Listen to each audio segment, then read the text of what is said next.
All right, today is April 27th, 2021. This is our City Council work session that I am calling to order. Notice to the public that City Council may vote to go into executive session to get legal advice on the agendized items. Who do we have now? Let's do Councilmember Salas. Would you lead us in the Pledge of Allegiance, please? Be honored to do, Mr. Mayor. Please stand as you are able. I pledge allegiance to the flag of the United States of America and to the republic for which it stands, one nation, under God, indivisible, with liberty and justice for all. Thank you. And let's Vice Mayor, would you provide our mission statement, please?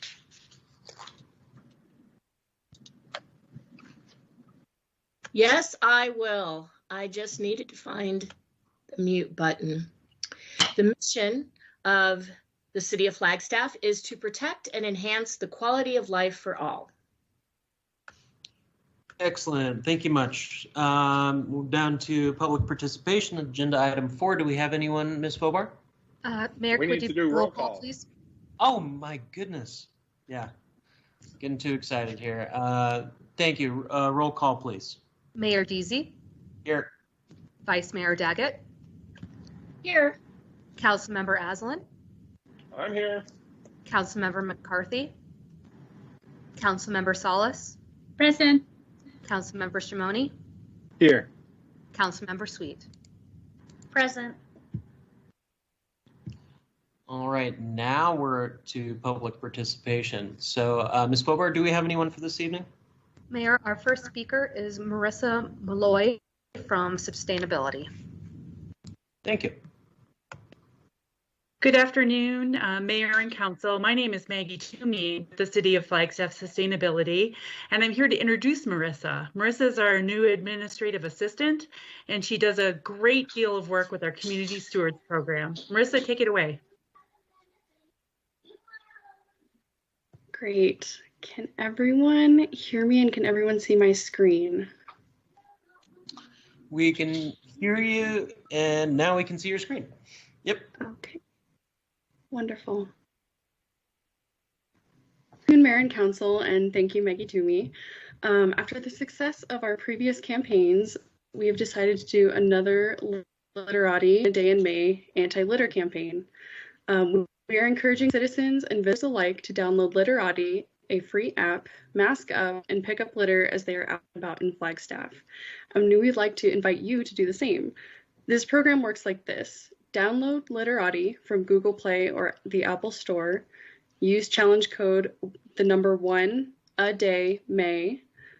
Find a piece of litter, snap a photo of the litter through the Literati app, and put a litter ID tag on it. Pick up the litter and dispose of it properly. At the end of May, the top 3 litter pickers will win some fun prizes. In addition to being a fun competition and keeping Flagstaff litter-free, the data collected by the app will support the Community Stewards program by identifying litter hotspots and helping us address them in our community. Thank you, and don't forget to download the app Literati and use challenge code 1 a day May. Thank you. Thank you, Ms. Malloy. Next public participant, please, if we have them. Our next participant is Jillian Goulet. Good afternoon, Mayor, Vice Mayor, and Council. Jillian Goulet, Climate Engagement Coordinator in the Sustainability section. I've been working with senior capstone students at Northern Arizona University for the past 4 semesters to develop and implement a multimodal transportation education program. I'd like to introduce Christina, Angelina, and Ralph, who are here to share their work with you. Thank you. Thank you. In Flagstaff, transportation is the largest greenhouse gas emitting sector, and there has been a lack of public education on this topic. Our goal is to encourage other modes of transportation, such as walking, biking, and taking public transit to the Flagstaff community. We have been fortunate to have the work and contributions of 3 past semester students, which we've been able to build upon this semester. In order to accomplish this goal of reducing single occupancy vehicles in Flagstaff, we focused on educating the public by creating a video presentation summarizing the health and environmental benefits of cycling and walking, tips for interacting with others on the road, and Flagstaff's urban and public transit options. We have distributed the video throughout NAU and the local high schools. We've also printed an educational pamphlet and are distributing those to places throughout NAU campus and to Flagstaff bike shops. Lastly, we've been posting information on social media pages. We believe there can only be continuous improvement and growth in the future for the City of Flagstaff and NAU community due to the already success of existing city programs and committees that promote to both education and public engagement. Future increases in tangible education and awareness for biking, walking, and public transit will allow all of the health and environmental benefits to be highlighted and provide a more sustainable commitment for future city planning. And NAU and high school students make up a large portion of Flagstaff's population, which means students can make a big difference to reduce the city's overall greenhouse gas footprint. Students use social media multiple times throughout the day, and online campaigns can impact students' transportation decisions. Following this project, we've established that social media can be a powerful tool to encourage young adults to utilize transportation resources the city has to offer, as well as the benefits biking and walking can have on your wallet and health. Now, Jillian will play a short clip from our educational video.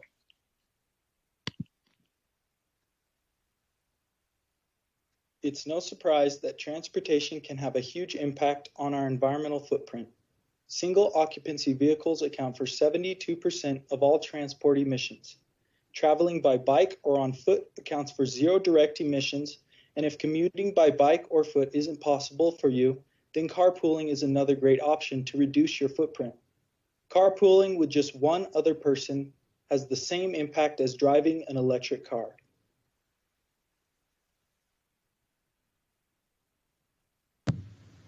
Great. Thank you again, Mayor, Vice Mayor, and Council.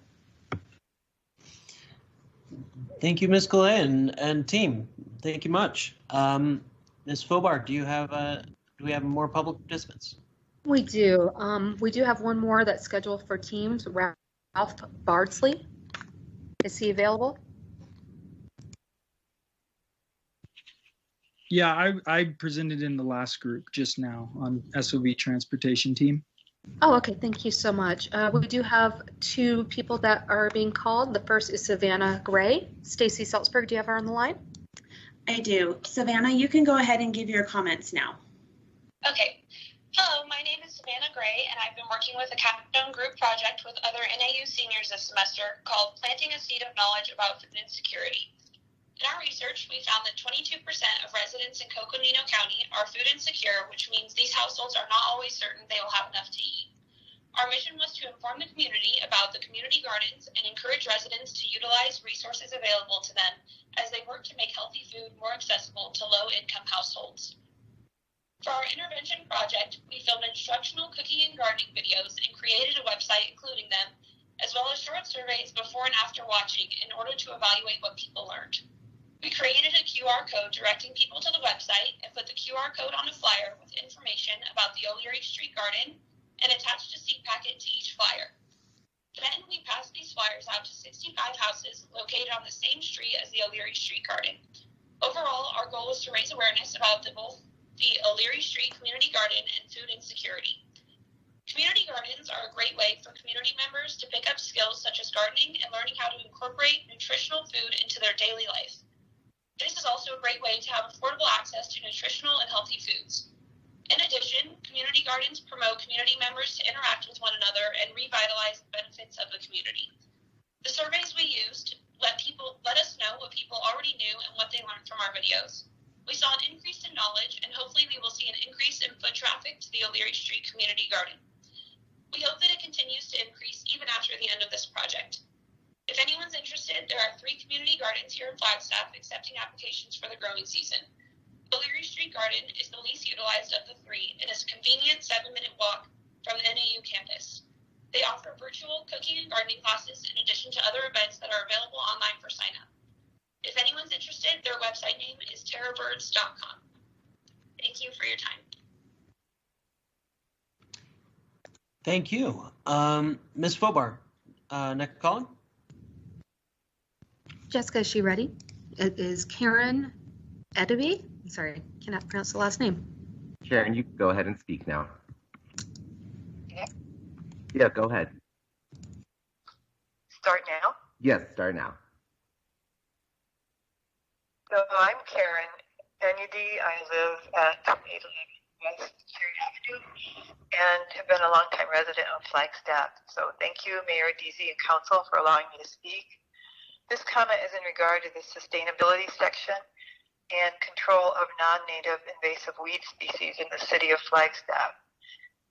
I want to add that that may not be the right section for addressing this, but at present, the Open Spaces program has been relocated to City Parks and Recreation. Open Spaces staff and intern are active in weed control, and I participate in their weed control volunteer program. And Parks and Rec have expressed increasing interest as well. Invasive weeds, however, are a problem throughout Flagstaff on city land, commercial land, NAU state land, and in all neighborhoods. So my question is, what can the city do to proactively address this mounting concern? I won't go into detail about how serious I feel it is, but it's exploding. There has been some discussion of a jointly funded City Council weed management staff position. I believe that would be a good start. There are numbers of state, county, and city efforts, nonprofit efforts, and volunteer group grassroots effort at play in our city. I believe they would be more effective if coordinated. Thank you. That's all I have. Thank you. Ms. Fobar, any other public participants? Mayor, we are done for now. Excellent. Thank you much. And that brings us to agenda item number 5, review of draft agenda for the May 4th, 2021 City Council meeting. Council, any questions, concerns?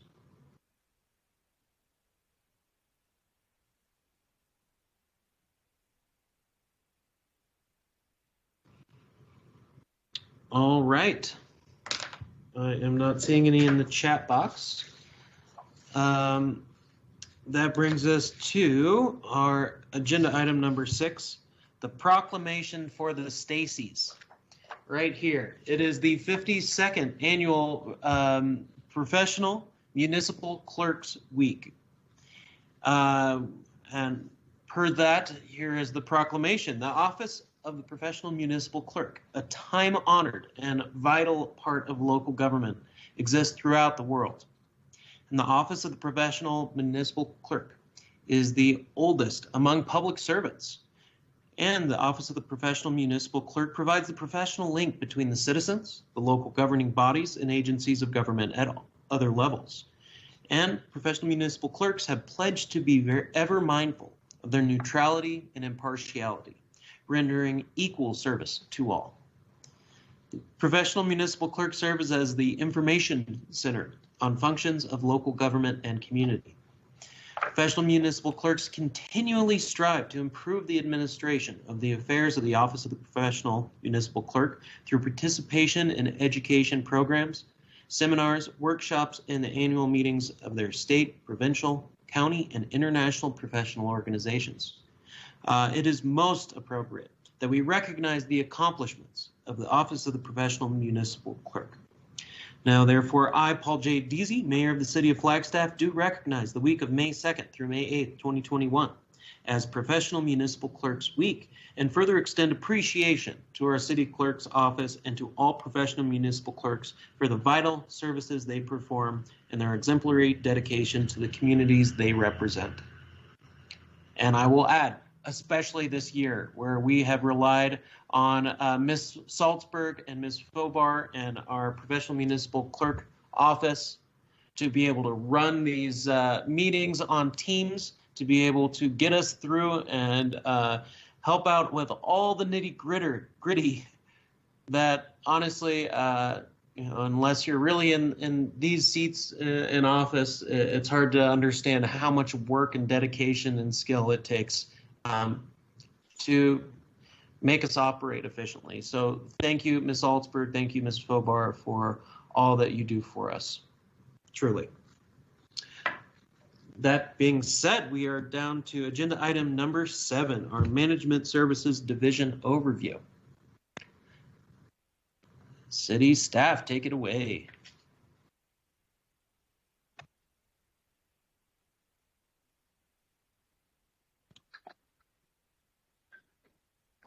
All right.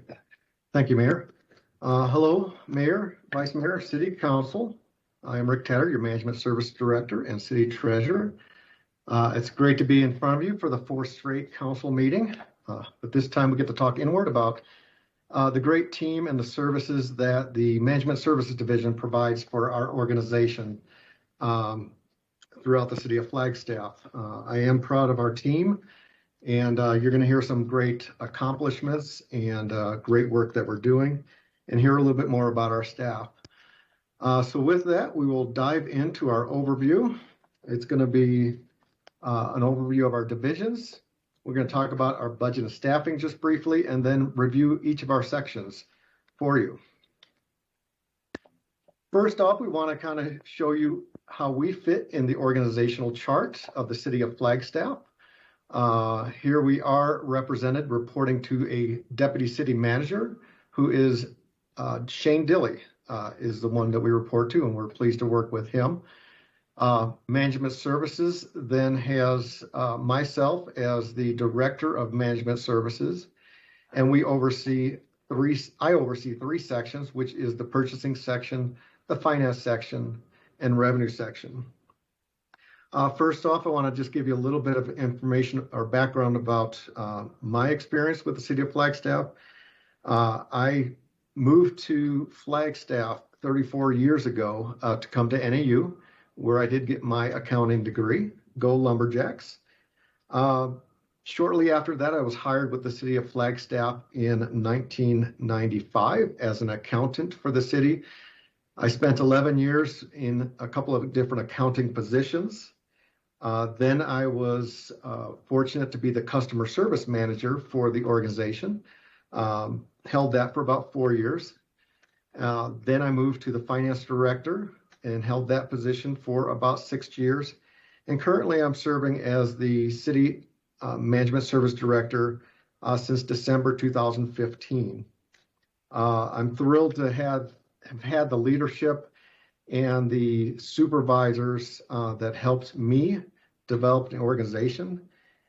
Initially, I was under the guidance of Mary Jo Jenkins, who many of you may be familiar with. I also had the privilege of working with Mike Townsend as my supervisor, Barbara Goodrich, and Ron Dova, our utilities director.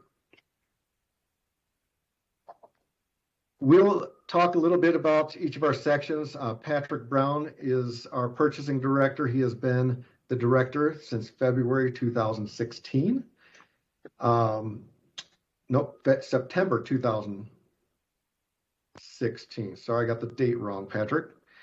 You have been the purchasing director since September 2019. I got to read my notes properly. I apologize for that. Ms. Brandy Suda is our finance director, who has been in the role since February 2016, and our revenue director is currently a vacant position at this time. Here you could also see several of the wonderful managers we have in our organizations underneath these sections, and we'll talk a little bit more about those as we go through our slides. So management services, here is our mission statement. I'm not going to read the whole thing for you tonight, but basically we serve as fiscal stewards for the city. We assure that we are protecting our assets and the city resources, and we are generally in a fiscal conservative manner to maintain these resources, and we provide exemplary level of customer service. A quick snapshot of the management services budget is the current fiscal year. We have about a $4.6 million budget for all of our division. But a good point to note within our operations, 85% of our budget is personnel. Here you see listed the full-time equivalents within each of our sections. But just to note that it really takes people to deliver this excellent service. And we definitely have the right people to deliver that. So as far as the administrative section, which is really myself, and we have a financial system analyst, Martin Collins. He supports all of our sections with our financial systems for the city of Flagstaff and does a great job keeping things up and running. As mentioned, I do serve as the city treasurer and all the responsibilities that come with a city treasurer for the city of Flagstaff. I am responsible for the overall debt management, investment management, as well as overseeing several programs in our organization: financial reporting, budgeting, accounts payable, payroll, procurement, grants, contracts, billing, collections, cashiering, revenue management, meter services, quite a few programs that we deliver for our organization. Many other items are tasked by me, but not listed here tonight. And with that, I will kick it off to Patrick Brown to talk about the purchasing section.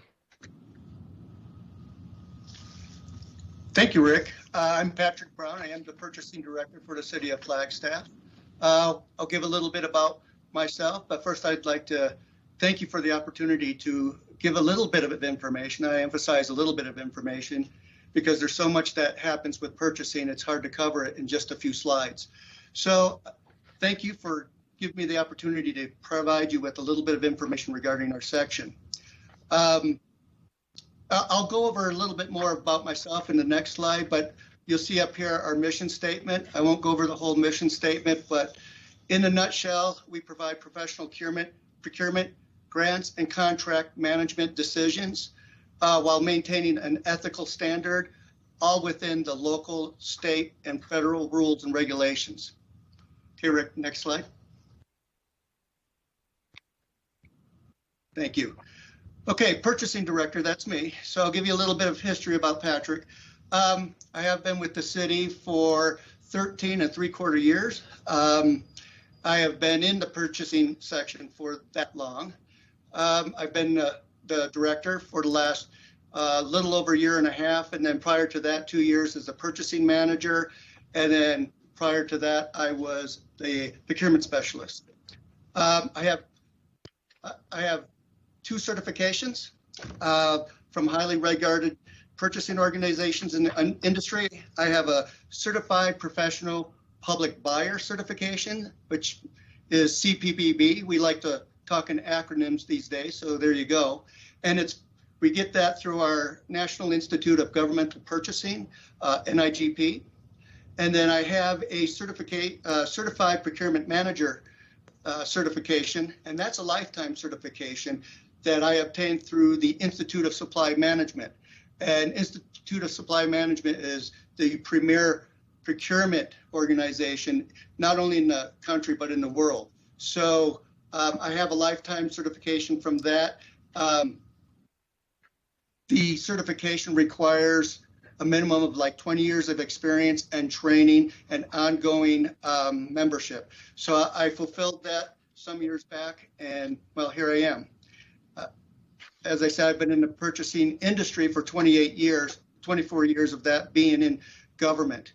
I presented at the Governor's Conference on Quality back in 1998. And then I also presented the City of Flagstaff's JOC program, our first ever JOC program, to the ASU ACE, and I believe that stands for Academy of Construction Excellence program in their construction college. And that was maybe about 6 years ago. So I have those 2 accolades under my belt. Moving on to my direct reports, my procurement manager, Matt Lumen, he has 7 years in management services. And 4 of those years have been in accounting and 3 years with purchasing. And we were more than happy to have him come on board. He has 2 certifications from a highly regarded purchasing organization as well. He has a certified professional public buyer, a CPBB, just like I do, from the National Institute of Government Purchasing, NIGP. And then he has a certified purchasing professional, CPP, with the American Purchasing Society. And that's APS, but it's not the same company. It is electrifying, though. He brings a strong accounting skill that melds well with our accounting section. He can speak the lingo and he can translate that to the procurement functions really well with our end users. He has management experience. He brings management experience in both at a local boat shop, and you heard Rick Tatter mention Mary Jo Jenkins earlier. He actually worked for her husband at that time. He owned that boat shop. And he, as well as his management experience in years working at an archaeological firm down in Phoenix. And then our grants and contracts manager, Stacy Breckler-Nags. I don't know if you guys heard of her before. She's a powerhouse. She's been with the city for 37 years. She's started off as a recreational superintendent. Then she went to a contracts administrator, then to a grants manager. And then we decided, you know, what the heck, let's meld the two. Now she's a grants and contracts manager for the city of Flagstaff. And she's doing really well, making some strides in that. Aside from that, she has this side gig where she's the emergency disaster recovery manager for the emergency operations people, the EEOC. And whenever she's needed, whenever there's an event, she's right there on the spot. She's a speaker, annual speaker at the Federal and State Grant Professional Association Conference in Washington, D.C. And I believe that's even coming up pretty soon.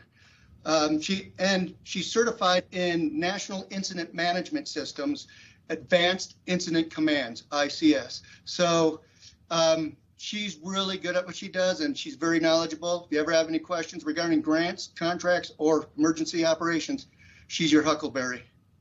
Next slide, please. Oh, wait a minute. I also have an administrative specialist, Tara Love.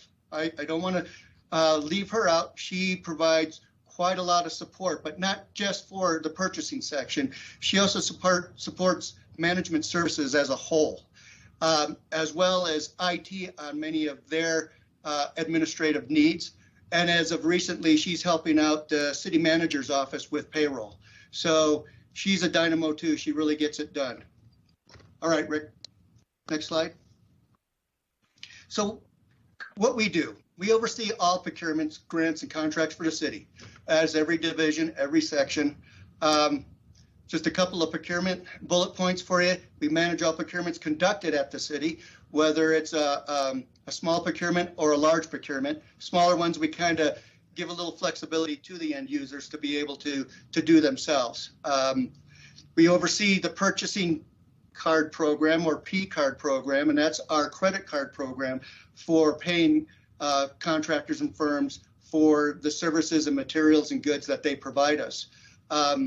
There are quite a number of P cards out there, or purchasing cards, and Leanne Garcia, I'll introduce her a little bit later, but she handles all of those functions. And then we oversee the disposition of surplus properties. So once something at the city retires, whether it's a desk or a fire truck or servers, whatever it is, once it's retired and the city needs to dispose of it, procurement staff provide auctions to sell those off and get revenue for our general fund. And I believe that's where it goes. We do two types of auctions, and I'll talk about that a little bit later as we go. Grants and contracts, they plan, implement, and manage city grant programs, quite a few of them, as a matter of fact. We'll get into a little bit of numbers a little bit later in some slides, but they oversee most all of the programs for the city, which is quite an undertaking, and it equates to a lot of dollars for the city. They manage and track all city contracts, and I'll touch on that a little bit later. And then, of course, as I mentioned, they support the emergency operations process whenever there's an event in the city. Next slide, please. Okay, well, I like to say when we get to hear that, well, we did it again. So this next slide is the ACE, or not the ACE, but the Achievement of Excellence in Procurement Award that we received from the National Procurement Institute. Their acronym is NPI, if you're interested. The annual award recognizes procurement organizations that embrace innovation, professionalism, productivity, leadership, and e-procurement. So this is our 10th year running for receiving this award, and we're pretty proud of it. It's quite an undertaking to be recognized for that. There are 33 specific criteria that were evaluated on around those categories: the innovation, professionalism, productivity, leadership, and e-procurement. And I can say this year there were 188 awards given out nationally. This is throughout the whole country. And City of Flagstaff is one of only 5 cities in the state of Arizona to receive this award. Many tried, but only 5, and we're one of them. So kudos to the procurement team, the purchasing team, grants and contracts. We did it. We're currently working on completing the next application for 2021 award. That's due, I believe, next month. And we're knee deep in meeting all those criteria, putting together our application process. It really takes about 3 months to put that together, and my team really works hard on it. So hopefully next year I'll be telling you about our 11th award. So we're pretty stoked about that. Next slide, please. Okay, so this slide covers, the next 2 slides actually are going to cover some bare basics of purchasing that we go by. So these are the bare minimums. There's a whole host of things that go with this, but I'm just going to cover a few of them. So purchasing thresholds for the city are purchases under $5,000. We allow our end users, that's somebody who in a section or division that has a need, a procurement need for either a product, material, service, vehicle, what have you. If it's under $5,000, we allow them to direct select. And this is chartered stuff here. The next one is purchases between $5,000 and $15,000. We require 3 verbal quotes, and those have to be 3 documented verbal quotes. So basically, we need to know who they talk to, their contact information, the phone number, email, the name of the company, of course, and then also the amount that they quoted. The next one is $15,000 to $49,999, and that sounds odd, but there's a reason for that. We require 3 written quotes, and basically this is on the vendor or contractor firm's letterhead that outlines what they're quoting us, the dollar amount, any additional charges that they may have in their tax, freight, all of that. It all has to be in this written document, and then we can move forward the purchase with that. So it has to be a minimum of 3. And then the final one, purchases over $50,000, and that's that level there just above $49,999. And this is completely different. So this is a formal solicitation process, and it takes quite a while to perform it, anywhere from 3 months to a year. It depends on the complexity of the formal solicitation. These all go to you, City Council, for approval, to review and approve. You've seen them come across your desk, recommended award to XYZ company in an amount of XYZ dollars for this product or service. We have some on the May 4th, so take note of that. So anything over $50,000 requires a formal solicitation process, and it comes to you. Next slide, please, Rick. Okay, another thing of base is the formal solicitation type. So these are the types of solicitations we use for those items over $50,000 I just got done talking about. So the first one on there is invitation for bid, and it's also called many other things. It's called straight hard bid, construction bid, but this is where the lowest price is the determining factor. So basically, low bid wins. There are a few other criteria like responsiveness and responsibility that go into this, but for the most part, it's low bid. The next one And my apologies, we had an error on this one, and you can see we corrected it. Request for proposals, also known as RFP. So that's been thrown around a lot lately in council meetings, like with the alternate response model. It was an RFP, and we talked about it a little bit last night. This is when the scope is non-specific enough. It's for the work or service that we want. And it's designed to put out, this is what the city kind of wants.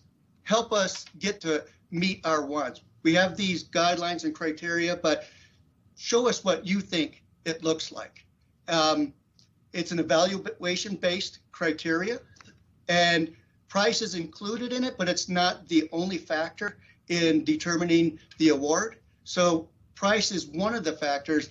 Others might be, or not might be, the others are experience and qualifications. We want to know that you've done this before, but the price is usually scored a little bit lower because we're really wanting to see what they have to offer and who they are. And then the next one is the request for statement of qualifications, RSOQ. This is strictly a qualifications-based procurement. Price is nowhere indicated in it.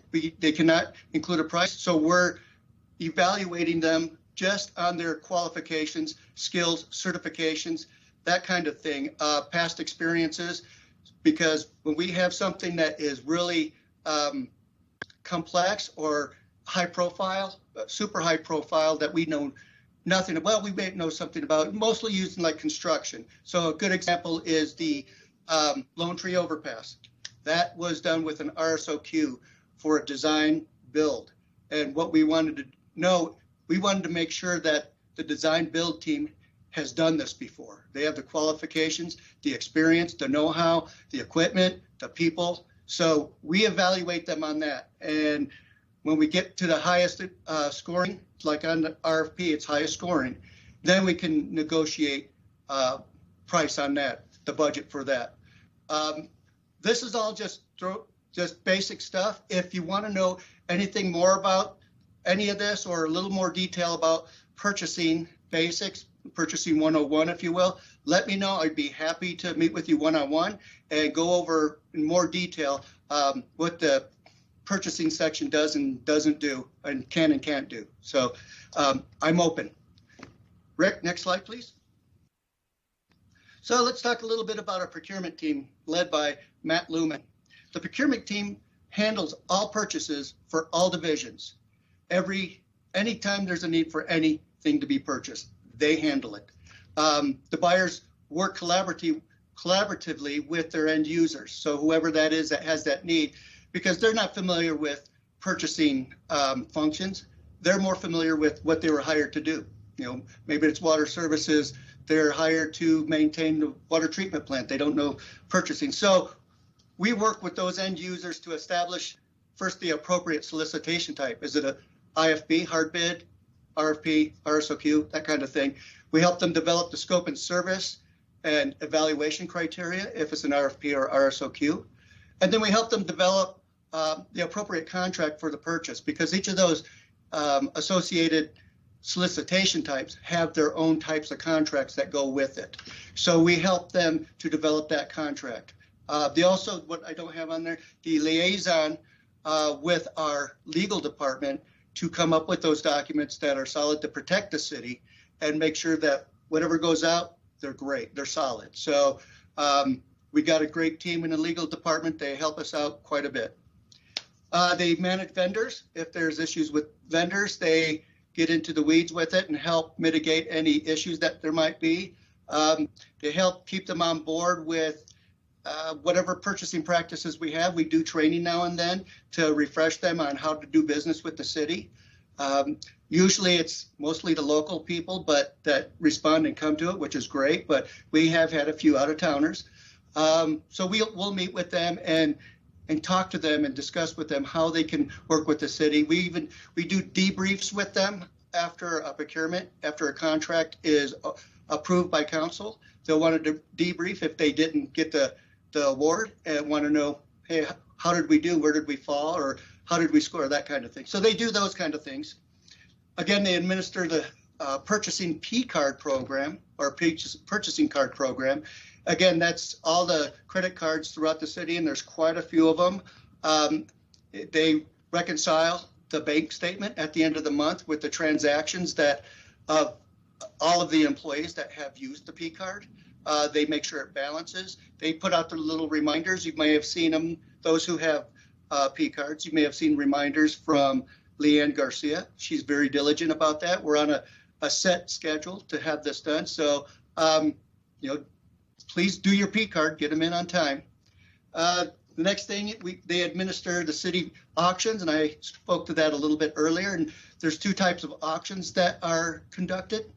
First, there's the online auction, where we have an online service called Surplus Property, I think it is. I may have the name wrong, but it's an online service, and we can post items on there to be directly auctioned off to people. It takes a lot to get it on there, the description, pictures, all of that. We do that about twice a year, once or twice a year, and we don't do it for all things.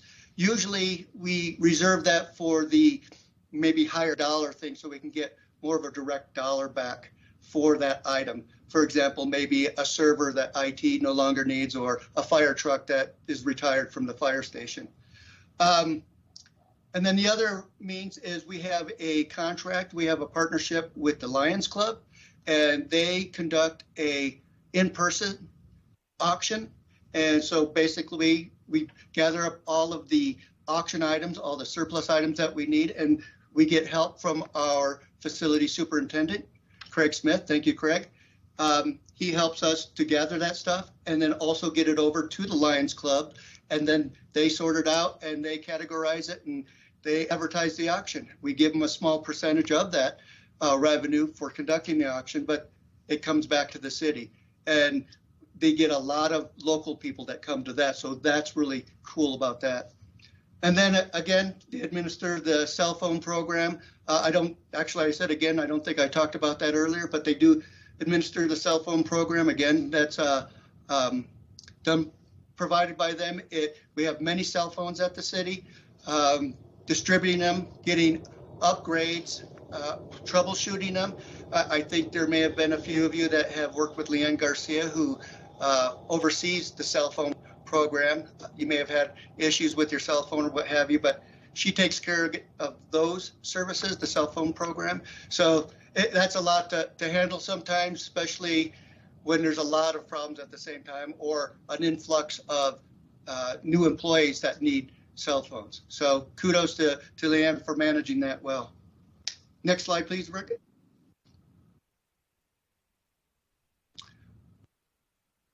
Thank you, Rick. Now on to our grants and contracts team, led by Stacy Breckler-Nags. Our contracts team first, our grants team, first they want to let you know that they love grants. Who doesn't, right? But they're really good at it. They seek opportunities to obtain the funding we need to reach our goals and measurably impact our community. They're really good at it. The power of the grant, I think we kind of have a flavor of the power of the grant, of what it can do for the city, but they're really good at managing that for us. In fiscal year 2020, grant revenue was $13.2 million. They completed several grant-funded projects, such as the CARES Act and Airport ARF, and I'm going to guess that the vehicle, the ARF vehicle, I believe it's Airport Rescue Firefighter Vehicle. I hope that's right. And then the snow removal equipment. And then they also do fire and police grants and so much more than I can put in this slide. So like I said, I'm giving you tidbits of information of what the purchasing section does. They're really good. Thank you, Heidi. They're really good at writing and managing grants. So the budgeted grant revenue for this fiscal year is $31.6 million, and they are currently managing 120 active grants at the city. That's a lot of grants, and that's a lot of work managing those grants and reporting. So they have a lot of work on their plate with just the grants.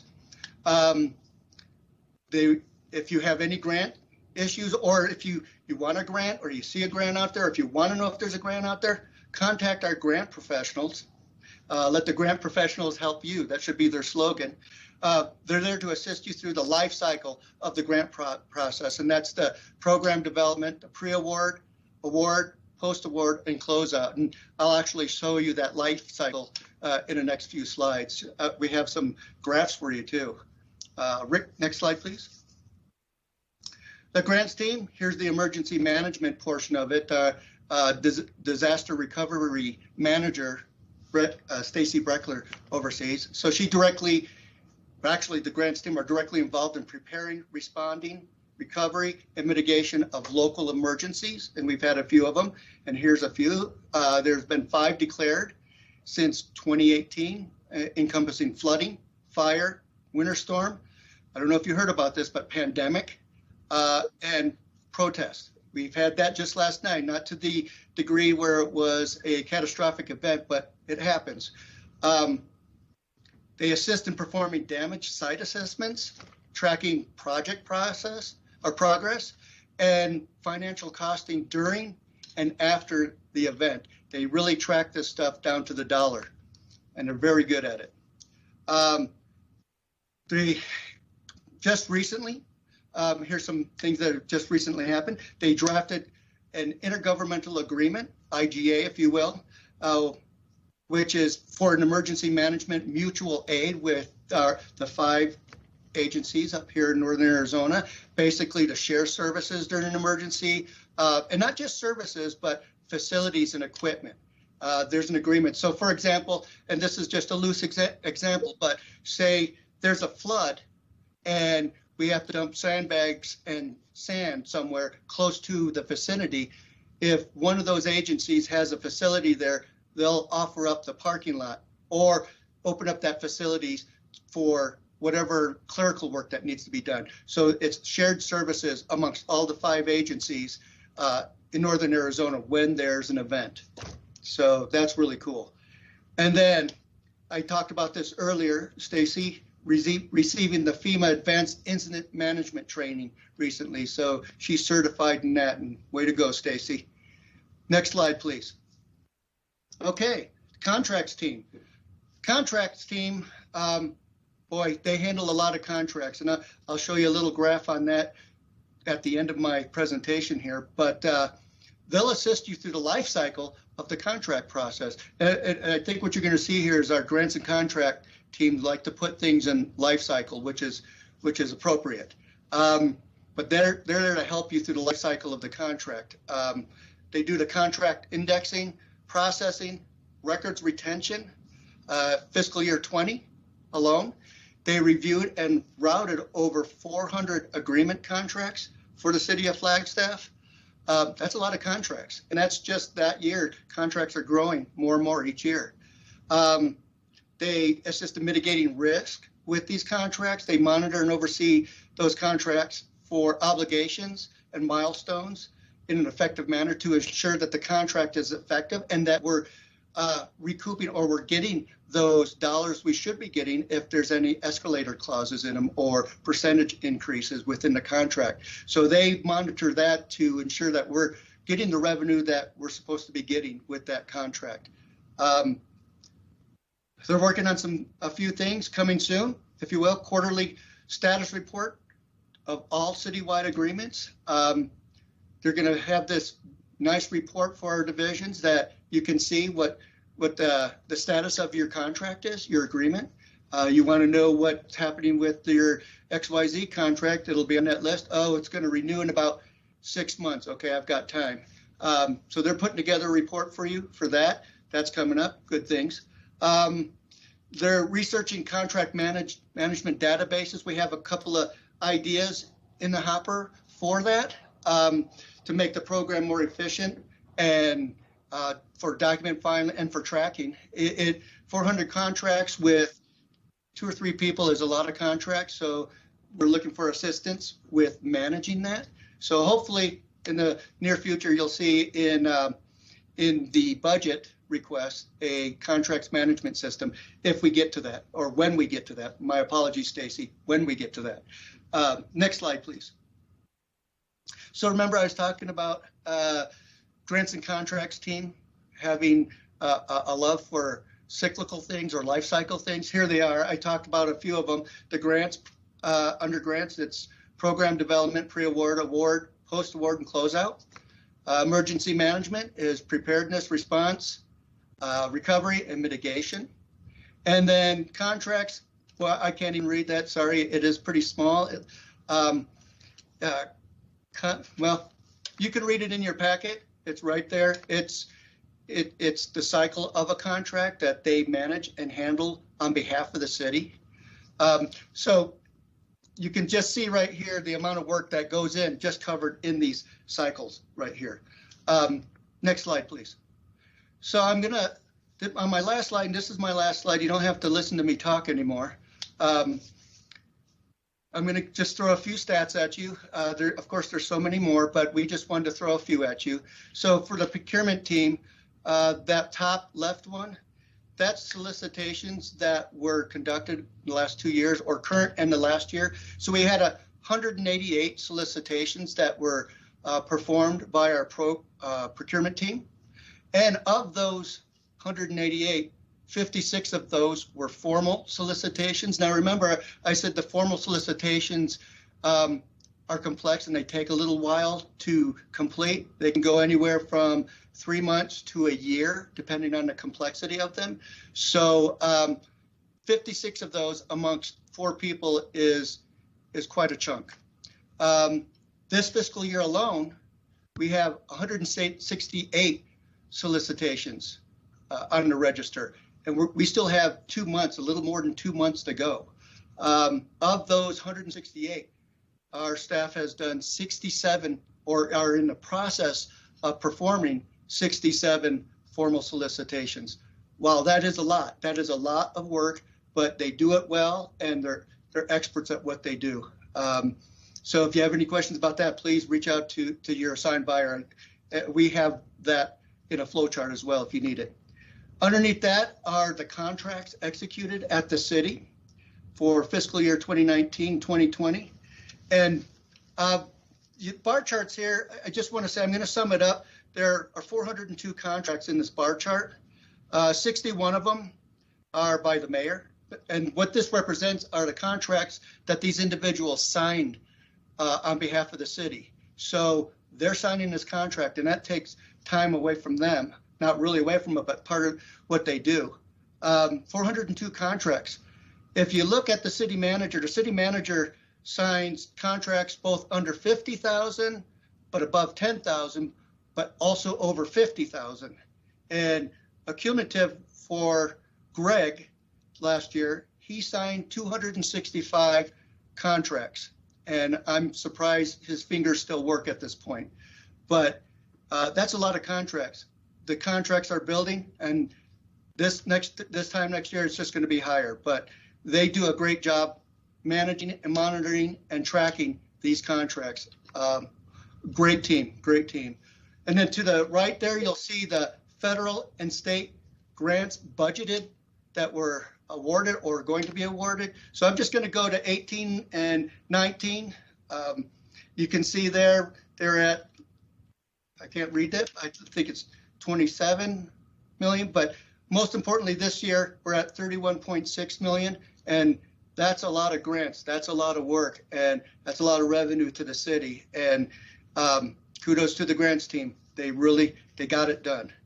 So that concludes my section that I wanted to go over with you. I appreciate the opportunity to share this information with you. There's a whole lot more. If you want to learn more, please don't hesitate to reach out to me.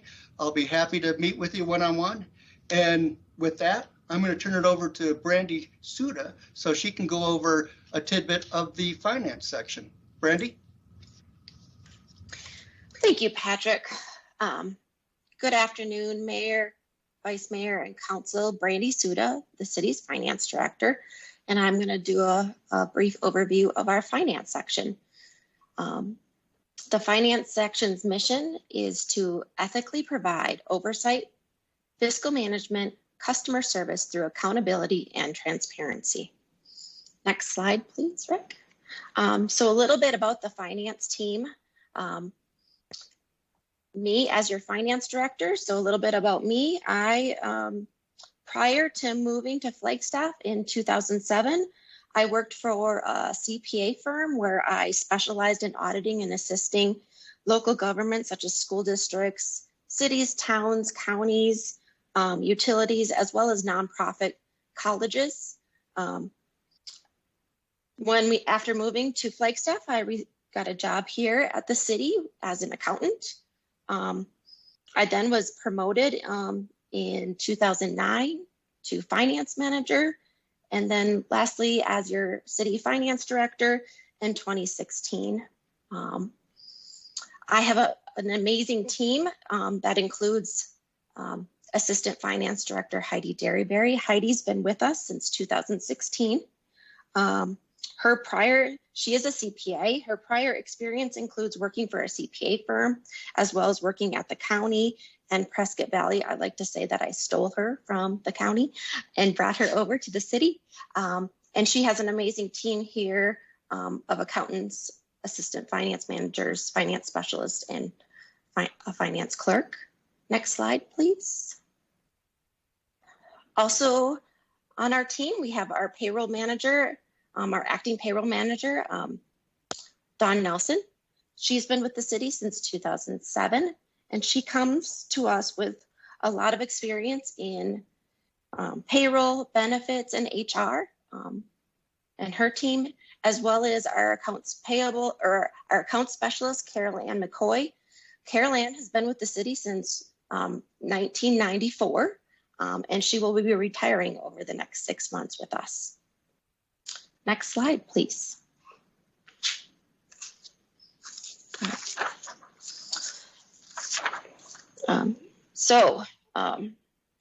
For 26 consecutive years, the city has been awarded these two awards.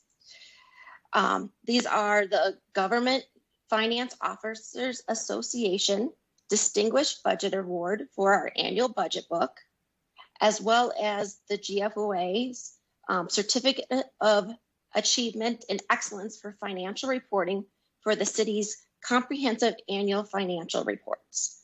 So we are very proud of our continuous excellence in reporting for the city. Next slide, please. So what does your finance section do for the city? So we have our accounting team. They are responsible for preparing the annual city budget. We are just getting into the final steps of that budget for the next fiscal year. We prepare for the annual audit, as well as prepare the city's financial statements on an annual basis. We maintain the city's general ledger and prepare and complete numerous reconciliations, financial reconciliations. We also are responsible for preparing all grant reimbursements. So Stacy and her team do a great job of bringing in those grants, and this team makes sure that we submit all of those grants for reimbursement and that they are properly accounted for. Our payroll team is responsible for processing all employee pay and benefits. This includes issuing W-2s and filing numerous federal and state reports, both quarterly, monthly, and annually. Currently, we're processing approximately 800 employee paychecks bi-weekly.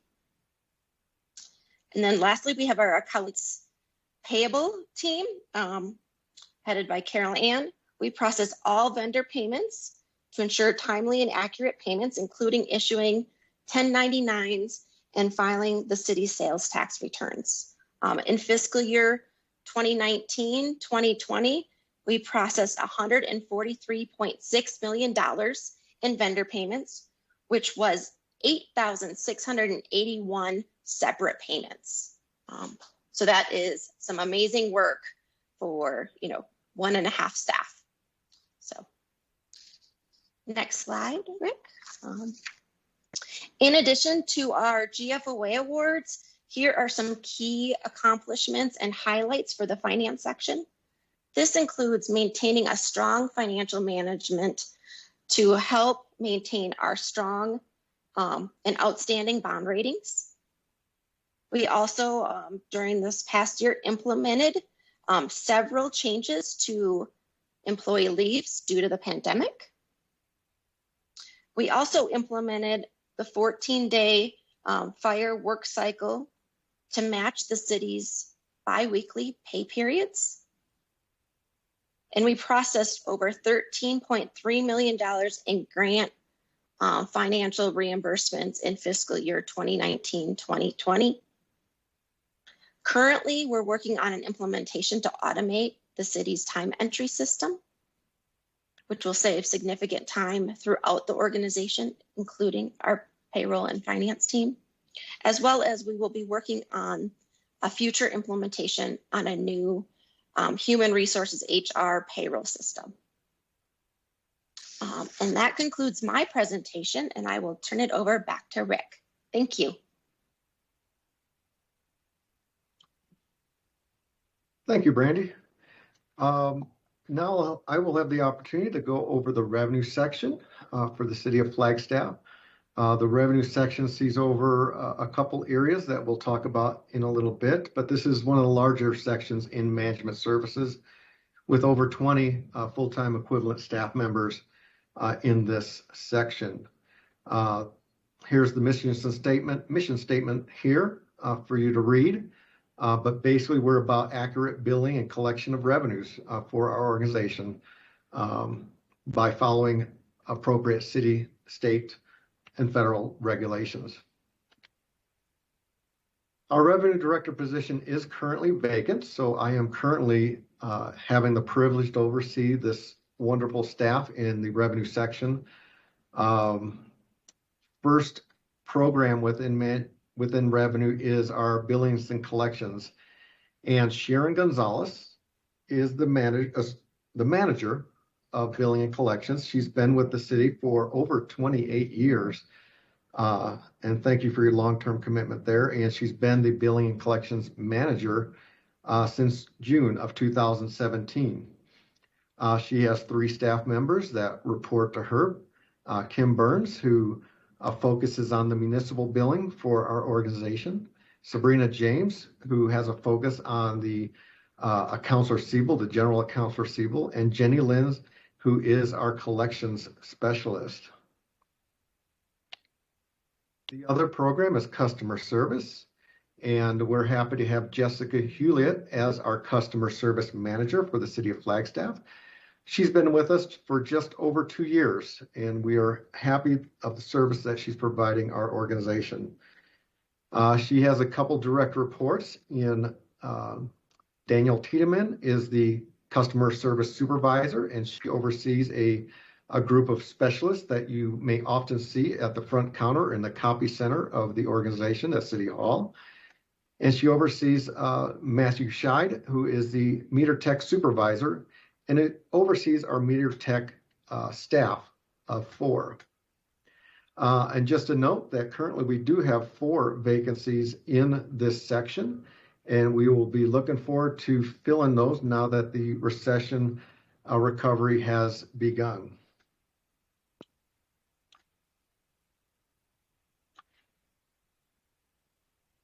This team is also an award-winning team, like you've seen from purchasing and finance.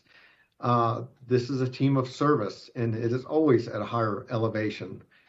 In 2015, our customer service team won the City Manager's Award at the Agassiz level for teamwork.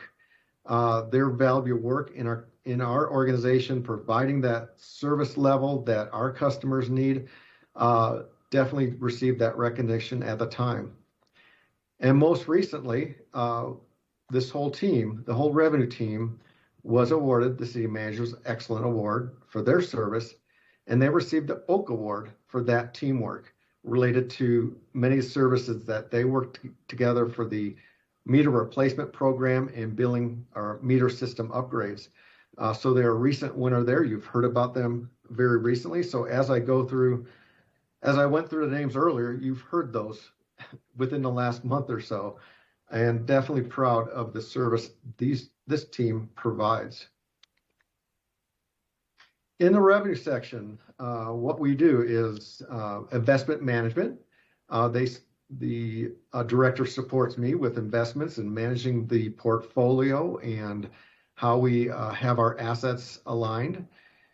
They are also responsible for revenue management. This is the team that watches for revenue collections, as well as the team that would do our forecasting and projections and analyzing our revenues on a monthly basis, assuring that we're receiving our proper revenues for the city of Flagstaff. Also auditing accounts as necessary. This team is also responsible for municipal billing services. These are the bills that we send out to our customers throughout the city of Flagstaff for the services listed here. Water, wastewater, reclaimed water, trash, recycling, stormwater, and our most recent water resources infrastructure fee. This team is responsible for assuring the rates are properly entered in the system and billed at the correct quantities. We are also responsible for central billing for other accounts receivables throughout the organization. These are examples of lease payments, hangar rentals, our rental cars at the airport, and so forth.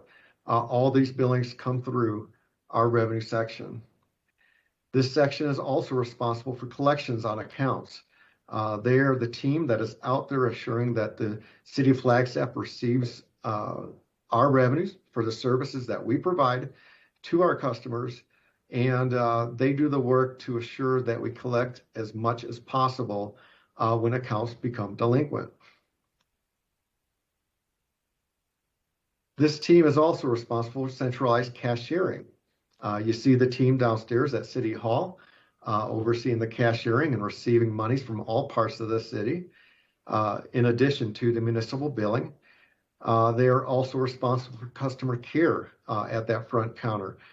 They're the ones who get that first call from our customers who receive municipal billing throughout the city, and they work through those concerns or comments or questions from our municipal billing customers.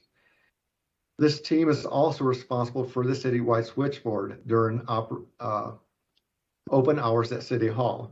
They're responsible for finding the right person that people need to contact in our organization and make sure we get our citizens to the right people. Most recently, earlier this year, we implemented the short-term registration, which is overseen by the customer service team, as well as we've been responsible for business licensing and assuring everybody has their licensing in City of Flagstaff, as well as meter services. Our team of meter service techs are out there reading our meters monthly. Some of these are electronic reads that they can do by drive-by, but we still have a good quantity that we do have to have visual review of meters. They are responsible for troubleshooting when we see that maybe there's some irregularities in the data being collected, as well as they are the ones that go out and connect and disconnect services upon requests. And they are also responsible for maintaining our water loadout stations, which are the 5 facilities in the city that provide water and reclaim water for people to haul to their properties or for construction projects possibly. Here are some highlights I'd like to share with you about our revenue section. Most recently, the work that they've done to move all services to remote. Once the pandemic hit, this team was responsible to continue to provide the customer care and customer services that we have in a remote setting. They've done a fabulous job. They generally are still here at City Hall providing that service, but kudos to this team to pull this off without any hitches. As part of managing the city switchboard, they manage 26,000 plus calls annually coming into our organization with an incredible average of 11 seconds of hold time for our customers when they call in. They are quick to respond to our customers and answer their calls as rapidly as we can. So a great stat there. Over the last year, the next two items are the ones that received the City Manager Award. We implemented a new meter reading system that will gather more data, possibly hourly reads, if the meters are the newer meters that we have set, as well as they processed over 2,000 meter replacements, not the actual replacement, but the management and billing of all those and collecting data on all those over the last fiscal year. When the Arizona Department of Revenue took over sales tax collections, we still had remaining balances on our books from the period that we collected our sales taxes. Over the last year, we moved these into our accounts receivable billing process so we can better identify and send out bills more timely and try to collect on those accounts. The efficiency of putting this into the accounts receivable program resulted in over $41,000 in collections over the last year. The work of our collections team communicating with the businesses that were owing us taxes was astounding, and kudos to them. Our municipal bills are now at approximately 40% are an e-statement, trying to further the sustainability function of our organization instead of mailing and delivering those types of paper products. And a lot of customers do use our online portal for paying their bills, or they sign up for an automatic withdrawal from their bank accounts. And most recently, coming up this, hopefully in the next couple of months, is implementing of a new water loadout station software. Current software is past its useful life. It is hard to find equipment to replace the technology that we have at our water loadout station. So we hope the upgrade is successful and provides additional services for our customers utilizing the water loadout stations. So with that, I am through the revenue section for the City of Flagstaff. Again, a great crew providing great service for the organization. And if you want to learn any more about these, please let me know, and we'll be happy to have one-on-ones with any one of you. So as we wrap up, as we talked about the services that we provide, we really are a support services division for the organization, similar to others that you've heard from.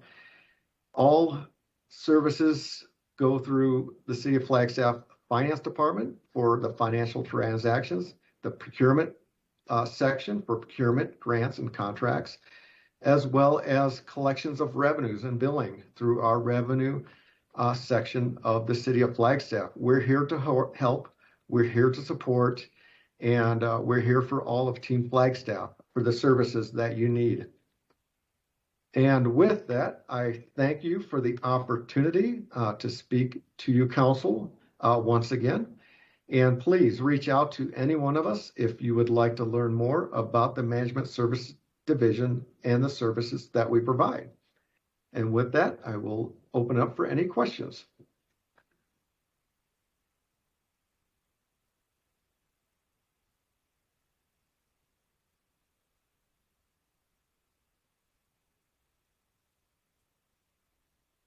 Hey, Rick, this is Councilmember Aslan. You spoke briefly about collections, and I was wondering if we've spoken about this before, but how has that been different this year during the pandemic, and how is it different right now? And what are plans to, if the pandemic has offered a sort of a different landscape for us, when are we moving back into a normal phase on that?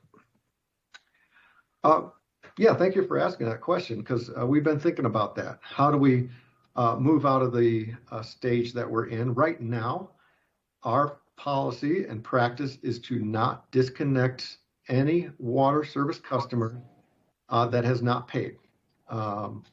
We ask that they work with us to set up payment plans or payment arrangements to the best that they can.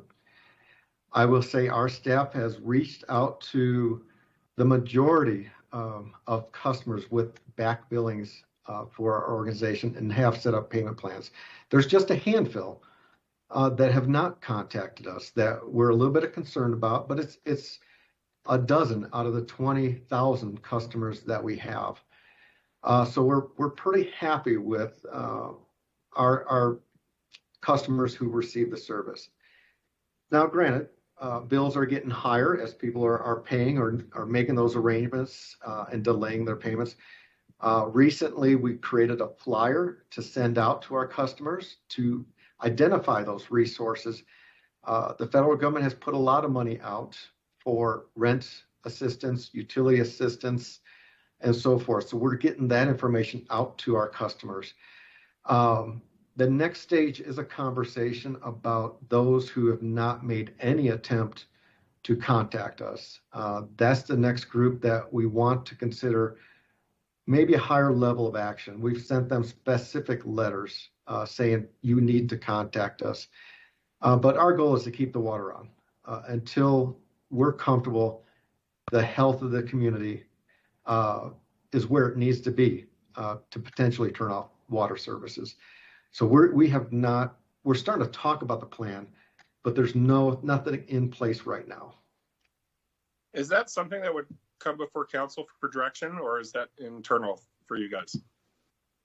I believe that is appropriate to bring back to council when we're ready to really disconnect customers for not paying or getting too far behind on their bill. I could see us bringing that to council, maybe in a work session conversation in the next couple months. And what do you think? I know we discussed this before, Rick. This is just a good opportunity for review, and we have a different audience every single time we all gather, so it's an opportunity to just repetitively get the word out. What has been the impact on the budget of those delinquencies? Oh, I don't have the dollar value. And also the payment plans that people are on. How does that affect things? Well, the payment plans, the revenues are recognized at the time of billing. So revenues are posted. It's the receivables that have an impact to us. And annually, we do accounts write-offs of customers that we know we're not going to collect from. So maybe I can provide you better data when we bring those forward to council, generally in May or June, to talk about our write-offs for the organization. So I can bring some better data for you at that point. That's fine. It's not an urgent question for me. I'm just asking out of curiosity and for the sake of the discussion. So. Yeah, I don't think it materially impacts the water, wastewater, solid waste services that we're providing. I don't think it's a material amount when you look at the bigger picture. That's good. Thank you. Yep.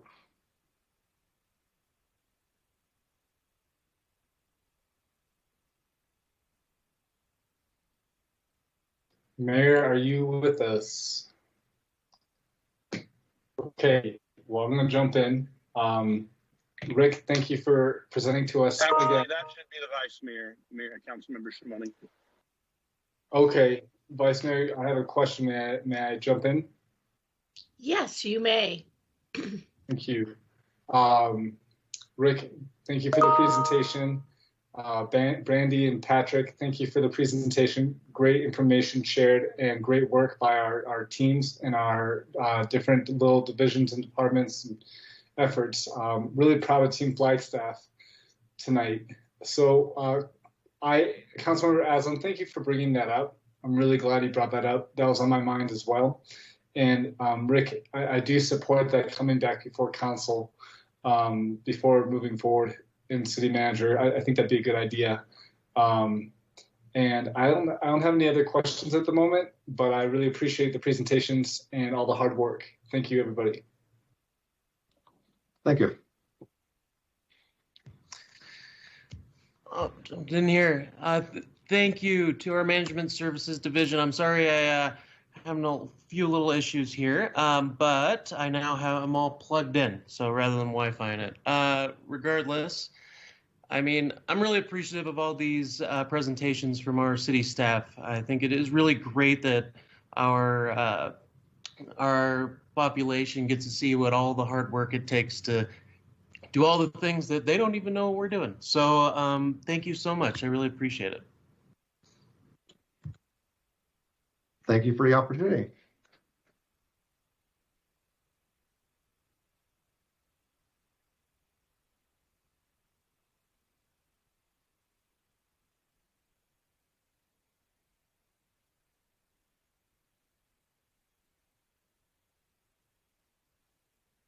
Oh, Council, anything further?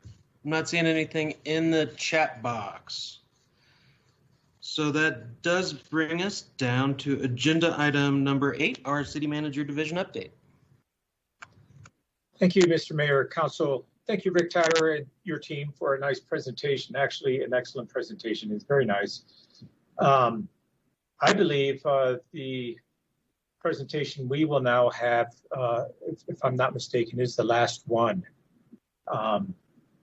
And we greatly appreciate your audience. These division updates and overviews have been really fun and very informative. And as I've mentioned before, they won't come your way every year, but every couple of years. So I'll ask all of our divisions to not put these away on the bookshelves when we're done, but to keep them at hand.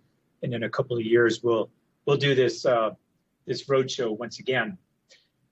Council, Mayor, I'd like to chat with you about the City Manager's Office and our presentation. Because our office is relatively small, it's not going to be a large presentation. We'll try to get through the many sections here in rapid fire.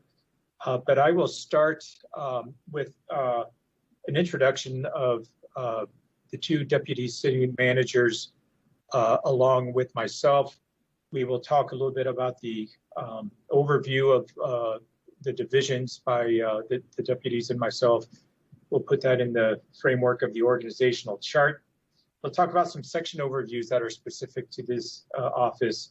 And then we'll get a little bit into some specific efforts and priorities for the manager's office. So we have our 2 deputies, Shane Dilley, Shannon Anderson, and myself, Greg Clifton. And in a second, we will pull up the organizational chart and you will see, just as you did with Rick Tatter's presentation, you'll see where we fit within that organization. At that time, I'm going to ask both Shane and Shannon to introduce themselves to you, talk a little bit about the divisions that they oversee. Council, you of course have had these division overviews, so we will not be redundant here, but we'll speak at a very high level. And then I'll introduce myself a little bit more, give you a little bit of background. So with that, if we can advance to the next slide. And before I turn it over to you both, Shane and Shannon, what we are looking at here is what you have frequently seen now, Council, which is the organizational chart on the right and how we fit into that chart, more specifically on the left with myself and my 2 wonderful colleagues, Shane and Shannon. Shane, maybe we can have you kick it off and you can introduce yourself, tell us a little bit about who you are as a person, and then you can speak briefly about the divisions that you oversee. Thank you. Thank you, Greg. And good evening, members of the council, Mr. Mayor. By way of a little bit of an introduction on my end about who I am, I was born in Burley, Idaho. No, I won't go that far back. But I will say that 5 years ago, this past February, I moved to Flagstaff. with my sweetheart, Camille, of 27 years now, and my 6 kids to begin working for the city and serving as one of your deputy city managers. I hold a bachelor's degree in business management with an emphasis in information systems and a master's degree in public administration, both from Brigham Young University in Provo, Utah. In 2010, I was privileged to participate in and be certified from the Harvard Kennedy School's Senior Executive in State and Local Government program. Including my time with this amazing organization, I've spent the last 21 years serving various Arizona communities, differing in population sizes from 2,500 to now 75,000 in various city management capacities. As an example, just prior to coming to Flagstaff, I served 6 years as the city manager for Nogales, a border community in southern Arizona. Since 2000, I have been actively engaged as a member of both the Arizona City Management Association and the International City Management Association. I've been recognized as a credentialed manager from the International City Management Association since 2009. This is a voluntary program that recognizes professional managers in local government for their contributions to education and, for their combination of education and experience, for their adherence to high standards and integrity, and for an assessed commitment to lifelong learning and professional development. I can honestly say, members of the council, that it is a personal honor for me to serve the community of Flagstaff alongside the incredibly talented and committed group of professionals that make up Team Flagstaff. On my side of the organizational chart, under the direction of the city manager, I have the absolute pleasure of working closely with an accomplished team of professionals and division directors with general oversight responsibilities for their respective service areas, specifically named and their division, specifically named this team and their divisions comprise of Rick Tatter, who you just heard from, who serves the community as its city treasurer and the division head for management services. Mr. Dan Falk, division director for community development. Mr. Rick Barrett, city engineer and division director for engineering and capital improvements, and CJ Perry, division director for information technology. Thank you, Greg. I'll turn that back over to you or Shannon.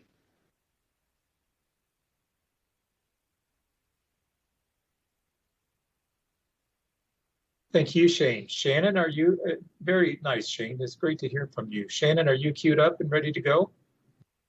I am. Thank you, Greg. Thank you, Shane. Hello, Mayor and Council. Shannon Anderson, one of the Deputy City Managers. A little bit about myself. I am an Arizona native. Moved to Flagstaff with my husband and my 2 boys in 2004. I've worked for the City of Flagstaff for the past 15 years. Prior to joining the city manager's office in July of 2019, big move for me. I spent 24 years as a human resources professional. A fun fact about me, which you'll hear a few of these scattered throughout our presentation, is me and my dog Hui have walked 126 miles together since February. It's a new thing that we started in order to stay healthy during the pandemic, while also raising money for the local Humane Society. I have the honor of working with both public safety and support service divisions and sections, including the Flagstaff Fire Department, Human Resources, the Police Department, Public Works, and Risk Management. You've already received division updates from each of the division directors, and today you're going to hear from our Risk Management section. But I wanted to take this opportunity to appreciate the terrific work by all of these divisions and sections to support the municipal organization as well as the community. Pass it back to you, Greg. Thank you, Shannon. I didn't know that little fun fact about you and the duck. We're going to have some fun with that one. So thank you.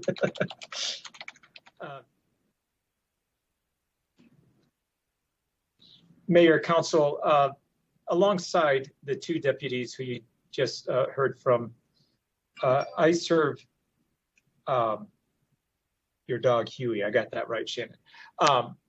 I serve as your city manager, and do so with great honor. And I'll give you a little bit of background about myself, and then talk briefly about the sections and divisions that I oversee. My entry into municipal management was not by plan. My career started actually as an attorney in a natural resource law firm back in Boulder with an emphasis in water law. About 4 years into my legal career, I took a position in a city attorney's office on the western slope of Colorado, where I stayed for many years. Twice during that tenure, I was asked by respective city councils to fill in as an interim manager, and I truly enjoyed it, and ultimately decided to make a career change. And so I returned to college and earned my MPA from the University of Colorado. Found my niche in small and medium-sized municipalities in Western Colorado and now in Arizona. I truly enjoy the mountain environment, which makes Flagstaff a great fit and an easy transition. Throughout my career, I've had numerous nonprofit affiliations that I take particular pride in, working with youth conservation corps, climate action groups, and youth organizations. I served as president of the Colorado Municipal League and also as president of the Colorado Association of Ski Towns, which is a bit of a misnomer because that particular organization actually includes ski communities from throughout North America. My spouse, Tammy, has been a hospice nurse throughout her career. She is currently assisting in the vaccination process here in town. We have 2 kids, both of whom are now married. Our daughter Emily lives in Bend, Oregon with her spouse, and our son Travis lives in Colorado Springs with his spouse. I will note that during the COVID pandemic, we have become grandparents twice. So there you go. For all the challenges that the pandemic have brought to us, so there have been some positives as well. On a personal note, I have skied most of my entire life. I was on the alpine ski team for Colorado State University, and I'll note for the record, I never made the A team, but I enjoyed it. Other sports include hiking and biking, fly fishing, mountaineering, and scuba diving. I have a passion for travel. I love photography, and I really enjoy good guacamole. A fun fact about myself, over the past several years, I've been photographing coral ecosystems in archipelago environments in the Caribbean, South Pacific, and Indonesia. Another fun fact that I'll share with you is that Rick Tatter is actually my twin brother. So with that, we will march on and talk a little bit about what we do. Next slide. Similar to the other divisions and sections, I want to share with you quickly our budget allocation. You're looking at the allocation for both the deputies and myself, our operating budget, and a total budget of about $756,000. Next slide, please. Our duties primarily include that of and I'm going to ask the other 2 deputies to join me here with a little tag team so I don't do all the talking. I'll cover the first 3 bullet points. Shane, and then you can take over the next 3, and Shane, you can take the last 3. We provide oversight of the divisions and sections mostly throughout the organization, mostly because I note, as you have seen over and over again, our city attorney's office operates autonomously pursuant to and is a direct report to the city council, as is the city manager's office, and as is the municipal court. The oversight of divisions and sections basically involves the general administrative duties of the city. Right now, we could focus on the budget formulation because that's in front of us and has been occupying a good part of our time. But really, the administrative duties kind of run the gamut, as you would expect. And so with that, Shannon, you want to talk a little bit about the next few bullet items? Be happy to, Greg. So one of the other things that we work on is evaluating the organizational structure, determining how best to set up the divisions and sections in order to support not only the organization, but also meet community needs. Some examples of that is sustainability, public affairs, capital and engineering, most recently. We are also here to assist City Council and prepare for council meetings that we have each week. This is through answering questions that you might have and providing information both to you and to the community. And lastly is public outreach. Much of what we do impacts those that live and visit here in Flagstaff. And so we work to ensure that we are keeping them up to date with what's going on, and also to solicit their feedback as we prepare for future conversations. Thank you, Shannon. And we're going to hear from Shane. And Shannon, before we do, I very much look forward to meeting your duck, Huey, at some point. Thanks. Shane. Thank you, Greg, and thanks, Shannon. As a regular function of our duties in the city manager's office, we do work very closely with the city attorney's office in carrying out council policies and the many work programs of the city in providing services to our community. We represent the organization at various functions and in collaborative partnerships throughout the community. And it is through the city manager's office that all of our intergovernmental relation efforts on behalf of the community are coordinated and administered, both at the state level and at the federal level.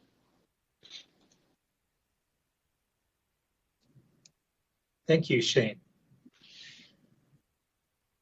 I mentioned that we would focus on some miscellaneous areas where we are placing priorities and emphasis at this time. These are in no particular order.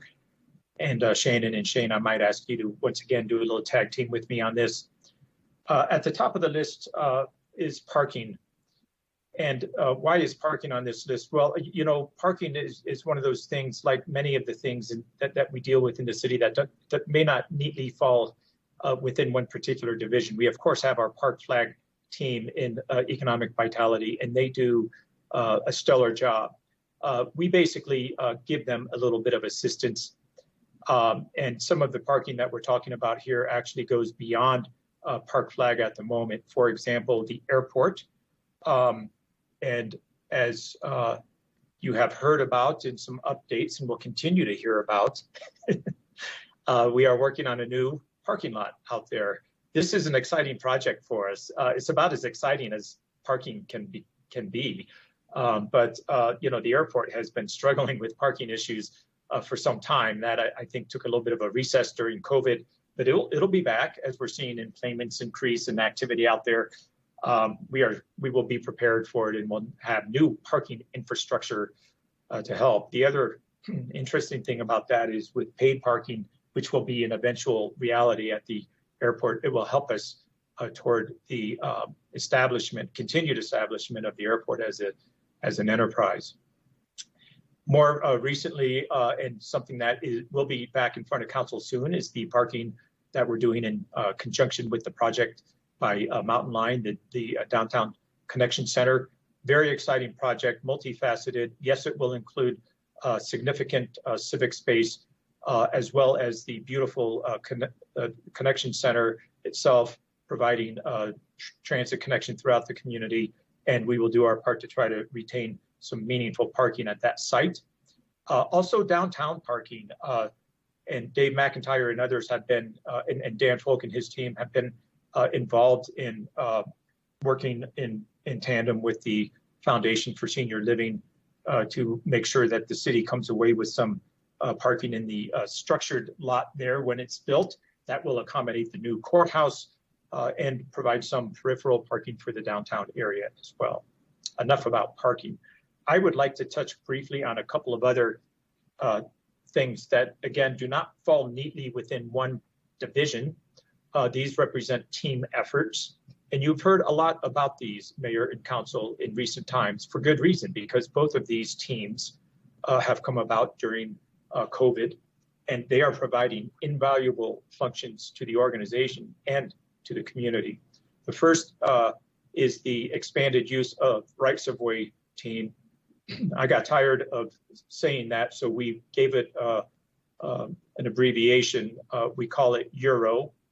And the expanded use of rights-of-way team is a wonderful team with Rebecca Sayers at the helm, who does just an amazing job of overseeing representation from many divisions: public works, risk management, fire, police, parks, and community development, and others. It's a great team. They meet frequently. They met this morning.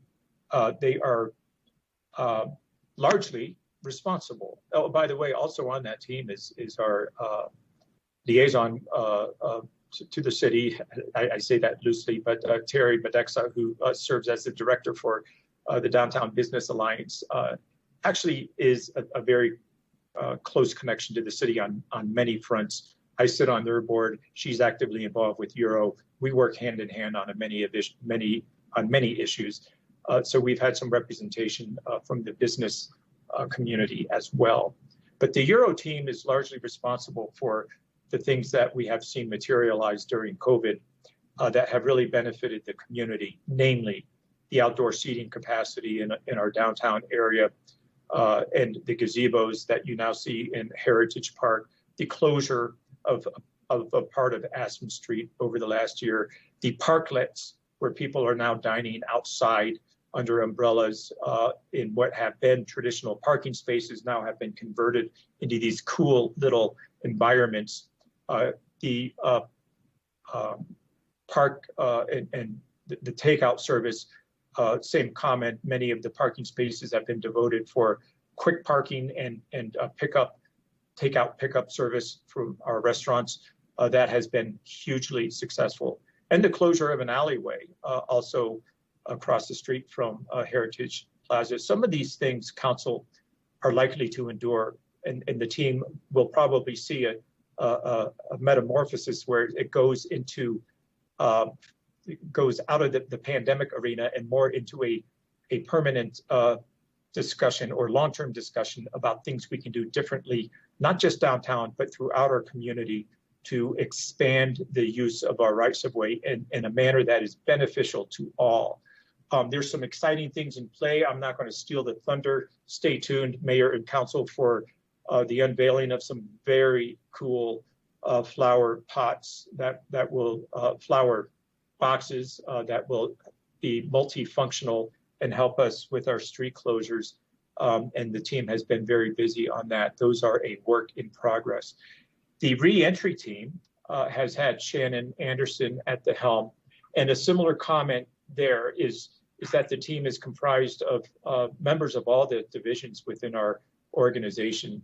And this team has been knocking it out of the park, frankly, dealing with COVID on both the front end and now on the back end, and putting together what I think is a beautiful reentry plan. And I say beautiful in the sense that it has served us well, both in terms of entering into the shutdown of our city facilities. And I say that loosely. We've never really shut down our functions and our operations, but we have had to close some buildings. And now we're talking about reopening them back up as we enter into phase 3. Throughout this journey, the reentry team has been giving us great guidance. And Council and Mayor, you have been receiving very thorough and timely and well-informed updates about COVID and the things that are happening. And now that particular dialogue is very fortunately drifting into the realm of vaccination and vaccination rates and where we are as a community and the progress we're seeing.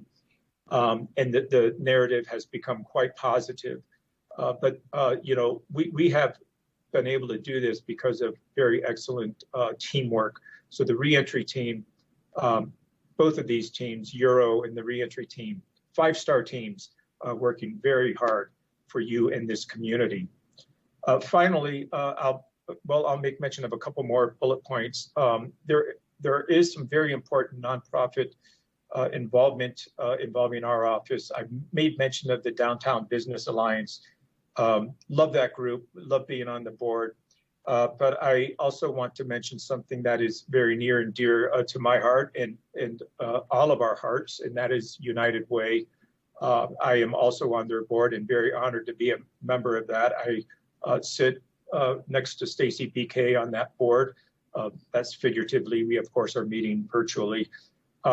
We accomplish many good things for the community, and with the very generous donations of our employees of this community, and some very positive things happening with United Way. Great to be a part of that. Finally, and I mentioned at the outset, no particular order here, but if I was to arrange all of these bullet points in order, I think this one would top the list. Not surprisingly, that's the Rio de Flag project. I want to state that it's not my intent, never would be my intent to take on something that is really the hard effort of our capital improvements team and our city engineering team. But we have all had involvement in this particular project, and it's been an all hands on deck sort of approach with the Rio de Flag project. Gosh, it's involved elected officials, it's involved numerous divisions. Rick Barrett and Christine Cameron and Trevor Henry, have done an amazing job with this project, and we are seeing progress. You will continue to get updates. By far, without question, it's the most important capital project endeavor that this organization has ever taken on, and it will serve this community in a profound way when it's successfully completed. So enough on that. I will give myself a breather here and ask Shannon to hit the next few items. Thanks. Thanks, Greg. So the next bullet, the elevation of involvement with Indigenous community. As we know, a big piece of this is our great team member, Rose Tohi. Some examples that come to mind here internally is her assistance on the alternate response model work, participating in that team and providing invaluable feedback. And externally, her recent addition of the Criminal Justice Coordinating Council, being able to be a voice on that CJCC and represent the Indigenous community members. She'll be spending more time talking about the initiatives that she's working on both inside and outside the organization. So you'll hear more great things from Rose here in a little while.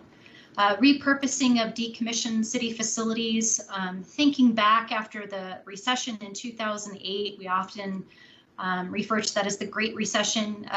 An example of this would have been the Boys and Girls Club and moving them into Cogdale. Most recently would be looking at how we can repurpose the building there at Joe Montalvo or potentially that property. And conversations to come involved with that Thorpe Annex parcel, which is coming later in the list, is potentially the historical Fleet Services building that's there on that piece of property. A lot of interest in that historical building and what it could look like for future purposes. There are many long-term lease conversations that have occurred. Some examples in the past is the Southside Association's use of the Murdoch Center. They are just off of Butler. And also the lease that's provided to Theatricos, so we can provide art and culture to our downtown. So the next and the last item that I'll review with you today is the public engagement process. One of the things that we're looking forward to is working with the public to identify what we would like to use the Thorpe Annex parcel for in relation to parks, recreation, potentially some open space. There's been lots of conversations and we're looking forward to engaging in that process. Passing it on to you, Shane. Thanks, Shannon. Covering the last three items on this list, Mayor and Council, a longstanding objective for the organization, certainly, but one that has received considerable attention from the city manager's office over the last 18 months has been the effort to make the airport a truly self-sustaining enterprise fund. A lot of work has gone into that over the last almost 2 years under Greg's leadership, and more is to come. But we certainly have that on our radar. To make the airport a self-sustaining enterprise fund and not dependent on the general fund is a huge accomplishment, and one certainly worthy of pursuing. The next bullet, really a constant area of focus for the city manager's office is to work with our leadership team in finding and implementing organizational efficiencies. Shannon kind of spoke to that when we talked about organizational restructuring or the structure itself. How do we best meet the operational needs of our organization and providing service to our community at a higher elevation? Is really something that is core to the area of focus for the city manager's office. And we look to try to implement emerging technologies and enhancements where appropriate. And finally, arguably one of our most important areas of focus for the city manager's office is that of employee relations, morale, and compensation. We spent quite a bit of time during the budget preparation and discussions with the council on compensation because it has direct ties to the other two, morale of our employees and the health of our relations one to another.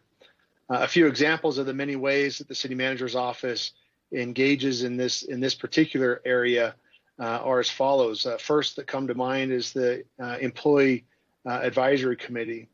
Considerable time and effort is invested to ensure that our employee advisory committee is both engaged on all matters of city business that impact our employees and has a voice at the table. We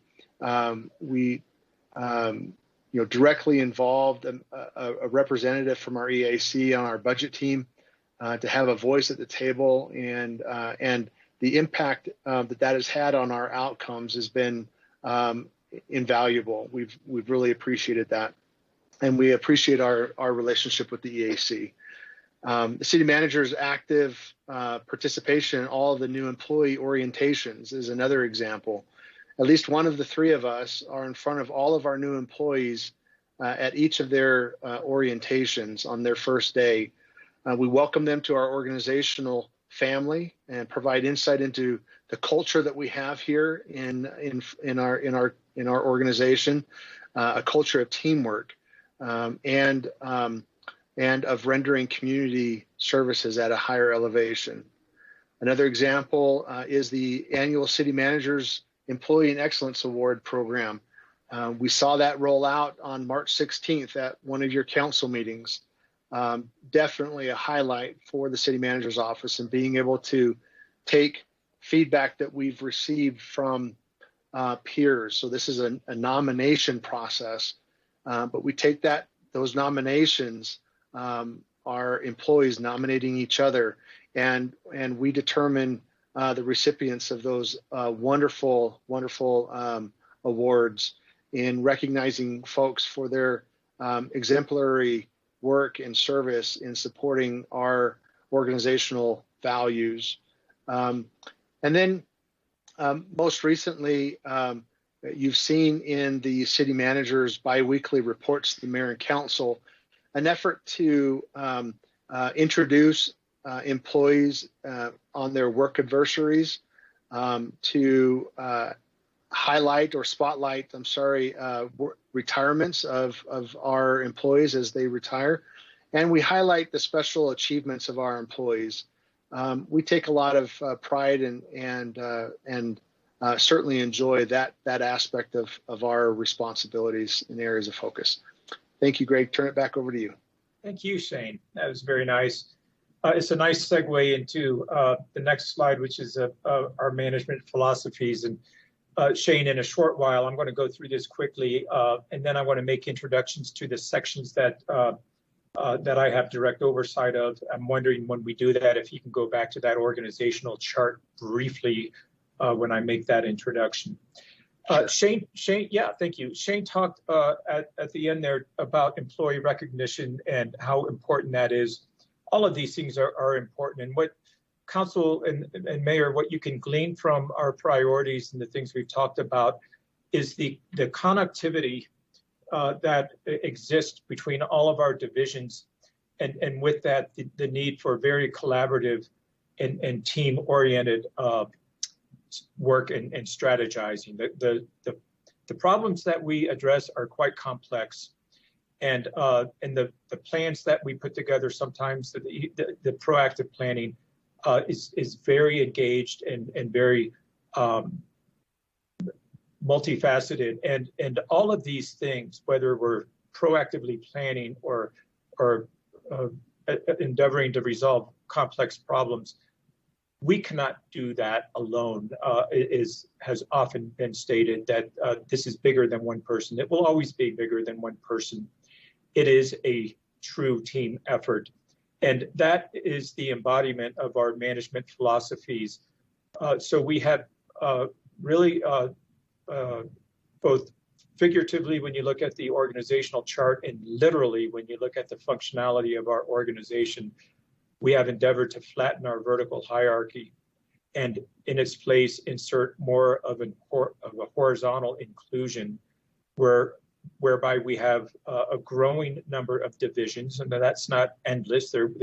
But we will see a little bit more growth in that regard, and whereby we truly embrace the empowerment of our employees, not by virtue of the titles that they hold or the positions that they occupy, but rather as team members and part of a larger body, organizational body that serves this community in so many important ways.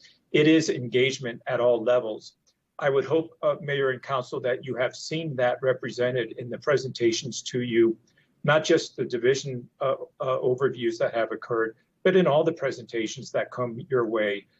We have tried to be inclusive of many employees who, frankly, you may not see on a day-to-day basis, especially during COVID.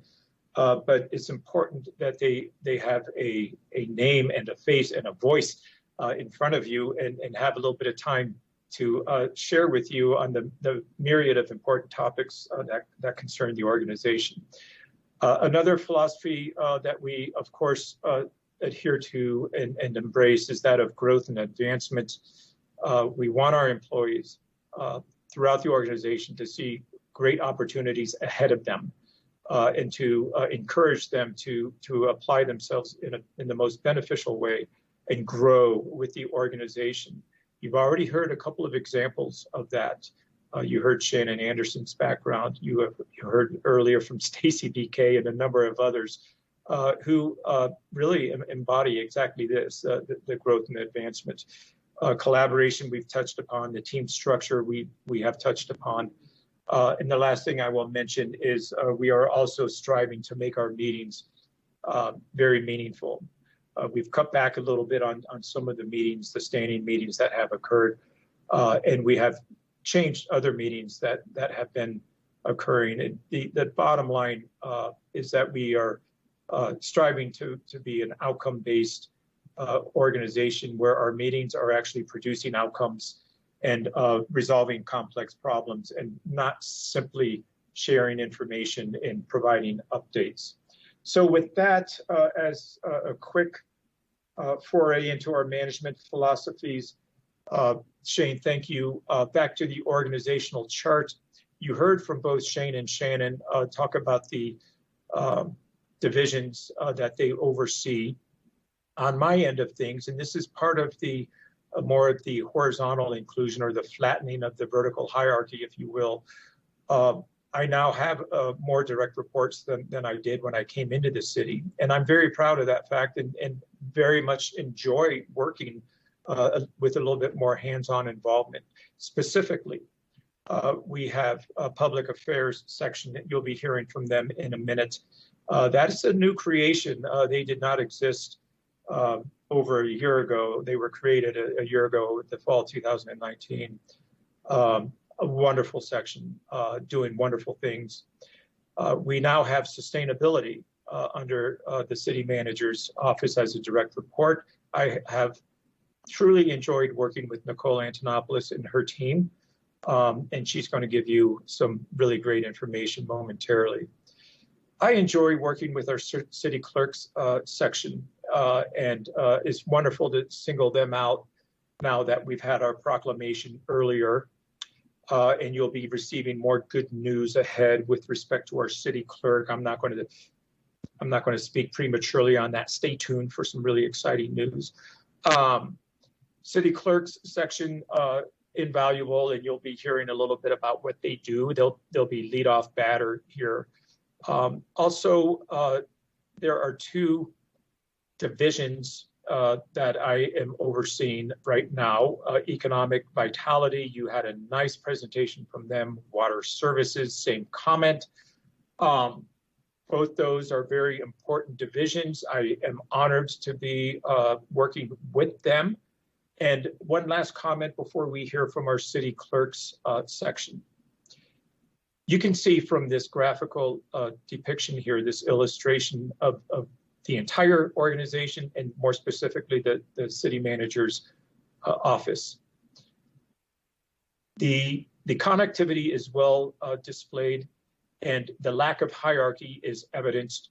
But what is also evidenced here is the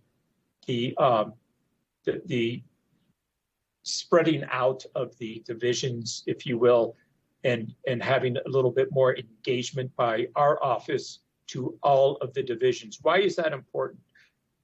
Council and Mayor, we as in the city manager's office serve at the pleasure of council. We state that over and over again, and it's a truism that we embrace, and we're honored by it. We also provide the direction of the council, especially in terms of the established priorities, the community priorities. And we make sure that those directions and those priorities are well articulated throughout the organization. So there's a flow of information, if you will, from the council out into the organization, but it's not a one-way flow. And as the chart illustrates on the right, it is a two-way flow. It's a rather messy flow, if you will. And in the other direction, you have a wealth of information coming to you at the dais, Mayor and Council, each and every week from the divisions, from the sections, from all the facets of our organization. It's a wonderful flow of communication in all directions. With that, City Clerk Stacy Salzberg, are you ready to bring us into the world of city clerkdom? Thank you, Greg. Yes, I sure am. Good evening, Mayor and Council. I'm Stacy Salzberg. I'm your city clerk, and appreciate the opportunity to provide you with some information about my office. I will start with just a quick introduction of myself and then introduce my team. I am an Arizona native and have been employed with the City of Flagstaff for 14 years. I started in 2007 with the Public Works Department, working with an amazing group of people that really truly sparked my passion for public service. And after serving in Public Works for a few years, I moved into the city manager's office and held a few different roles there. And I was appointed to Deputy City Clerk in 2012, and then later promoted to City Clerk in 2018. I have a bachelor's degree in Justice Studies from Arizona State University, and as of last week, I have completed my master's degree in Public Administration from NAU. I am also a Master Municipal Clerk and a Certified Election Officer of the state of Arizona. And a fun fact about me is that I was a competitive clog dancer during my high school years. And with that, I am honored and privileged to have such an amazing team by my side. We consist of only 3 FTEs, and while we are small, we are certainly mighty. Stacy Fobar is our Deputy City Clerk. She joined the clerk's office in 2018. She has a bachelor's degree in English from the University of Arizona and is currently working towards obtaining her Certified Municipal Clerk designation. She is also a certified election official and is very active in the Arizona Municipal Clerks Association. Larissa Fady is our city records coordinator. She also came to the clerk's office in 2018, and we were very fortunate to have snagged her from the public library. Sorry, Heidi and Jared. She has a bachelor's degree in political science with an emphasis in public administration from Northern Arizona University. Larissa has a really strong background in employee engagement and recognition, and as such, she is currently serving as the chair of the Champions of Team Flagstaff. Next slide, Shane. So as can be seen here, the city clerk's office has an overall budget of just under $345,000. And before I move into our work program, I just wanted to share a couple of quick facts. As we heard earlier in the proclamation from the mayor, thank you, by the way, municipal clerks are the oldest public servants in local government. We used to be referred to as remembrancers because we generally seem to remember everything. The city clerk's office maintains almost 50 unique record retention schedules. And last year, we processed 412 public records requests. We created 112 agenda packets, attended 90 council meetings, and processed 23 liquor licenses. So a lot of great work is coming out of my office. Next slide. So the role of the city clerk's office is quite diverse and frankly can change day to day and even sometimes hour to hour. We do cover a myriad of standard functions that you can see here in this table. We preserve the history of the city, and if you haven't had the opportunity to do so, come check out our vault. We've got some really neat items in there that date back to the late 1800s. We provide broad support for the city as a whole, and most city staff can attest to the fact that we generally have our hands in just about everything. That may be a good thing, maybe a bad thing, but nevertheless, we're involved in a very large amount of work. My office oversees the production of city council meetings and agenda preparation. We ensure compliance with open meeting law for council and commissions. We conduct city elections and maintain the city code and city charter, again, just to name a few. Stacy Fobar specifically oversees the city's board and commission program. The management of this program has grown significantly over the years, and Stacy spends a majority of her time managing this program. She has been instrumental in the last year helping staff liaisons and commissions transition to virtual meetings due to the pandemic and closure of City Hall. She is also responsible for processing our liquor licenses, domestic partnerships, and attending and taking minutes for the city council meetings. Larissa's primary function is to oversee the city's records management program, which is quite technical and highly regulated by state and federal law. Among other things, she provides staff training on record retention practices and destruction policies, maintaining and updating retention schedules, ensuring proper storage and archiving of records, and managing the city's record storage facility. However, a very large portion of Larissa's time is spent responding to the many public records requests that we receive. She works very closely with staff across the organization as well as the legal department to respond accurately and appropriately to all of these requests. So what is on the horizon? There is a lot that happens behind the scenes to help keep our organization running. And as such, the city has grown, as has the work of the city clerk's office. We've been very fortunate to have a new position included in the city manager's recommended budget for this upcoming fiscal year. And this position will help tremendously to broaden our workload and to increase efficiencies in our office and provide some much needed administrative support generally to the city manager's office. Next, we are on track to implement an online candidate signature portal for council candidates to collect petition signatures electronically for the 2022 election. We are right in the middle of transitioning our document management system to OnBase. The convening of a charter review committee is happening to evaluate and recommend potential changes to the city charter. And we continue to investigate new records management software to hopefully move away from our current outdated system. My team works very hard and I'm thankful for their dedication to serving the organization and the community. And I am very honored to work among a great many of folks in this office and across the organization. And with that, I will turn things over to Jessica Drum, our Public Affairs Director. Thank you so much.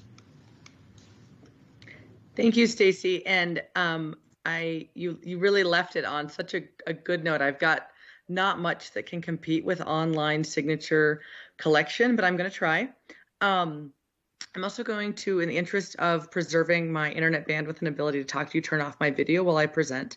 But my name is Jessica Drum. As Stacy said, I am the Public Affairs Director for our somewhat newly created Public Affairs section. As Greg mentioned, we were officially pulled together as a team in January of 2020, and I have the distinct pleasure and honor of leading a team of truly impressive individuals who work together to support public affairs and outreach to our city residents. I have Rose Tohi, who's the coordinator for Indigenous Initiatives, Valedia Chase, our NAU neighborhood liaison, Sean Johnson, the city's chief of staff, the chief of staff to the mayor and council, Jason Cook, who is the mayor and council's executive assistant, Sarah Langley, our management analyst, and in exciting news, we have made an offer that has been accepted to Chris Rhodes, who is our new management analyst that will start May 17th. He will be taking over work in the city manager's office on priority-based budgeting and the Office of Labor Standards. Next slide, please.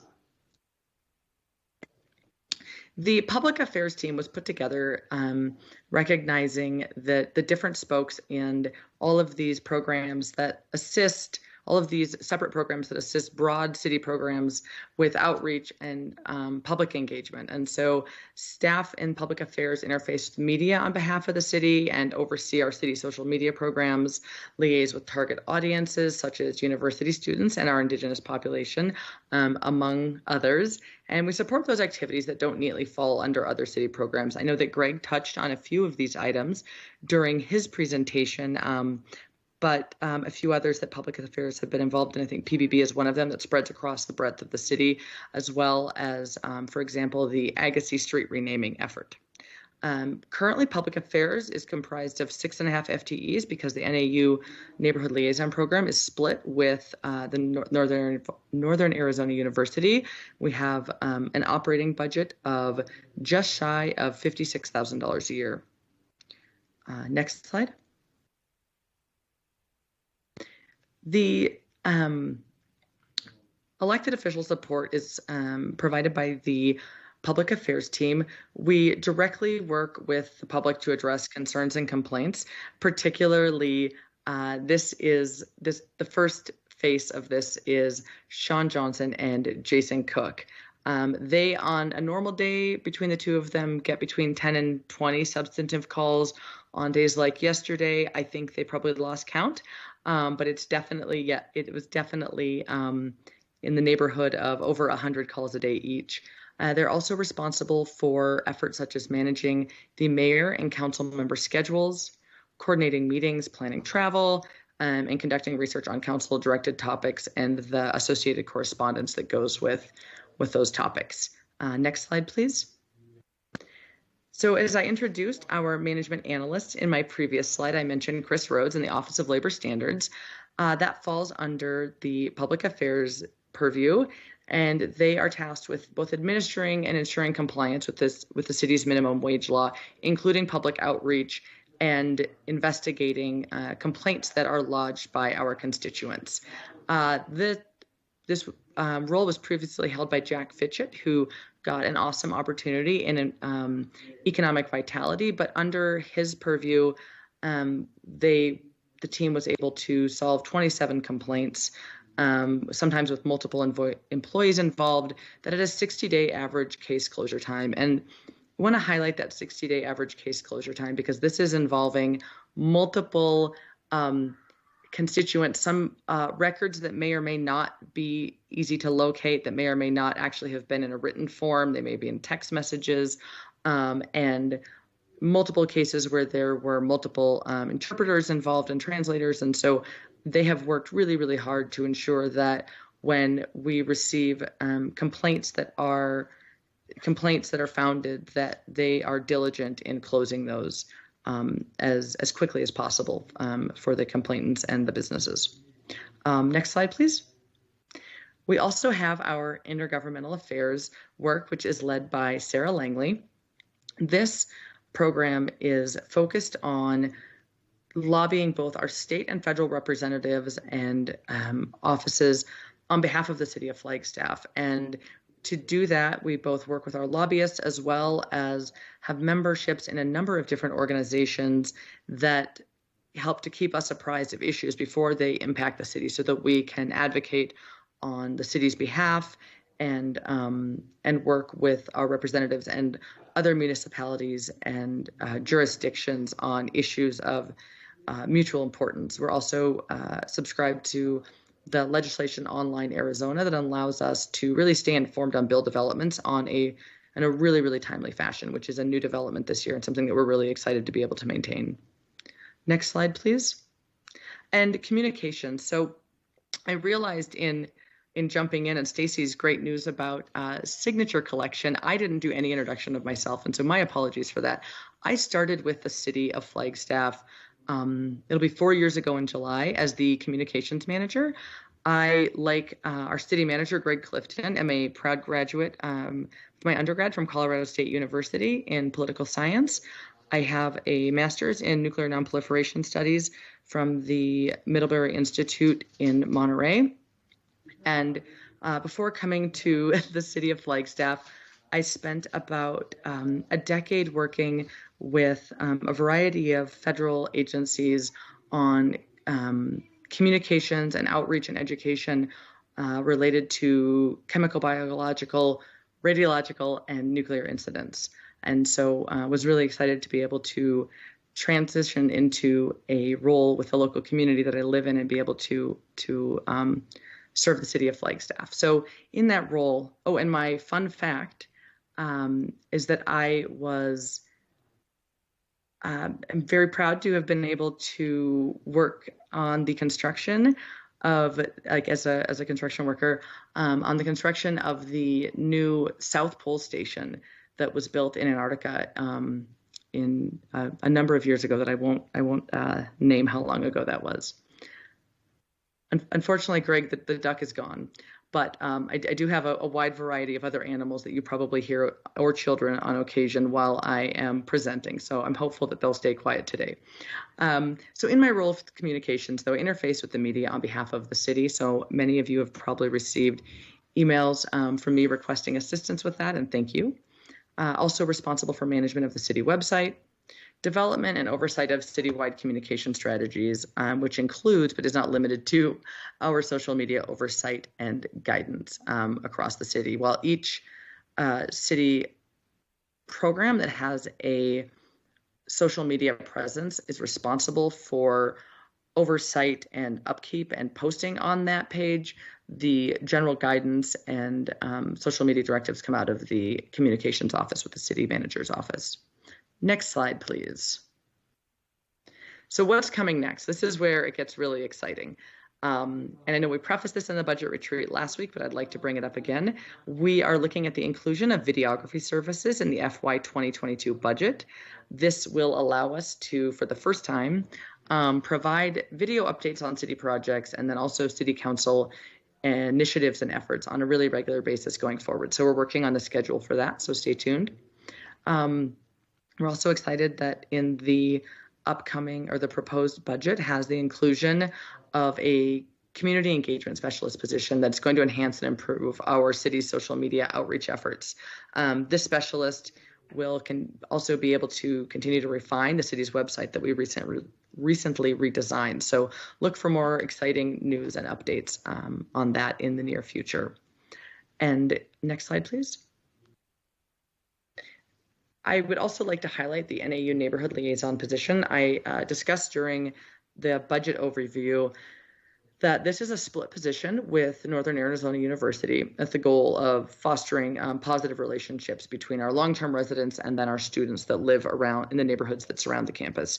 A couple of the programs that I'd like to highlight that Valedia Chase has been fantastic in spearheading and bringing some of these to maturity. Some are new and some are we've been doing for a few years. The first is the community welcome. And unfortunately, last year, due to COVID, that was not in person, but we're hopeful to be able to bring that back this year in person, and that we'll be able to invite mayor and council to participate in that, as well as city leadership.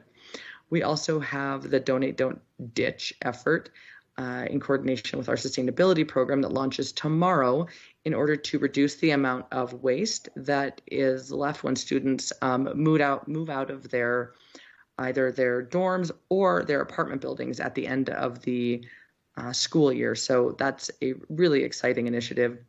And we also have a new offering that I think is really going to be fantastic. It's the off-campus living course that Valedia has been designing with NAU to really help those students as they make the transition from dorm living to off-campus living, understanding what it means to be a good neighbor, what's involved in that, what they can expect, how they can be proactive, and make that transition as smooth as possible when they go into these neighborhoods that are surrounding campus. And so we're excited to be able to launch that this coming fall is planned.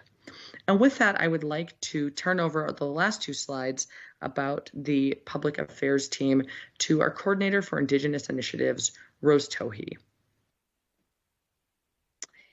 Mayor and council. So I'd like to do an acknowledgement. I'd like to just acknowledge the sacred space and the sacred place that we have that Flagstaff is situated on, and to also honor the ancestors whose shoulders we continue to stand on. So I want to just say that. So I am Rose Tohi, and I am the coordinator for Indigenous initiatives. I'd like to cover some highlights for this office. First, I just want to say that we are grateful that City Council and City Manager's Office made a commitment to Indigenous people by creating this full-time position, coordinator position, and it's fully funded by the city. And that happened in 2020. Before that, it was a temporary part-time position for the year before that. And then I also want to highlight that the coordinator work plan was also presented to City Council in May of 2020. So there's a lot of internal work with city departments and the city teams, as well as external work with community partners. So I'd like to also say that in doing this, if there's time, I can go into some of that. But just to say that the 11 crucial areas of the relationship building and solution-oriented work plan that includes the Indigenous Community Cultural Center, the Indigenous Commission, economic inclusion, visibility, education, public safety and criminal justice, wellness, housing, and transportation. Those are all the, and working and outreach to Indigenous tribal nations. Those are the joint meetings and the planning of the joint meetings with tribal nations, as well as the COVID update, are all some of the things that has happened through this office. And then the main thing that I want to also highlight is really the formation of the Indigenous Commission, which was created to advise City Council on Indigenous related topics and issues, concerns, those kinds of things. This was completed in December 2020, which I am the staff liaison for. And currently they have completed 3 meetings since their formation, and then also received training, and then also a presentation of the work plan that included all the different topics that I just mentioned. And also, they've received the presentation on the city's climate action plan. And then on their next meeting, they've requested information on population trends, which would be a foundation to many of the advisement that they would be making. And Sarah Dector will be providing that presentation in June. So I just want to say thank you for this time. Let's see, I think the fun fact, which I may have shared with you, would be that I am the youngest of 18 children from my dad. And I grew up with Navajo as my first language.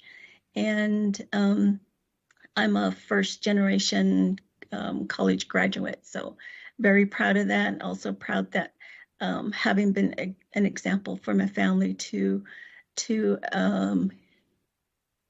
obtain their education. So I'm happy that the city, I'm happy to be with this team. They're very supportive, they're awesome. And I really appreciate the time that they give me and support that I get. And so this is the end of my portion. I will now hand it off to Dean, our fashionable risk manager. Go for it, Dean. Thank you. Good afternoon, Mayor, distinguished council members. Thank you for the opportunity. My name is Dean Koch-Enauer, and I am your Director of Risk Management. A little bit about my history. I started my working career at age 4 as a farm boy in Illinois. Just to fast forward just a little bit, I've been married to my wife, Linda, for 30 years. We have 2 kids. Our son, Jonathan, graduates from Colorado University next week, and our daughter, Alyssa, graduates with her master's degree from Virginia University in 3 weeks. So Linda and I will be doing a little bit of traveling coming up. A little bit about me professionally. I have my associate in risk management. I have had the privilege and the honor to be the chairman of the City of Scottsdale Self-Insured Trust. I have been the president of the Arizona Public Risk Management Association.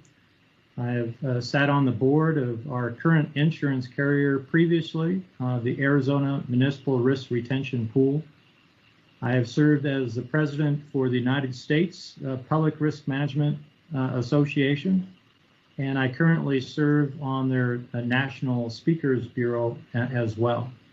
I have been with the city for 8 years. I've been in public sector risk management for coming up on 20, and 10 years prior to that, I was in the private sector risk management. Just a little bit about our department. We have 2 full-time equivalents. So we have an operational budget of about $250,000. Our self-insured trust that is utilized to pay for insurance claims and for defense fees and some of the other risk management costs sits at just over $5 million. And our insurance budget, this is what we utilize to pay for auto, property, casualty, general liability, cyber, all of those lines of coverage is approximately $1.8 million. Risk management by the numbers, if we can advance. In risk management, we have about 450 claims incidents that we handle on an annual basis. Quickly, how that breaks down, we have 120 employee injuries, near misses, close calls. Of that 120, 35 were a little bit more than a near miss. This is where they have to go see the physician. They may have prescription medication. They may be assigned a light duty or a modified duty.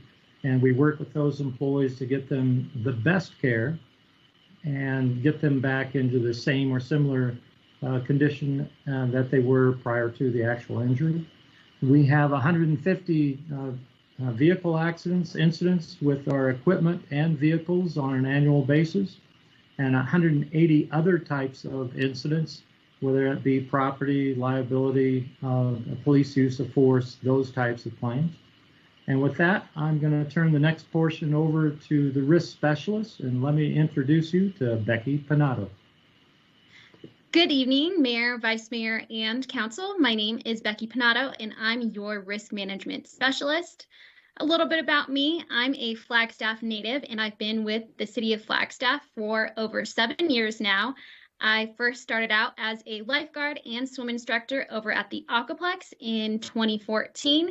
And from there, I was promoted to the position of pool manager in 2015. After that, I moved up to the position of recreation coordinator for community events in 2016, and then was promoted to my current position as the risk specialist in 2018. I have my Bachelor of Science in Mathematics. I hold the Associate in Risk Management designation, and I'm currently working towards obtaining my Chartered Property Casualty Underwriter designation, with plans to complete that by the end of the year. And a fun fact about me is that I did not own a car until 2018 and used to get around just by biking, no matter the weather, which led to some very muddy and interesting bike rides. I'm excited to be a part of the risk management team, and in my current role, I function in all areas of risk management and specialize in the areas of notice of claims, subrogation, and restitution. So notice of claims are third-party liability claims that anyone seeking to secure funds from the city must submit in order for their claim to be considered, and we see about 50 of these claims per year. They can range anywhere from about $50 to several $1 million, and I adjust and settle the smaller claims myself by evaluating each one on its merits and working with teams of people throughout the city to gather more information and make a final decision. And then I also work to recover funds for the city through subrogation and restitution. These claims involve financial losses that other people have caused to the city, typically through property damage. And for subrogation, I put together demand packets and submit them to insurance companies to recover funds we've expended related to these incidents. I oversee about 35 subrogation claims per year and recover about $100,000 annually. And then when someone doesn't have insurance, and in some cases of petty damage to city property, I work to recover our funds through the courts via restitution. These are typically minor claims that get paid through a payment plan that's been set up through the courts, and I oversee about 20 of these types of claims per year. Thank you, and back to you, Dean. Well, thank you, Becky. A little bit more about areas of focus in the risk management department. When we have to enter into that section called the risk reduction, essentially risk management has failed. The primary purpose of risk management is to identify those things that could potentially have an adverse effect, either to employees through injuries or through assets of the citizens of Flagstaff that they have entrusted to us in terms of vehicles and property. Once that occurs, however, then we enter into risk reduction. So we do that through a number of different methods. We do transfer of risk through contracts. So risk management will oversee the indemnity language, establish appropriate insurance amounts, and make sure that the additional insured coverage and proper endorsements are in place. Certainly, we handle the claims we've already talked about, general liability, auto, property. We do early intervention on some claims. We work in conjunction with the legal department, but early in at least half of our claims, we will actually call plaintiff's counsel, set up a meeting, have a discussion to help better understand their point of view, and so that if there's an opportunity to mitigate or to resolve a claim early, that is what we enter into at a very early stage. We do the workers' compensation, and certainly we do innovative training programs that are typically not done in other entities. The most recent one we do is called Saving Our Assets. In that particular program, employees learn that they are truly the risk manager for the city of Flagstaff. And so when people ask me from other entities, well, Dean, how many people do you have in the risk management department? And I simply tell them, well, we have over 800 risk managers here at the city of Flagstaff. We here in the risk management department are simply consultants that help our risk managers to see the loss coming, to see the hazard, and to help each other so that everyone goes home tonight. And with that, that kind of takes me to our last slide. So we are, in fact, your risk consultants, Becky and Dean. And just one more thing, I don't know if you can see that on the camera, but I too am wearing maybe a cartoon tie or two. Actually, I think I have about 60 of them. So on any given day, I'll be wearing a different cartoon tie. So the next time you see me, be sure to check out the tie. And with that, I'm going to pass off to Nicole Antonopoulos, our sustainability director, who is perched and ready to go. Thank you, Dean. Good afternoon, Mayor and Council. Nicole Antonopoulos, Sustainability Director. I am here to introduce you to the sustainability team and highlight just some of our work. Before I introduce you to the full team, I'll share a little bit about myself. I am first-generation American of Greek and British descent. I grew up 25 miles north of Chicago, and I graduated from the University of Kansas in Lawrence with a degree in anthropology and an emphasis in primatology. I then completed my master's in geography and graduate certificate in geographic information systems here at Northern Arizona University. So a fun fact about me is that I love the outdoors, and no adventure is too big or too small.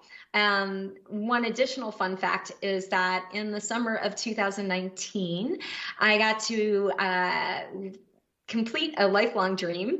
I have a lot of those, but I volunteered on a orangutan rehabilitation project in Borneo, and it was truly one of the most powerful experiences that I've had. With that, I have been challenged by Dean to keep within my 8 minutes for presentations. So here I go. I do want to introduce the sustainability team to you. They really are an amazing group of dedicated, caring, community-oriented, and innovative people. So starting in the left-hand corner of the screenshot, first is Jillian Goulet. She is our part-time climate engagement coordinator. Then we have Marissa Malloy, who you heard from earlier this evening. She's our administrative and community stewards assistant, followed by Dylan Lenzen, our sustainability specialist. Then Maggie Toomey, you also heard from Maggie as well, our volunteer and event coordinator. Then Ramon Alatorre, who is our climate and energy coordinator. Jenny Neiman, our sustainability specialist. Emily Schaefer Dominguez, our materials management coordinator. And Summer White, who is our first Sustainable Food Systems AmeriCorps Vista. Next slide, please. So the sustainability section aims to create a livable and low impact community. And this mission is reflected in the goals of the section program areas. The section contributes to the greater well-being among Flagstaff residents through numerous efforts. And our 5 program areas are climate action, community stewards, which is our anti-litter program, energy, food systems, community events, and materials management. The sustainability staff develops and implements policies, projects, and programming to enhance the municipal and community-wide sustainability efforts. And we build on the principles of economic, environmental, organizational, and social sustainability. And our programming supports the integration of these projects throughout city operations while providing critical resources to the Flagstaff community. Also included in the slide is our section's fiscal 2021 operating base budget, which is $193,000 and change. We have a staff of 8.5 positions, which brings the total of our budget to $653,400. Please keep in mind that these amounts reflected on the screen do not include one-time funds. All right, I'm going to go by alphabetical order introducing our programs. So I'll start by highlighting our climate program, which works to reduce climate pollution and prepare the organization and the Flagstaff community for the changes to our climate. Jenny, Ramon, and Jillian are working tirelessly to meet Council's direction to develop a framework to achieve carbon neutrality by the year 2030. And over the last 8 months, they have engaged with more than 2,000 people to help inform and provide updates on the city's carbon neutrality framework. Staff continue to move climate action conversations forward and provide resources to the Flagstaff community, such as our climate ambassadors training. We also are seeking grants to provide resources to the community. Our most recent example that I mentioned last week is the National League of Cities Award for our HEPA purifier and Resilient Neighborhoods Network programming, as well as integrating the important conversations of understanding the intersection of climate, housing, transportation, and consumption. You'll be hearing a lot more from the climate team and myself, both on May 11th for a carbon dioxide removal 101 presentation and consideration of adoption of the carbon neutrality plan on May 18th. Next slide. Next up is community events, and events are intended to provide educational and engagement opportunity to the Flagstaff community. Our events strive to reach all segments of the Flagstaff community. Maggie Toomey is our community event guru. If you've ever been to one of our events, you've seen Maggie in action. Pre-pandemic, sustainability hosts more than 100 events annually. And over the course of the pandemic, we were able to host 70% of those events. We are able to keep our highly demanded events such as our Fix It clinics, Make a Difference Day, drop-off days, Dump the Drugs, Shed-a-thon, home energy efficiency workshops, as well as Lights Out Flagstaff available. Some of the tools that we use for engagement were focused on pre-registration, social distancing, masking, staying within family units, and hosting outdoor events or online events. So we had attendance of about 80% of pre-COVID rates. And in one case, at drop-off days, we saw a record number of participants, over 400 households. Next slide, please. Next is our Community Stewards Program, which relies on wonderful volunteers throughout the Flagstaff community to keep our neighborhoods, trails, parks, and streets litter and graffiti free. Maggie and Marissa do a phenomenal job coordinating more than 200 groups of volunteers that have adopted avenues or sections of the Foots Trail. They also provide support to community members interested in one-time, annual, biannual cleanups, as well as responding to cleanup needs during winter snow play. They also work to recruit and train volunteers and educate the community on the negative impacts of litter. And even during the pandemic, our community has shown their dedication to keeping Flagstaff litter-free. We've had 400 plus volunteers over the last 4 months alone that have donated more than 850 hours of their time to keeping Flagstaff clean. Next slide. The next program that I'd like to highlight is our energy program. And you've heard about our important partnerships with the APS through the APS Take Charge program and the APS Solar Communities program. The city's energy rebate program has been around since 2013, and our annual allocations are repeatedly exhausted 6 months into our fiscal years. Ramon Alatorre diligently manages the fund's distribution and the monitoring of our performance of the city's renewable energy systems. He also keeps a keen eye on the city's 50-year contract for Hoover Dam Energy. And to date, that program has saved the city more than $53,000.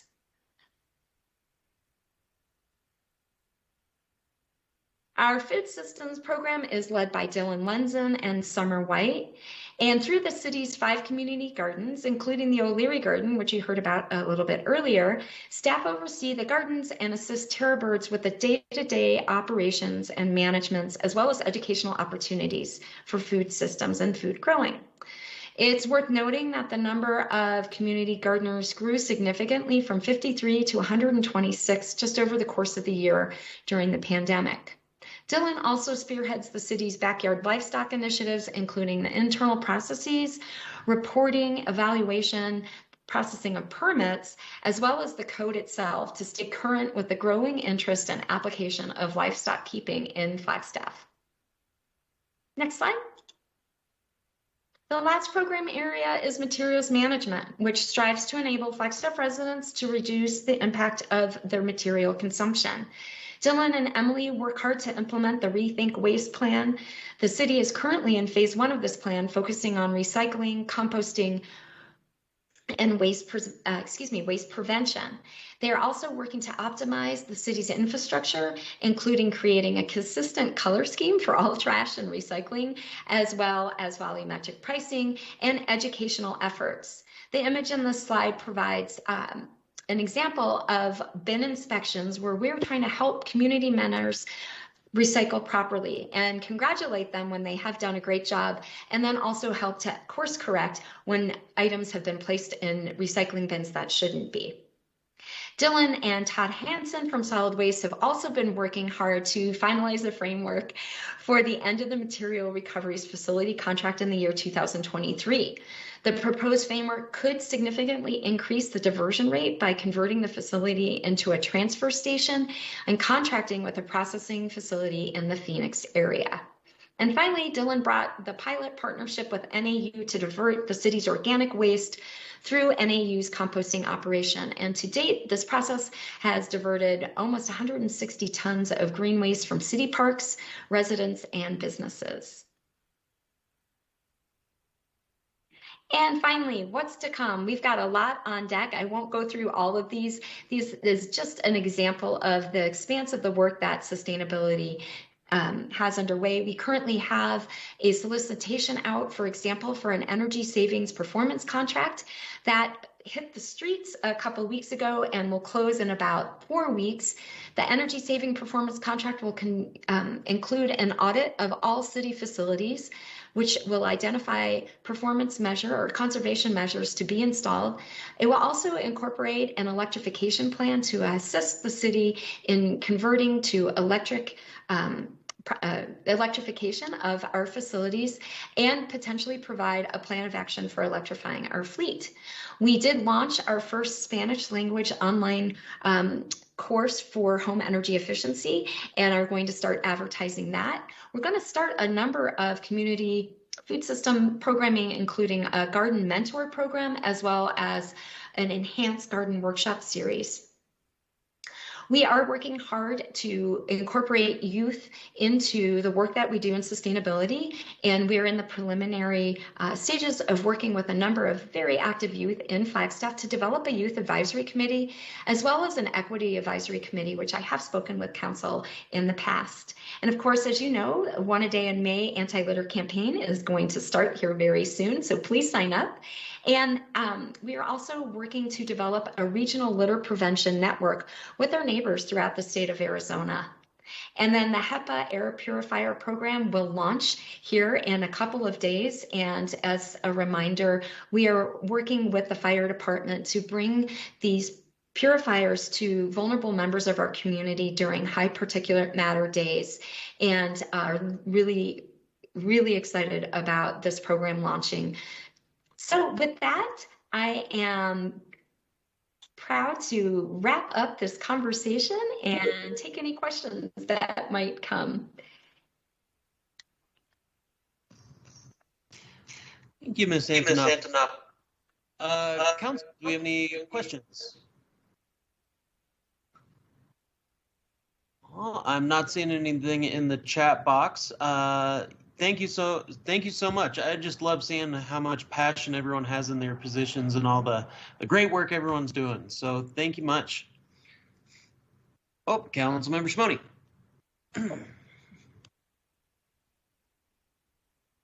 Thank you, Mayor, and thank you, Nicole and team. Oh.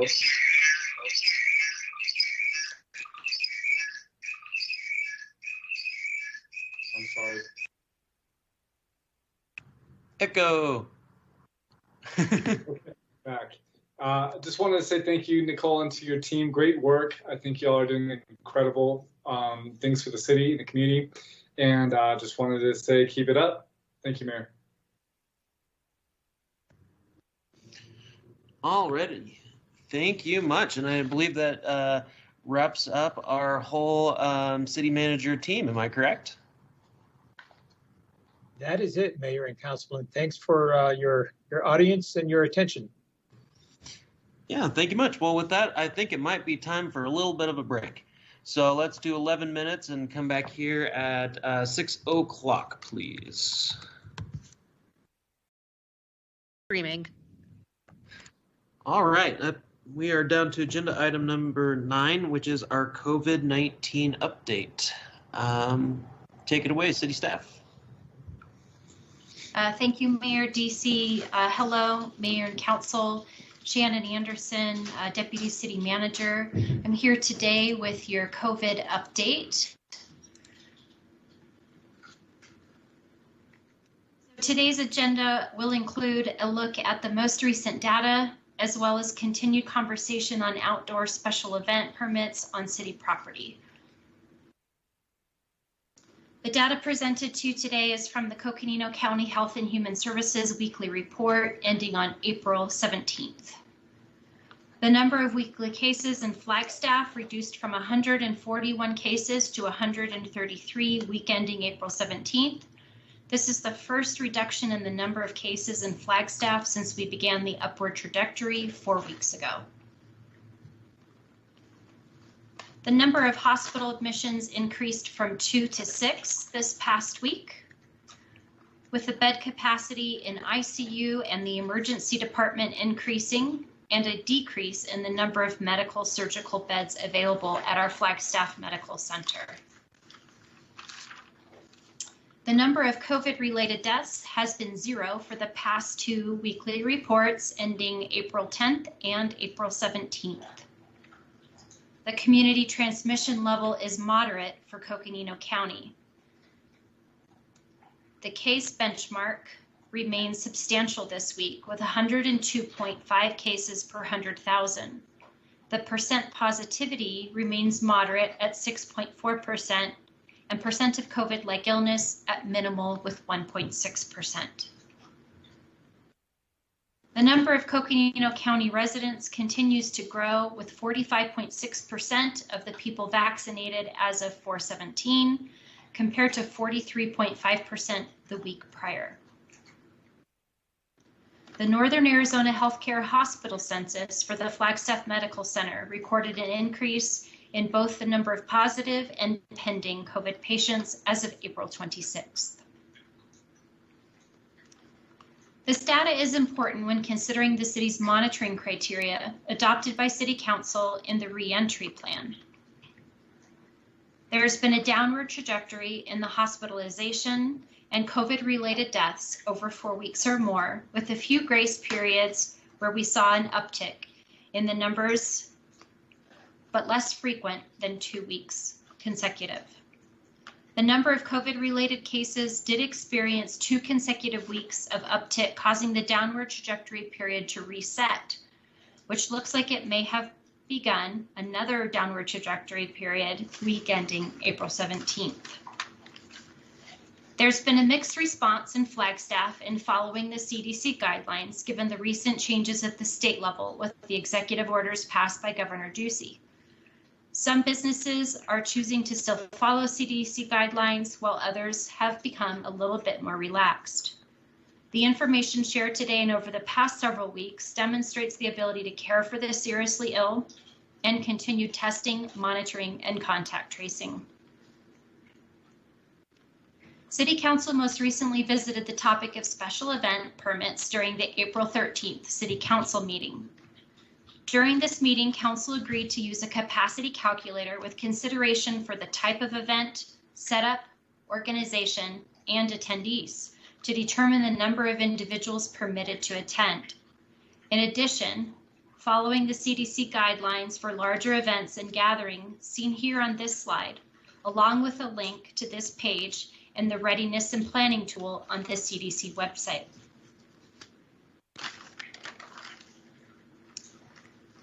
This guidance is intended for large events such as concerts and festivals.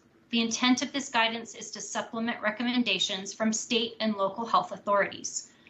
Coconino County Health and Human Services continues to stress the importance of mitigation and masking measures while individuals are still getting vaccinated in the community. There was new guidance issued by the CDC today for fully vaccinated people.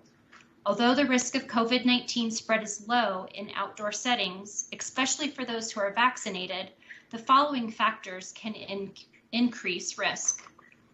The number of COVID cases in the community. Are we at moderate, substantial, or a high level of community transmission? The settings of the event. Does it include a high percentage of unvaccinated people, including children, or people at risk of COVID-19? The length of the event is another risk factor to consider. Events that last longer pose a risk than shorter events. The number of people and crowding of people at the event with more people increase the likelihood of being exposed. When there's a decrease in your ability to maintain physical distance and there is crowding, risk increases. Layouts should be modified to maintain physical distance of 6 feet or 2 arm lengths. Lastly, the CDC references heightened risk of transmission can be linked to activities that involve behaviors such as singing, shouting, physical exertion or heavy breathing, and the inability to wear a mask or your inability to maintain physical distancing.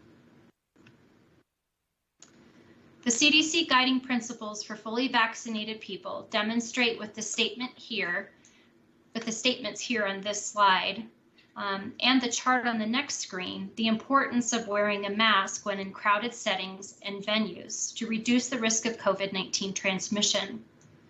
These crowded venues and settings may become difficult for attendees to maintain physical distancing throughout the entirety of the event, thus leading to the recommendation of masking until widespread vaccination coverage is achieved. Here's the chart outlining safer activities for unvaccinated on the left and fully vaccinated people on the right.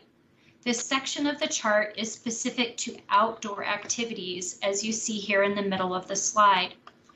You will note at the very bottom, the CDC recommends masks for unvaccinated and fully vaccinated individuals attending a crowded event, like a live performance, parade, or sporting event.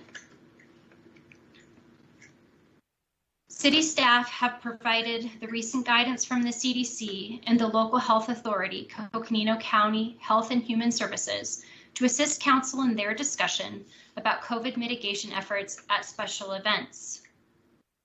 Here are some of the questions that we have come to light on recent discussions. There certainly may be other topics and options council wishes to explore further as well. The goal would be to provide clear expectations to event producers on masks, the expectation for CDC guidelines, and other considerations that council may want to discuss.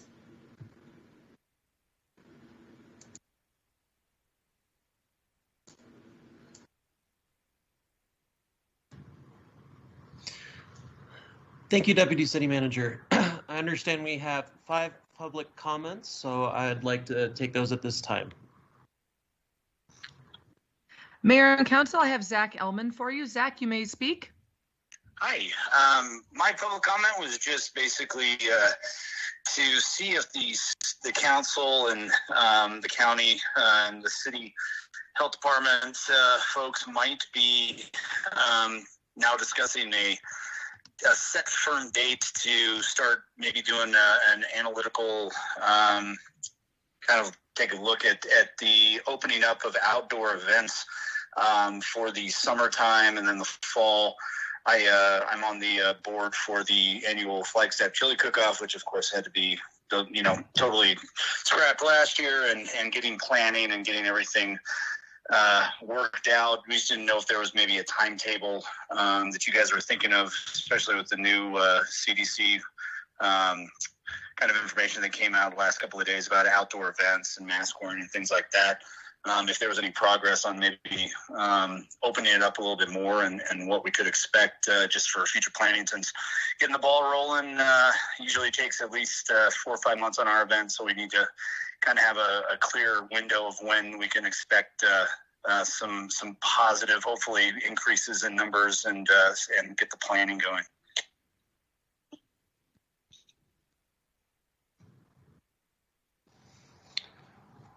Excellent. Thank you for your comments. Next caller, please. Mayor and Council, I have Jim on the line. Jim, you may speak now. Thank you. My name is Jim Crops. I'm representing Flagstaff Friends of Traditional Music, and we are wondering what we're going to possibly be able to do this summer as far as concerts in the parks or music type stuff.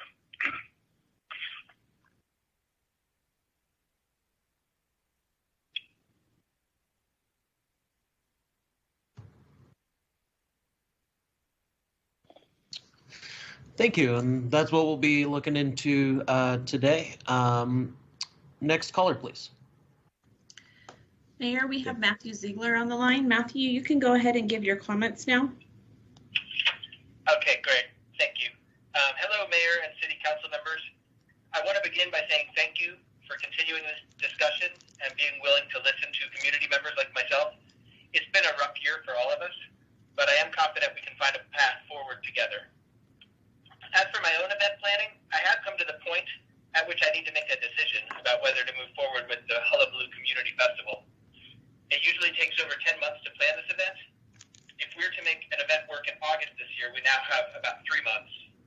Adequate time to plan is crucial for a well-organized event, and more so now than ever, considering all of the safety protocols that will be involved. It would be challenging to pull this off in a limited time, but I believe it's possible. But with less time than that, I just don't think it can happen at all. I have also been exploring site options outside of the city. In fact, I've noticed that many annual events have been moving to locations outside of the city jurisdiction. I don't blame struggling event producers for taking steps like this simply for the survival of their businesses. But I would like to point out the missed opportunity here for the city to partner with events and to arrive at the best possible public health outcomes. I believe you have a great opportunity to shape the way local events reopen this summer, but I fear that without offering us an opportunity to make the events work in the city, that you may lose the chance to shape this reopening and to influence those public health outcomes. As city staff discussed, the CDC has released updated guidance today regarding outdoor safety and masking. The guidance is complicated and it does not offer a one-size-fits-all solution. While there is continued advice that attending events and gatherings increases the risk of being exposed to COVID, there's also clear guidance that vaccinated people can safely attend large events while masked. There's also extensive guidance on how event planners can safely present large events. So when I read the guidance, I see it as nuanced, and it offers many ideas that I believe can be used to safely present events this summer. Today I'm asking for your help, Today I'm asking for your help for event planners like myself to salvage this summer. I believe we can continue to follow CDC guidance and put on safe events in Flagstaff. Thank you so much for keeping the discussion going and for your leadership during these difficult times. Thank you, Mr. Ziegler. Next caller, please.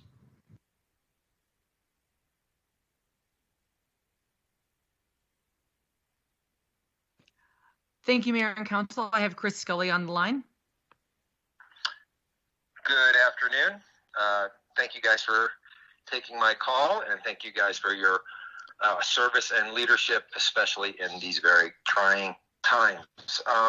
I'm calling in regards to the outdoor special events permits coming up for this season. As a former event organizer, I feel very much that live events and community events are very important to the character to our community here in Flagstaff. I see that things are getting a little bit better. Some of your numbers were a little bit better with 45% of the community vaccinated and the CDC lifting some mask restrictions. And I just wanted to encourage the council to really work with the community event organizers that are putting together events for this season. Obviously, these guys really stick their neck out to create these events in our community. And, these guys actually, they know that they're taking risks and that things can change. It takes a lot of prep time to arrange talent and bring in your vendors and get sponsors. So, all these events need as much heads up as they can get. I would encourage you guys to possibly kind of come from the perspective that things hopefully will get better. If they don't get better, then people will have to change the way they are approaching some of these things. But, I had there are a lot of ideas that we could implement, and you guys, I'm sure, have gone over a lot of them about whether it is to provide separate spaces for people or, maybe giving some of these organizers opportunities to go into even larger outdoor spaces for reasonable rates to kind of spread people out more. We always loved wristbands, giving people different wristbands, or whether they have to have I think they call a vaccine passport to get into these things. So, whether it's the farmers market, the Hullabaloo, movies on the square, or 4th of July parade, people need these events for their mental health And if there's any way we can make events happen this summer, I think it's important for our community. So thank you for your time, and everybody take care. Excellent. Thank you much. Councilmember Aslan, we have Matt Ziegler back on the line. Yes, Mayor, we do. I have him waiting. Excellent. Well, we'll get that call connected here, and Councilmember Aslan, you're welcome to ask your question. Yeah, thank you very much, Mayor. You moved on to the next caller before I had a chance to hit the button. Hi, Matt. Thanks for coming back on with us. Sure. Got you. I wanted to ask you a couple questions, knowing that you're an event organizer. And I wanted to reassure you, too, that I find the data that we're getting to be very encouraging. I think that we should continue to take steps to open up. I want to ask you a couple questions.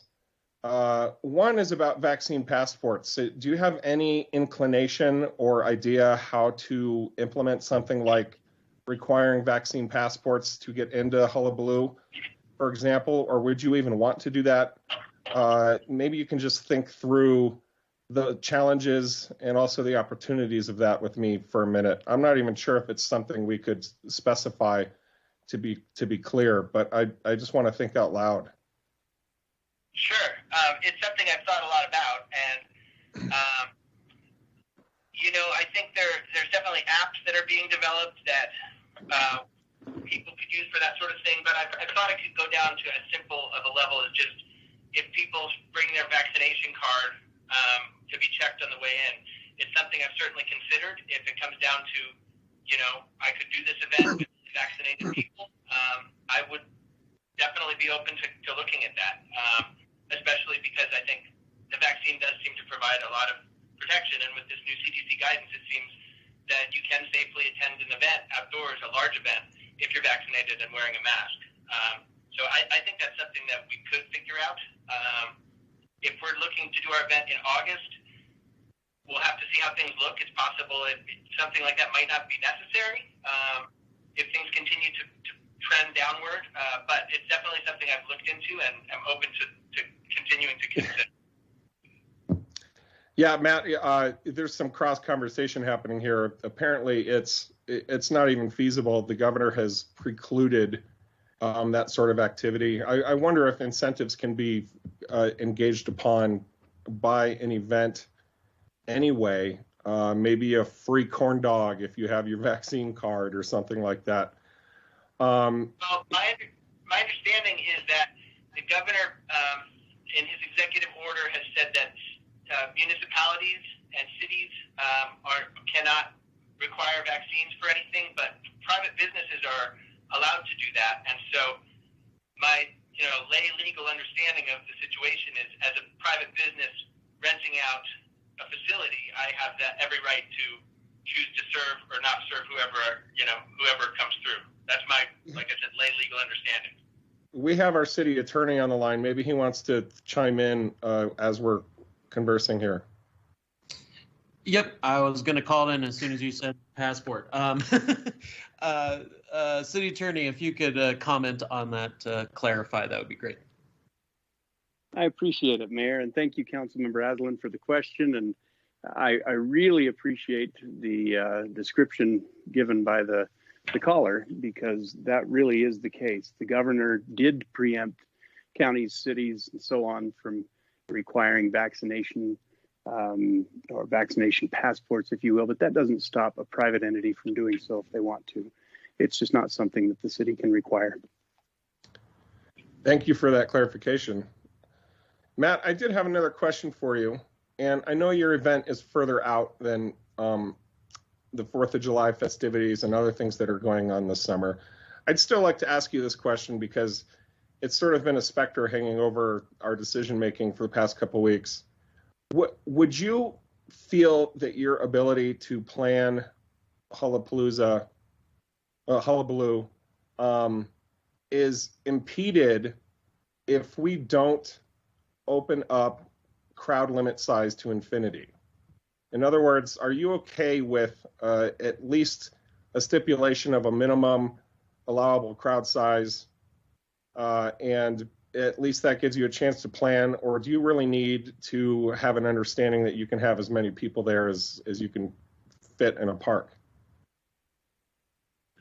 I mean, from a planning perspective, as I said earlier, it does take 10 months generally to plan this event. And, you know, as an event goer, you sometimes might not think about all of the aspects that go into the planning, but I'm sure you guys as city council realize how much time you need to put into every granular aspect to make everything run smoothly. And you only know if something wasn't planned well if there's a problem. But I guess my point is that it's hard for me to go out and sell sponsorships for the event, which is a really crucial part of the revenue streams. If I don't know how many people are going to come, I can't really figure out how much equipment I need to rent or how much tenting I need to rent. So it's, you know, as it is, there's a huge challenge to be able to plan the event in 3 months, even if I could be at full capacity. If I am unclear at what capacity will be, that's just too much of a variable for me to really be able to plan the event logistically. So does that answer your question? Well, I mean, it's helpful, and I appreciate that perspective. How many? I know you have a minimum number of folks you need to be there in order to get above water, right? But what's the most number of people you've had at a previous hullabaloo? And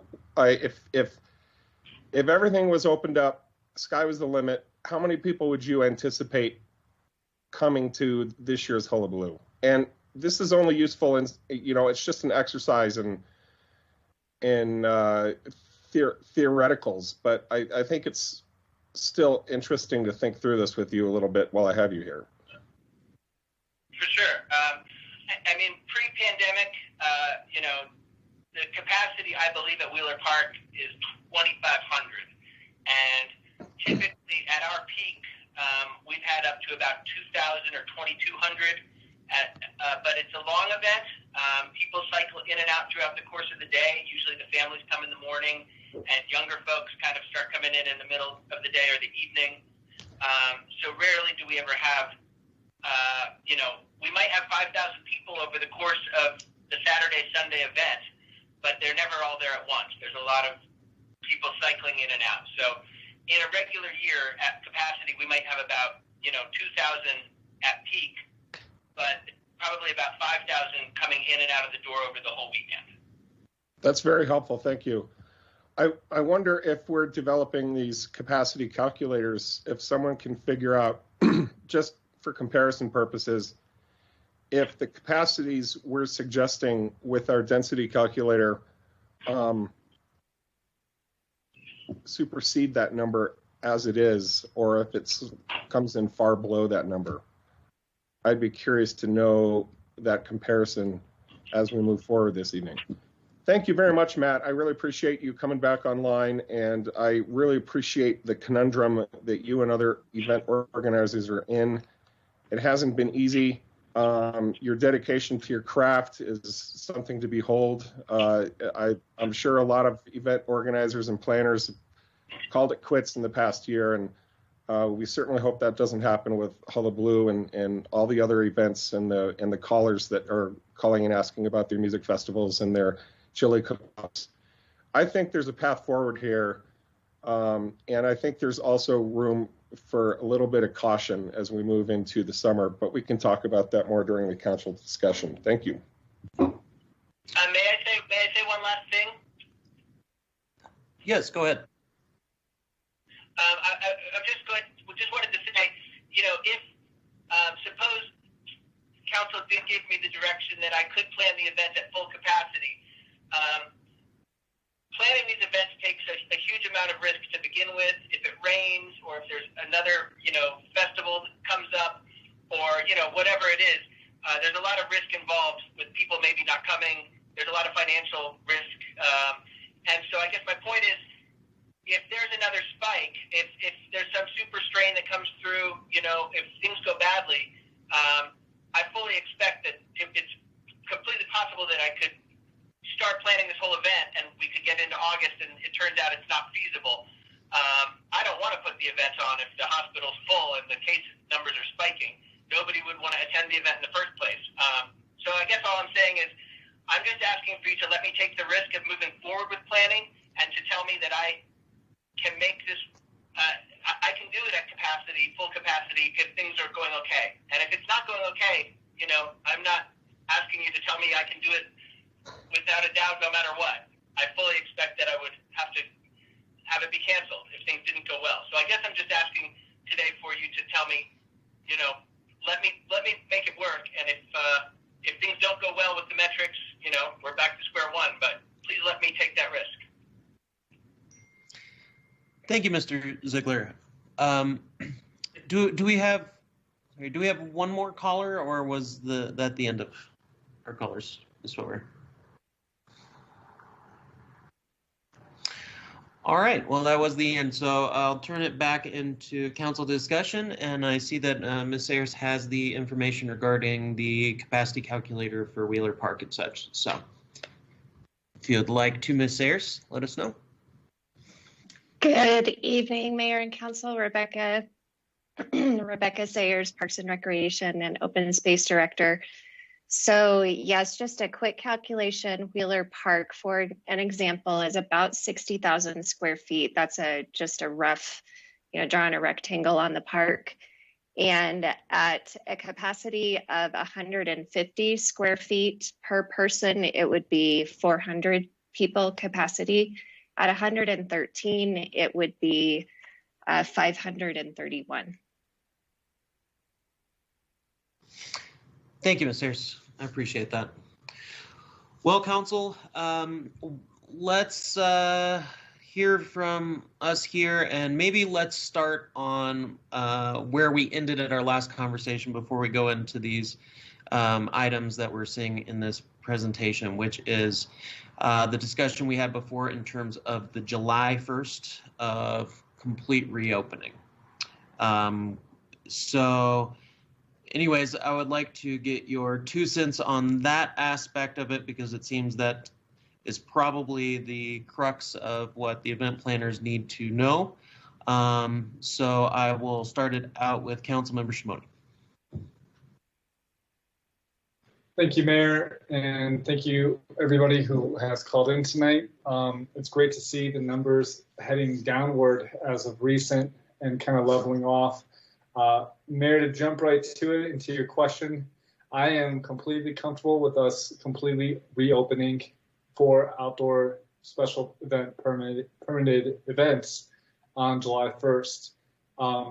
And I can go into more details about the other things, but I'll just leave it at that for now, I guess. Yeah, that'd be great. Let's zip this out and then get to the new questions afterward. And Mayor, I'll just say really quick, I'm sorry, I'll just say that I'm also open to that that date being pushed forward closer to the present date. But I think my colleagues and you all know that I am ready to do that later. But if July 1st is the consensus, then that's fine with me. Thank you. Thank you. Deputy City Manager, you have a question? Yes, Mayor, if you could clarify with the July 1st reopening, is that just including an unlimited number of participants, or is that also ending all requirements for COVID mitigation? If I could just get clarification as to what that reopening means. I meant in that regard that we would go back to the capacities that we had, specifically capacities. I mean, I'm not going to set plans right this second in terms of, the rescinding face mask proclamation, et cetera. I'm not comfortable with that discussion right now. So I'm saying in terms of the capacity, which seems to be the real crux of what the event planners are concerned about. And so then it would be, 2,500 for Wheeler Park as opposed to 500 by the, pi r squared calculation. Thank you. Thank you for clarifying. I appreciate that. Yep.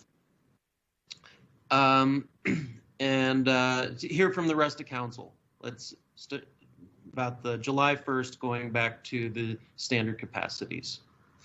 Councilmember Aslan.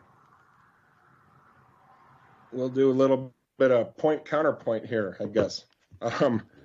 So I appreciate your enthusiasm Councilmember Shimoni, I do have a different perspective. I am actually feeling very bullish about things. I'm very encouraged by the numbers we're seeing. They're not going down. They're actually going up a little bit, but they are pretty stable.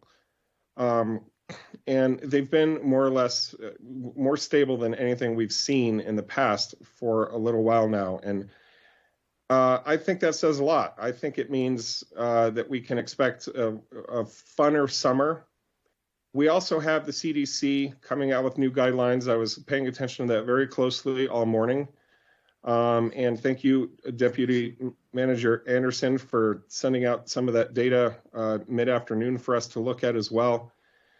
You know, it's all very encouraging, but when you look, you don't even have to read between the lines. When you look at what the CDC is saying, and maybe we can go back to one of those slides, being in a crowded outdoor crowd is still not safe. And this is the latest information we have as of today. This is a decision that was not come to lightly by the CDC. These conversations have been going on for weeks. There's enormous political pressure on these scientists to open up, and I think there's a lot of good cause for that pressure. There's other considerations that go into these things besides the peer epidemiology involved. I get that. But the CDC is what I'm going to follow for guidelines, and the CDC has with great discipline, come down on the side of large crowded events, especially those of duration, are not safe. And what we're going to have on the 4th of July is a large crowded parade, and we don't have a mask mandate anymore in the state of Arizona. We can thank Governor Ducey for that. This complicates our ability to use our only tools at our disposal to control that which we can control. And I think it would be an abdication of our duty and responsibility as a deliberative body here in Flagstaff to throw away our only remaining tool and wash our hands of it, especially when that event is 2.5 months out still. We simply don't have the line of sight to make this decision today. I think a nice compromise would be lifting these capacities a little bit, very much encouraging our event organizers and planners to do the responsible thing and require masks, even though it's outdoors. We're talking about crowds, and to follow CDC guidelines otherwise. And I could see us having some great events and our event planners being able to navigate these waters and accept some of the risk, such as Matt Ziegler talked about. But I do not think it is responsible for us to throw away our only remaining tool of dealing with this situation. And I will tell you exactly why I think that. This is about the science of virus variants. I heard a very nice long report today, and I'd have to look it up to get you guys the details. But the gist of it was from an epidemiologist talking about the exact conditions in which super strong variants escape into the environment. And those exact conditions are situations in which not everybody is vaccinated, and we've got a mixed bag going on, and we've got close contact happening. That's exactly what we're going to see on the 4th of July.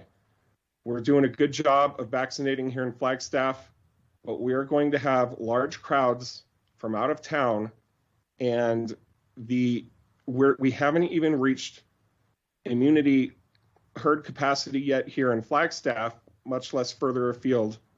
And I know a lot of this is repetitive from the conversation we had a couple weeks ago, but the situation simply hasn't changed, and the recommendations are exactly where they were. So I think it would be great for us to work on those capacity calculators to make sure we can have successful events, but I think it would be inappropriate to throw away that tool and to beat a old metaphor to death. You guys know I love to do that, but you know what? We've got 3 meetings this week, so you guys get to hear 3 different metaphors from me. We're in a car, and we're building momentum. We're gaining speed. We're going downhill, and we are letting off the brake pedal a little bit. I think that's great. I think there's nothing wrong with that.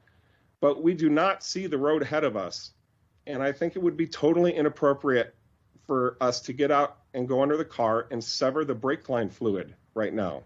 It doesn't make any sense to me. And I've probably been as clear as I possibly can be about that perspective. So I will hold my peace at this point and let the conversation develop where it may be. But I thank you for your time and your consideration.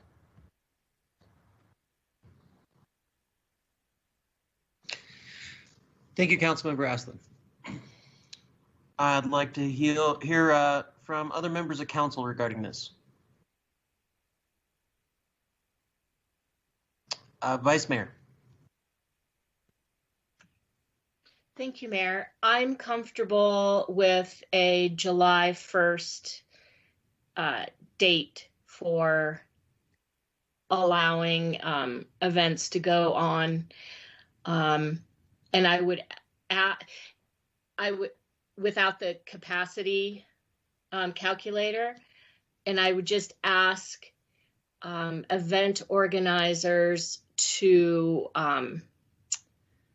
strongly encourage people attending their events to wear masks and to stay distanced as they can.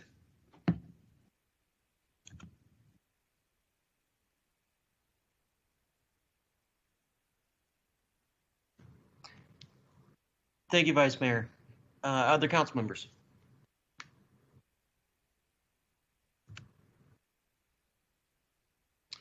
Councilmember Salas. Thank you, Mr. Mayor. I am just going through my notes. When we had Dr. David Engelthaler from TJ North about 4 weeks ago, March 30th, and I quote, festivals, proceed with caution in the next few months. 4th of July parade, we should be comfortable having a parade outdoors. And I am comfortable in moving forward with July 1st, removing the restrictions on capacity. Of course, I would leave it up to event organizers to implement their respective guidelines in their respective events. Thank you. Thank you, Councilmember Salas. Councilmember Sweet. Thank you, Mayor. Trying to get my camera on here. Thank you. Well, this has been a long road, and I take this very seriously, but it's not an easy decision. However, I do feel that opening July 1st, our events with no capacity calculator in place, encouraging masks and staying distanced is what I feel comfortable with. Of course, if things, as Mr. Ziegler stated, go, a different direction, we can always kind of backpedal. But for now, I think it's important that we start opening things up. And, our community, I believe, is ready. I trust our event planners in what they are going to do. And I want to trust our community to make decisions that are best for them on attending these events when they take place. So thank you. Thank you, Councilmember Sweet. I'm about to put an image in the chat. Deputy City Manager, if you could post this up just for everyone to see while I'm discussing this, I'd appreciate it. But I would like to come to a little bit of a middle ground on this issue, which is to really say that I'll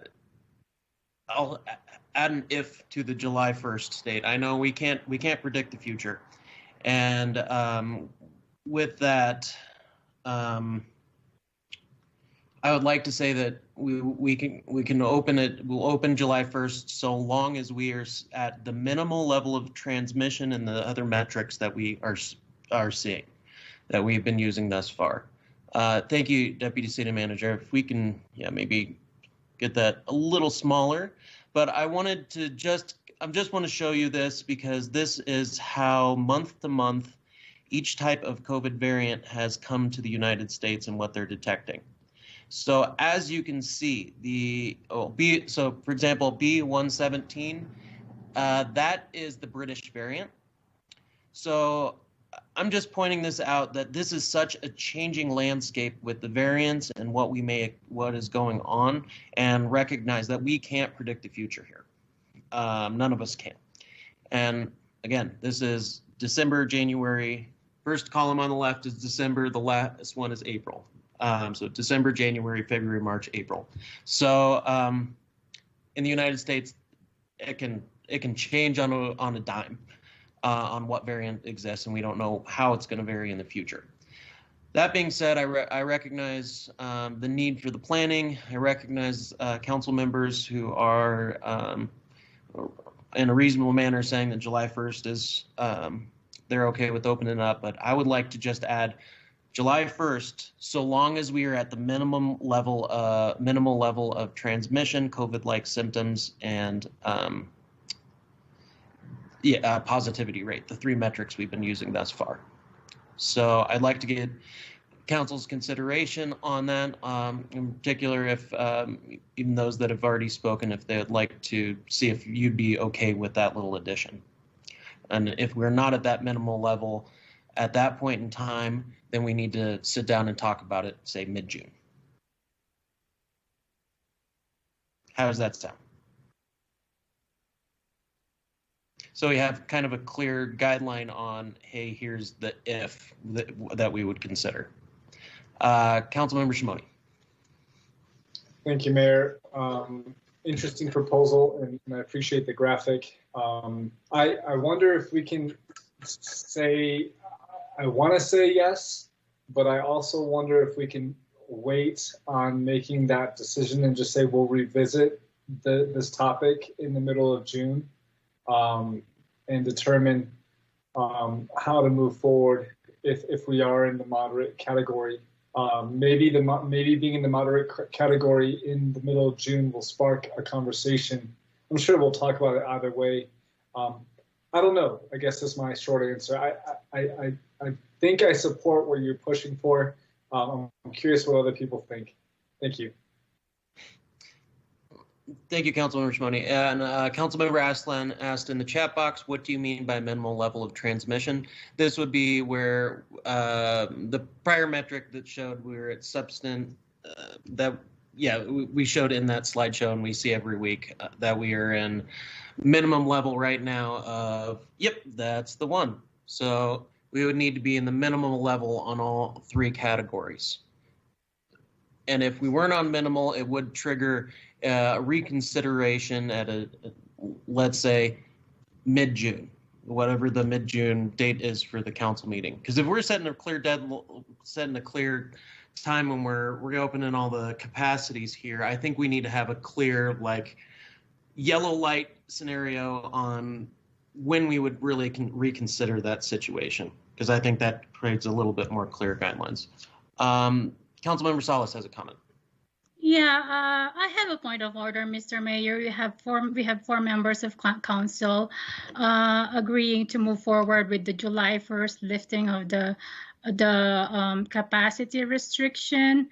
I do respect your perspective on considering this condition, but we already have council direction on the 1st of July lifting of the capacity restriction. And as this is a conversation, I am asking for reconsideration with that additional option. And I didn't say that I was in agreement with the July 1st date yet. I said I'd be in agreement with it with the if statement. So at that point, we had 3. So let me, if I could call on, for example, Vice Mayor, would you be willing to consider that? So that way we can have a clear guideline on clearing or on triggering that discussion if we are not to the levels expected. Pardon me, Mr. Mayor, I'm sorry to interrupt, but and please correct me if my counting is wrong, but in my count, I have 4 council members agreeing on the 1st of July. Yes. Thank you, Council Member Shimoni. Okay, so nobody is willing to consider or comment further on that.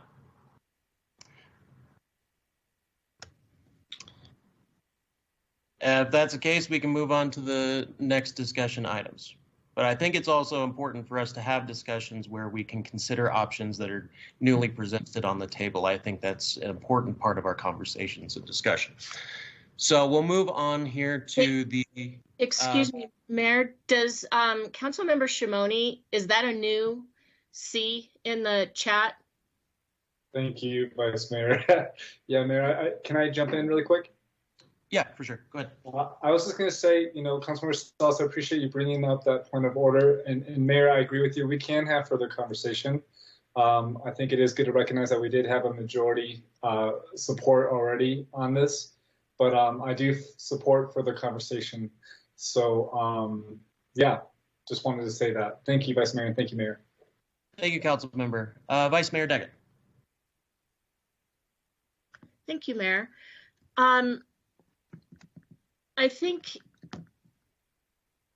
I think we're all in agreement that if we had a spike in cases, we would make a different decision later on. And so I think I would support revisiting this in June if we feel that we need to. But I think because things are so likely to change by that time, that I'd prefer that we see what kinds of metrics are being used at that time, rather than deciding what metrics to use right now, if that makes sense.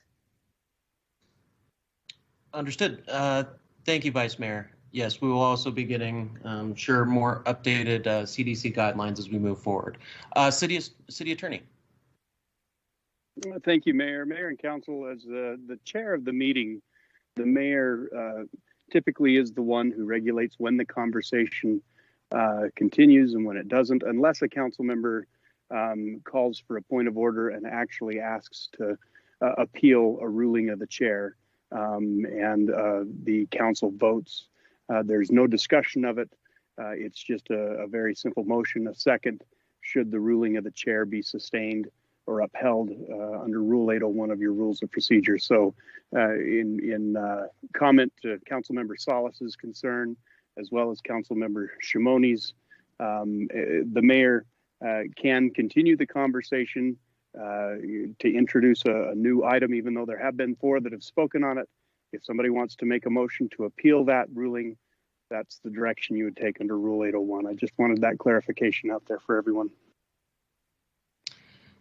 Thank you, City Attorney. And I'll just mention again that I think it's important for us to be able to continue this conversation and not just cut off each member just because we have a simple majority. I think this is a place to be able to share new ideas that may come up because this is a changing landscape.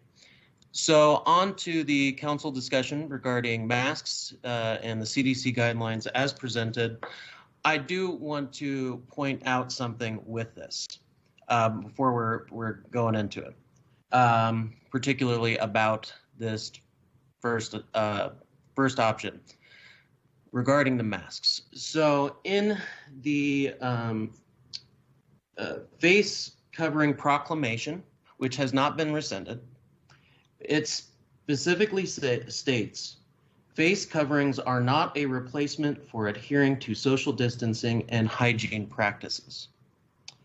And I just want to point out that first, I'm for option 1, because these aren't necessarily substitutes, and that the face covering proclamation, if it's not pulled back by then, we in some ways would be potentially violating our own rules. So throwing that out there, I'm more for option one.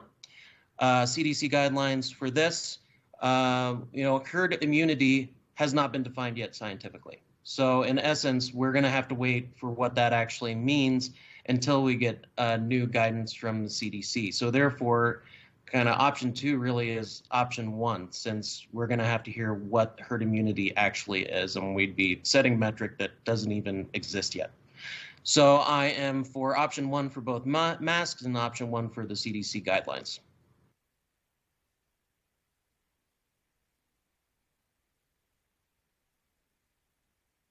And council, I'll open it up to you.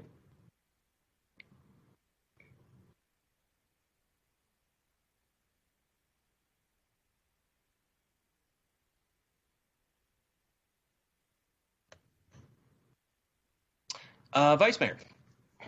Thank you. And so this is from now until July 1st, correct?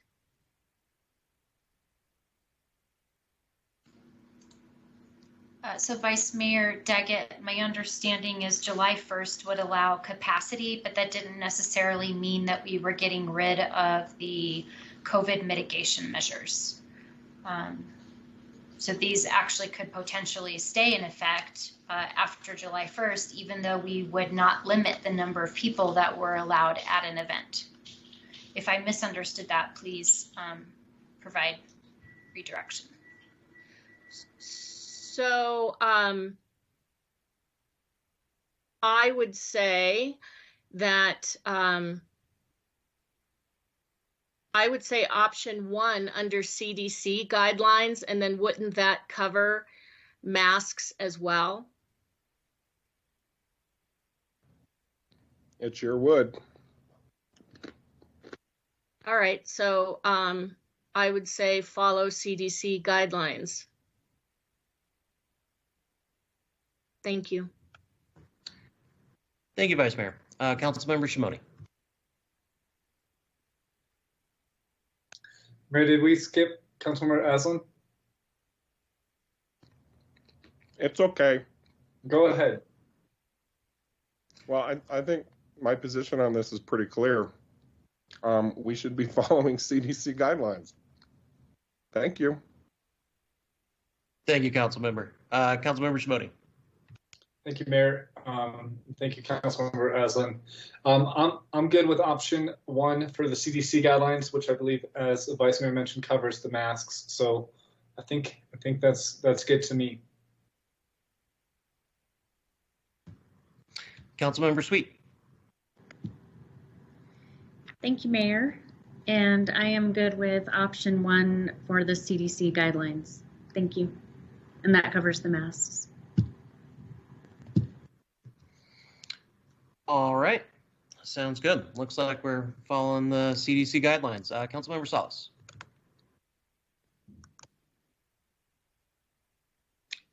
Dito, Mr. Mayor, follow the CDC guidelines. I would also be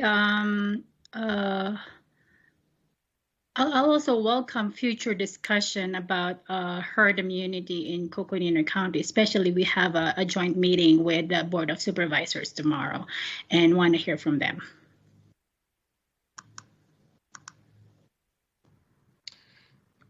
Thank you, Councilmember Salas. Well, Deputy City Manager, does that tomorrow or Thursday? I think it's tomorrow. Oh, okay. It's not my calendar. All right, thank you. Thank you, Councilmember. Deputy City Manager, does that give enough clear guidance on this item? It does, Mayor. Thank you. Thank you. Councilmember Shimoni, you have a question? I do. Thank you, Mayor. So I'm curious, for events like the parade, if all goes to plan, would CDC guidelines require them to have social distancing measures in place? Based on the guidance that they issue today, yes, they would want them to physical distance and when unable to wear a mask. And what was the second part about the mask? If you're unable to physical distance, you need to be sure that you're wearing a mask. It would fall under this. Attend a crowded outdoor event like a live performance, parade, or sports event. They suggest that you mask up in both those instances where you are unvaccinated or vaccinated. And the reason that this is red for the unvaccinated individuals is because it's the least safest thing that they could do as an unvaccinated individual. Okay. Okay, great. Thank you. You're welcome. All right, thank you all. We're now down to agenda item number 10, consideration of creating the proposed neighborhood community commercial zone with the maximum building height of 45 feet and the recommended process for the city council to consider initiating applications to rezone certain areas of the south side, north end, and Sunnyside neighborhoods to the zone if approved.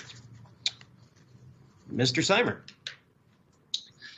Thank you, Mayor, members of council. Dan Simer, the zoning code manager for the city. As the mayor has indicated, the case before you or discussion before you is regarding the neighborhood community commercial zone. As it pertains to the discussion today, so we're looking for council direction on staff's methodology for the recommended approach to fulfill the high occupancy housing plan and the Southside community plan's recommendation as it pertains to the maximum building height in these areas of 45 feet, and to discuss the process of initiating those amendments.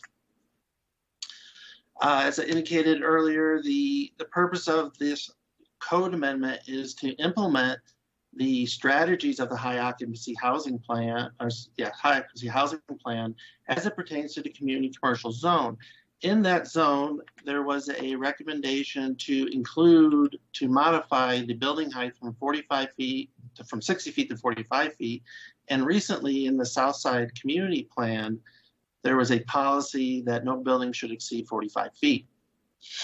The reason for these text amendments that was incorporated into those policies is to address the public's concern. And this is more history for our previous council, our current council that were not on previously. But as it pertains to the historic nature of these areas, it pertains to the large buildings. A lot of these buildings are less than 45 feet or approximately 45 feet. Many of them are less. And that reflects back into the 1972 decision to lower the building height in the city from 100 feet to 60 feet. That was carried through with the 2011 adoption of the ordinance. As it pertains to the community commercial zone, it overlaps a lot of areas that are lower income in our community, and future redevelopment of these to these larger developments could displace for gentrification. Although that's not the intent of the CC zone, it is the possibility, as we've seen with some developments that came through at the time that the high occupancy housing plan was adopted. And also that the community commercial zone as it pertains to the high occupancy housing plan are in areas that have limited capacity to support the buildings. So where are these zones located? You know, you have the north end, which is north of downtown.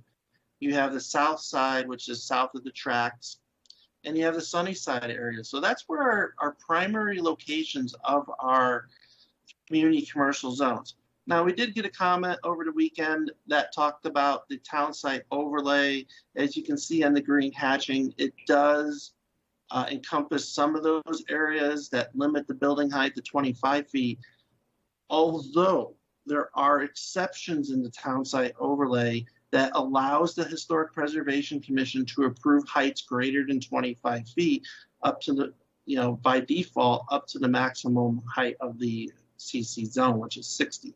So even though that zone does say 25 feet, there are exception possibilities. So I just wanted to make that clear to address for the public so they understand why those areas are included. So as a recap from the previous work sessions and public comments was to consider the very first open house that was done in August of 19 was to consider an alternative method to implement the 45 feet while maintaining certain areas of the city that could maintain the 60 feet, such as along the 4th Street corridor or other areas of that are adjacent to the commercial streets, such as Route 66, Butler, Milton, certain areas of like that. In addition, in August, the City Council directed staff to do more public outreach, more specifically in the Sunnyside area and going door to door. We did do an estimate on that, and it's extraordinarily expensive. I do have that estimate number if you'd like me to share it. But in order to move forward and implement these policies, staff is recommending that the City Council adopt the neighborhood commercial zone with a maximum building height of 45 feet. Now, I want to take note that does not affect the transect zones. The point is, in order for us to initiate any type of rezoning of an area in those areas that I showed you, the zone needs to be created first. So what is 45 feet? This is right off of Butler and Agassiz. You know, to the parapet's approximately 43 feet, to the top of the apex of the tower elements, approximately 52 feet. This is another project on Benton in San Francisco. So it gives you just completed. They're working on a commercial space now. It's at 40 feet, and then the elevator is approximately 46 feet. So it kind of gives you an idea of what this building height is.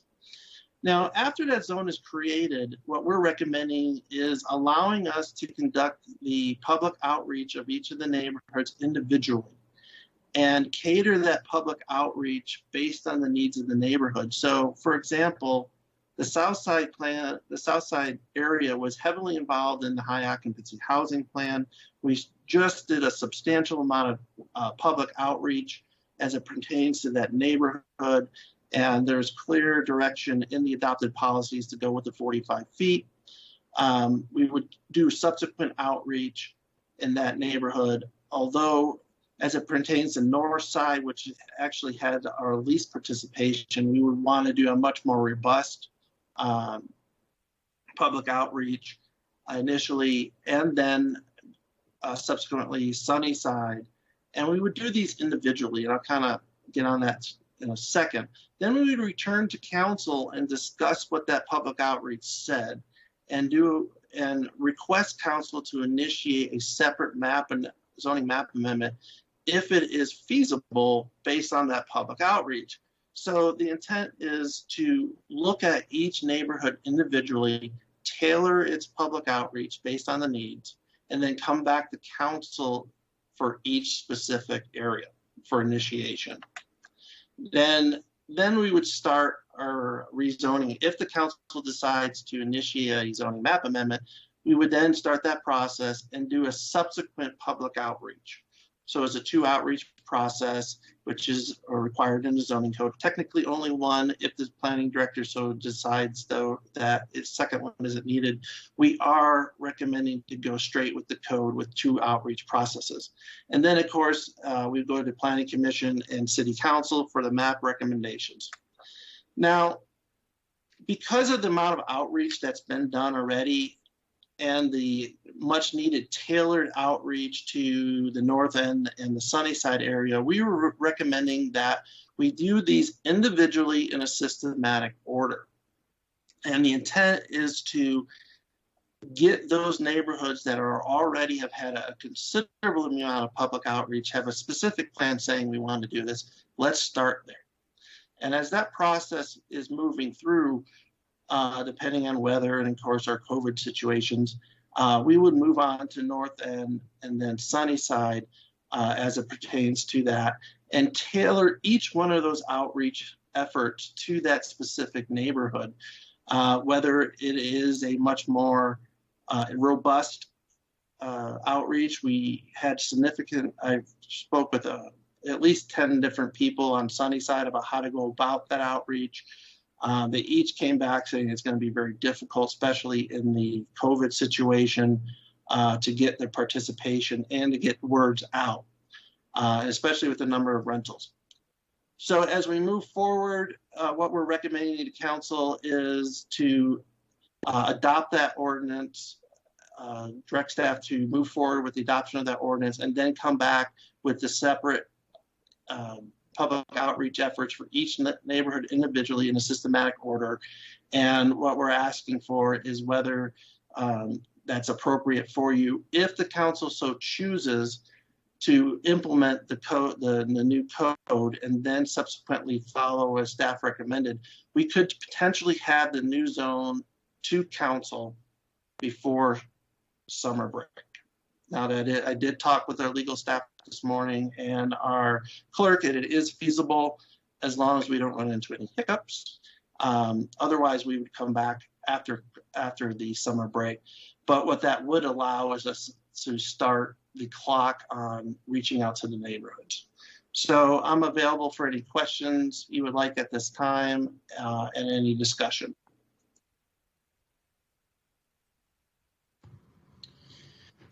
All right, I understand we have 5 public comments. Councilmember Aslan, your question is this, if we could, 4. Councilmember I'd Aslan, like to ask some questions before we go to public comment, if that's okay, Mayor. Go right ahead. If you could save comments till after the fact, though, I'd appreciate it. Yeah, oh, absolutely. So I'm really trying to understand this.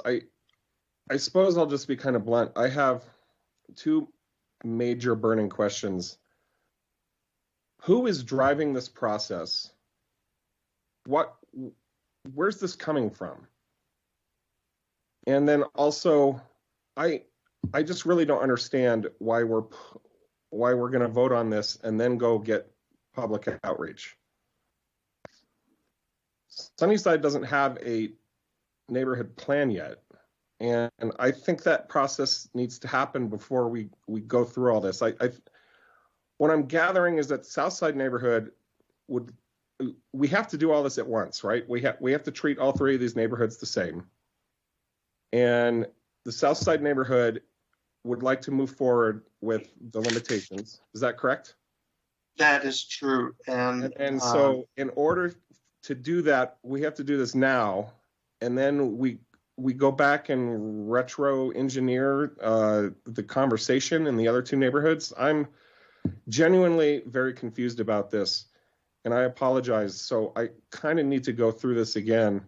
And also, I will tell you that zoning is always very confusing to me anyway, not because of the technicalities of it. It's because these things are very difficult to cram into what ultimately needs to become a binary up or down vote. And there's no, I mean, it could go either way for a number of different reasons. And I really need to understand this better before I feel comfortable proceeding with providing direction. I'm very confused about this whole thing, and I'm very confused about what's motivating it. Thank you, sure. Councilmember Raskin. Ms. Decter said she could help answer a question here. So, yeah, Mayor, if I may. Sure, can you hear? Go ahead. Do you want to go first, Dan? Yes, please. Go ahead. Mayor, if I may go first to talk about process. We're talking, in order for, where this comes out of is, and this is maybe where Sarah is coming from, is the high occupancy housing plan the council adopted a policy strategy that says change the building height in the community commercial zone from 60 feet to 45 feet. Subsequently, the council adopted the South Side community plan that says no building height should be greater than 45 feet. So these are the 2 council adopted policies that are, I apologize, I didn't notice my camera was off. But these are 2 policies that the council has adopted. So that is where this direction is coming from, to implement these policies forward. We came to council and we talked about implementing these, and the direction is to go back and do more public outreach. So we are going to do that, but instead of doing them as a group, what we're recommending is to go about and do each individual neighborhood individually. But one of the ways that we can do that is that we need to adopt the zone in order to initiate a rezoning. So let's say Southside is the only zone, only area that wants to proceed. Then the zone has to exist already for the council to initiate a rezoning of that area. As we finish up with the south side, assume that we go in that order, we would move to the next neighborhood, which I'm recommending to be North End, and get public outreach on that neighborhood. And then go back to council and ask, based on that public outreach, do they want to initiate a rezoning of that area that's CC zoned? If council wants to, then we proceed. If they don't want to, it doesn't proceed. Then we would proceed to the Sunnyside neighborhood and do their public outreach and go back to council with those findings and determine whether or not to initiate a rezoning of that area. Real quickly, why would you do the north area before Sunnyside? Is that arbitrary, or is there reasoning there? There is reasoning there. One of those is that you brought up. One is the Sunnyside area doesn't have a specific plan yet, and I'll kind of let Sarah talk about that. So we will be going ahead of that potentially. Two, even though we have the most public outreach on that one, it's the hardest neighborhood to get public outreach. You know, when they did the high occupancy housing plan, they had very little participation. My outreach has been, and Sarah can attest to this, it's been significantly successful in that neighborhood. Although the council directed us to do more door-to-door and more hands-on outreach in that neighborhood. Now, all the neighborhoods need that type of outreach, although each neighborhood responds differently to the type of outreach that we have found. So the community is more willing, that I have found, more willing to show up to outreach in the Sunnyside area, as are the other neighborhoods are just as likely to show up, but they are more willing to, what has shown is that they're more willing to respond also to computerized input. So as we can tailor these outreach, a definitely more hands-on approach is needed in Sunnyside. As we move forward, you know, my recommendation is to hold back on COVID so that COVID could kind of get that more. We can do that outreach. That was also the input that I received from the community leaders, is kind of hold back a little bit to the warmer weather in that area, and get their more participation, because there's a lot of people that they were providing feedback don't have access to computers, and we need a translator for most of it. So the most expensive outreach that's going to be done will be our Sunnyside. If the council wants to move with Sunnyside second or first, we can do that. But the recommendation is accommodating that neighborhood and being able to get those people out that feel safe in this current environment. So Sarah, would you like to add anything onto that? Yes, thank you, Mayor, Vice Mayor, Councilmember Aslan. So Councilmember Aslan, the original place that the 45-foot height comes from is from the high occupancy housing plan, which of course was a citywide public engagement effort.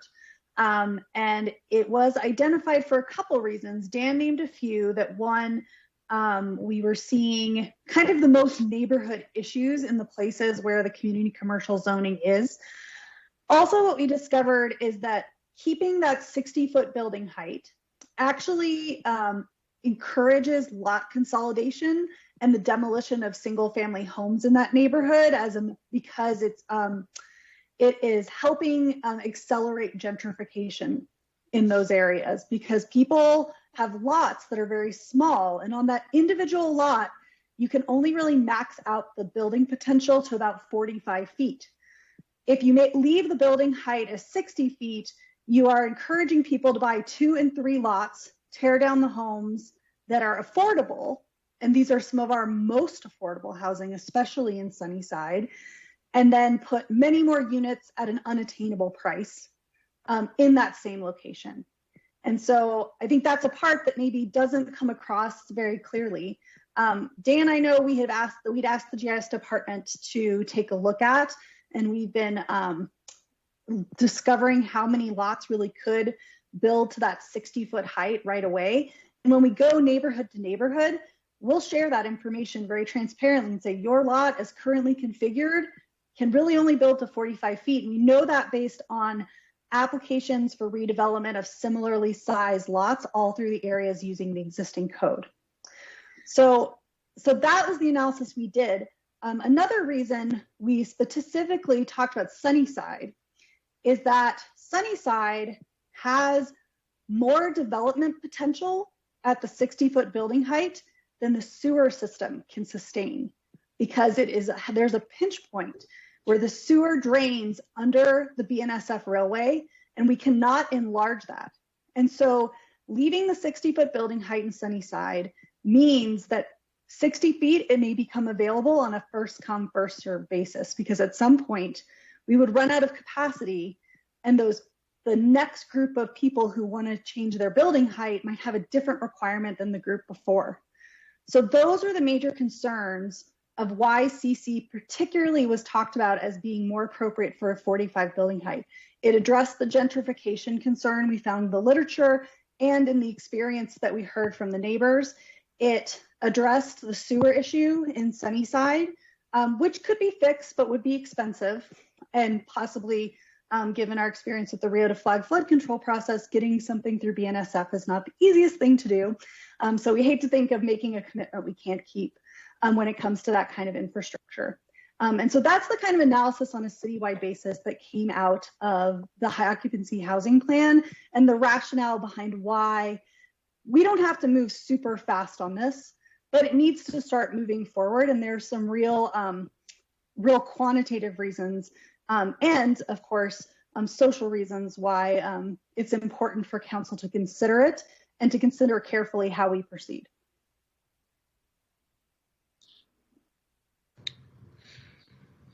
Thank you, Mr. Seimer and Ms. Decter, for the clarification and additional information. That's very helpful. Mayor, if I may, Mr. Folk made a very good comment in the chat that I would like to add, if I may. Yes, please, go ahead. Thank you. Dan has pointed out that, with the creation of the zone ahead of us moving forward, and if the council decides not to move forward on a rezoning, it still would allow property owners to come through and rezone their own properties at their discretion. So those people that have a desire to save a neighborhood or trying to save their property as it is could also do that. So I think that that's a very good point that we want to point out to the rest of the council. Thank you. Thank you, Mr. Seimer, and thank you, Mr. Folk, for putting that in the chat box. With that, I think it's good time to get the public participants here. Okay, Mayor, I have Tyler Denham on the line. Tyler, please go ahead. Hi, hello. This is Tyler Denham, and I am very confused as to why you are pursuing a downzoning of Flagstaff's urban core, as it's seemingly counter to your goals on housing affordability, walkable neighborhoods, climate change, and environmental protection. After all, preemptively blocking housing will make housing more expensive. With all due respect to the arguments made earlier about gentrification, I do not believe those are in keeping with the current research. Housing is expensive because there's not enough housing to meet demand in Flagstaff. Blocking housing will not bring down prices. It will just make sure the existing supply of housing continues to increase in price over the coming years. Also, preemptively blocking housing in the urban core, close to all the amenities and civic space of downtown, will make it harder to create walkable neighborhoods. And then, of course, preemptively blocking housing in the urban core will drive development to Flagstaff's periphery, where residents will be heavily car dependent and will result in more greenhouse gas emissions, undercutting your climate action goals. And then finally, that development on Flagstaff's periphery will necessitate the clearing of more forest land. And how does that help preserve our environment? So to me, this downzoning is an easy, obvious no. In addition to running counter to all those goals of yours, you will expose Flagstaff to millions of dollars of legal liability under Prop 207, including, ironically, to myself, as my home is in the Southside neighborhood, smack dab in the middle of that highlighted pink area that Dan Simer showed. And yes, just to get this out of the way, I will be suing the city under Prop 207 if my property is downzoned, and I absolutely will be canvassing the entire neighborhood, knocking on every door and leaving door hangers to get all the other nearby property owners to sign on, just to get that out of the way. And so I just really like for you to explain either why I'm wrong on those points before on how this contradicts a lot of the council's current goals, or what big piece of the puzzle that I'm missing that justifies a downside. And yeah, that's my comments. If you have any questions, happy to answer. Thank you.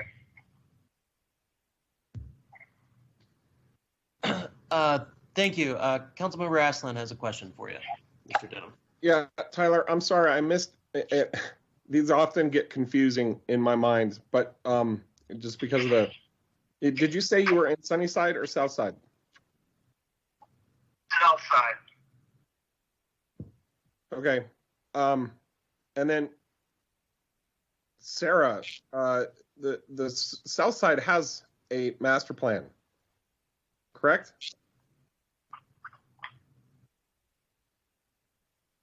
I mean, I know the answer to that question, but yes, that's a rhetorical question. Is that right? Yes, there is an adopted specific plan for the South Side. The heavily community involved Southside adopted plan wants the downzoning, correct? Correct. Okay, thank you. All right. Thank you, Mr. Denham. I'm not seeing any further C's and Q's in the chat box for you. So we are ready for the next caller, please. Mayor and Council, I have Sat on the line. Sat, you may speak. Good evening, Mayor and Council. This is Sat Best. I'm calling tonight from the Conservation Study Forum, a loose group of folks who have been working for a couple of decades to get conservation values into city and county plans.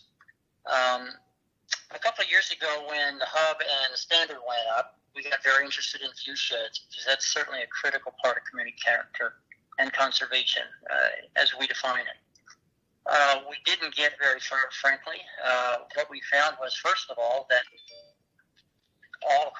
virtually all commercial, or a great deal of commercial property in Flagstaff is owned at 60 feet, which surprised us a great deal, and I think would surprise most citizens if they knew.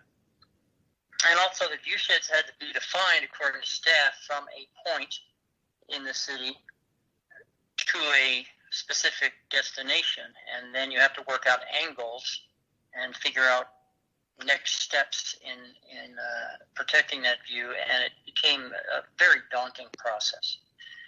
So I think that the neighborhood community commercial is a step in the right direction as far as view sheds go. Just looking at the maps that I've just seen in this meeting, thinking of all that real estate, 60 feet high, is frankly completely contrary to what most citizens of Flagstaff think that community character means. And there are other steps to take. I would say that I would like to see us discuss at least going up 2 stories, stepping back 10 or 12 feet, going up another 2 stories, increasing setbacks a bit, so that buildings in residential areas are on a human scale. We've seen from the standard and the hub and that building that's just going up on the east side of Milton, we've seen buildings going up that are not on human scale at all, that are not consistent with our community character. There are a lot of positive values to balance here. There's open space, community character, housing, and we realize all these positive values have to be balanced. But I think, in conclusion, neighborhood community commercial is a good step forward to make all 3 of these values work together in a way that the people of Flagstaff would be pleased with. And I'm going to send you a picture of a mock-up sort of what 4th Street looks like now and what 4th Street might look like with 60-foot buildings at the curb. And we go from being Flagstaff to being Brooklyn. Thank you, Mr. Best. Thank you, Mr. Best. Thank you very much. I appreciate your time.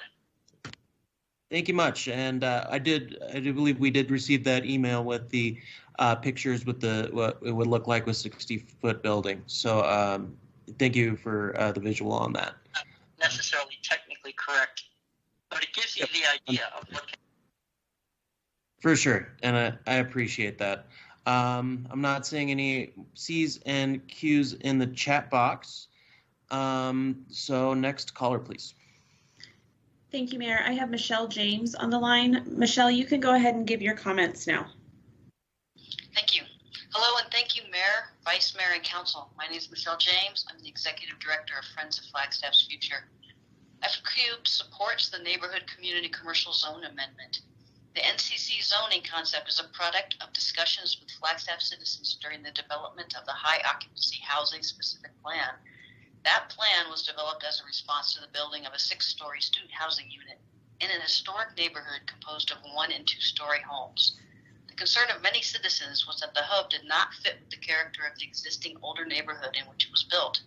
As such, the high occupancy housing site-specific plan's implementation strategies include lowering the height in community commercial zones to 45 feet. The NCC zoning amendment provides a means to require lower building heights of 45 feet in portions of 3 older neighborhoods. These neighborhoods have large areas composed of residential houses. The zoning of these neighborhoods as community commercial is not the result of any recent comprehensive planning, but is a historic artifact. The 2020 Council adopted Southside Community Plan contains policies that building heights in the South Side should not exceed 45 feet. We believe the Council should honor the work that went into the South Side plan and provide the residents with the means to lower the community commercial building heights in all or portions of their neighborhood. The NCC zoning amendment would allow these 3 older neighborhoods to retain their historic and smaller scale character. Maintaining such character by lowering building heights by 15 feet will not preclude the development of affordable housing in these neighborhoods. Affordable housing within the NCC zoning is possible, although at a scale that is more compatible with the neighborhood. In addition, some of these NCC zoning areas may be located immediately adjacent to areas that retain the 60-foot community commercial zoning. I suggest that one size does not fit all in terms of community commercial zoning. It's beneficial in these older neighborhoods to build incrementally, such that a 1-story house is not suddenly adjacent to a 6-story building, but instead is adjacent to a more compatible 2- or 3-story building. This amendment is a valuable tool for the city and its citizens to have in its toolbox, and I encourage the Council to create the NCC zone. FCUBE supports the recommended outreach outlined by staff in approaching the applications. Thank you for your time. Thank you, Ms. James. I am not seeing any C's and Q's in the chat box, so last caller, please. Mayor and Council, I have Marie Jones for you. Excuse me, I have to. One second. Okay, thank you. Sorry about that. Mayor, problem. Vice Mayor, council members, Marie Jones, 116 West Benton Avenue, Flagstaff. My involvement with development issues started in 2015 when, as you may recall, there was huge opposition to the hub because of its incompatible scale and height, which was opposition that prompted extensive news coverage and a citizen-supported lawsuit. A lot has happened since then.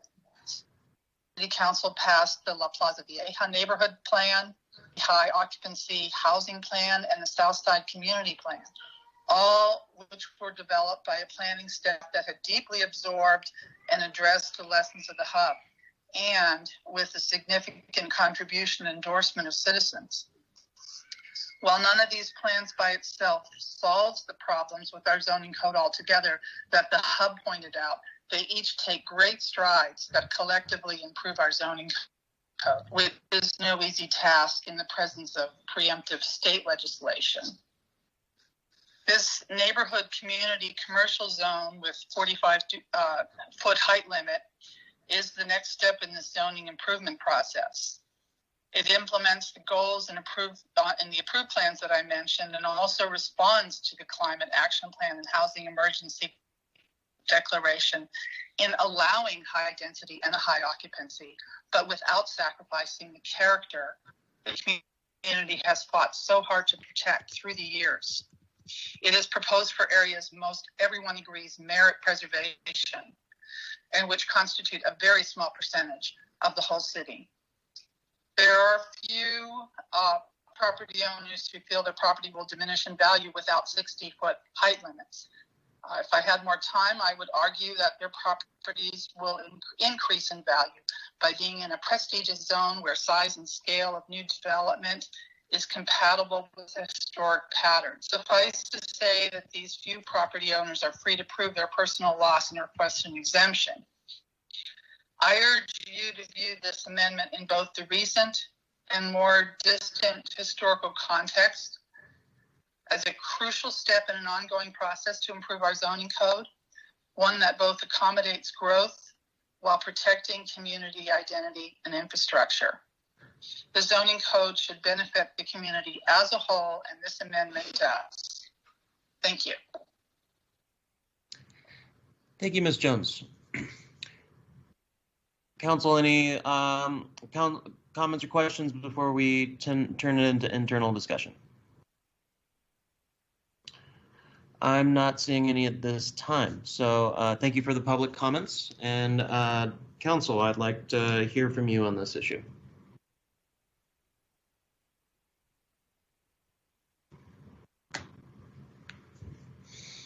Councilmember Shimoni. Thank you, Mayor. I'm not planning to dive into all my comments at the moment. I just wanted to mention that I do have some executive related questions I'd like to ask on this topic.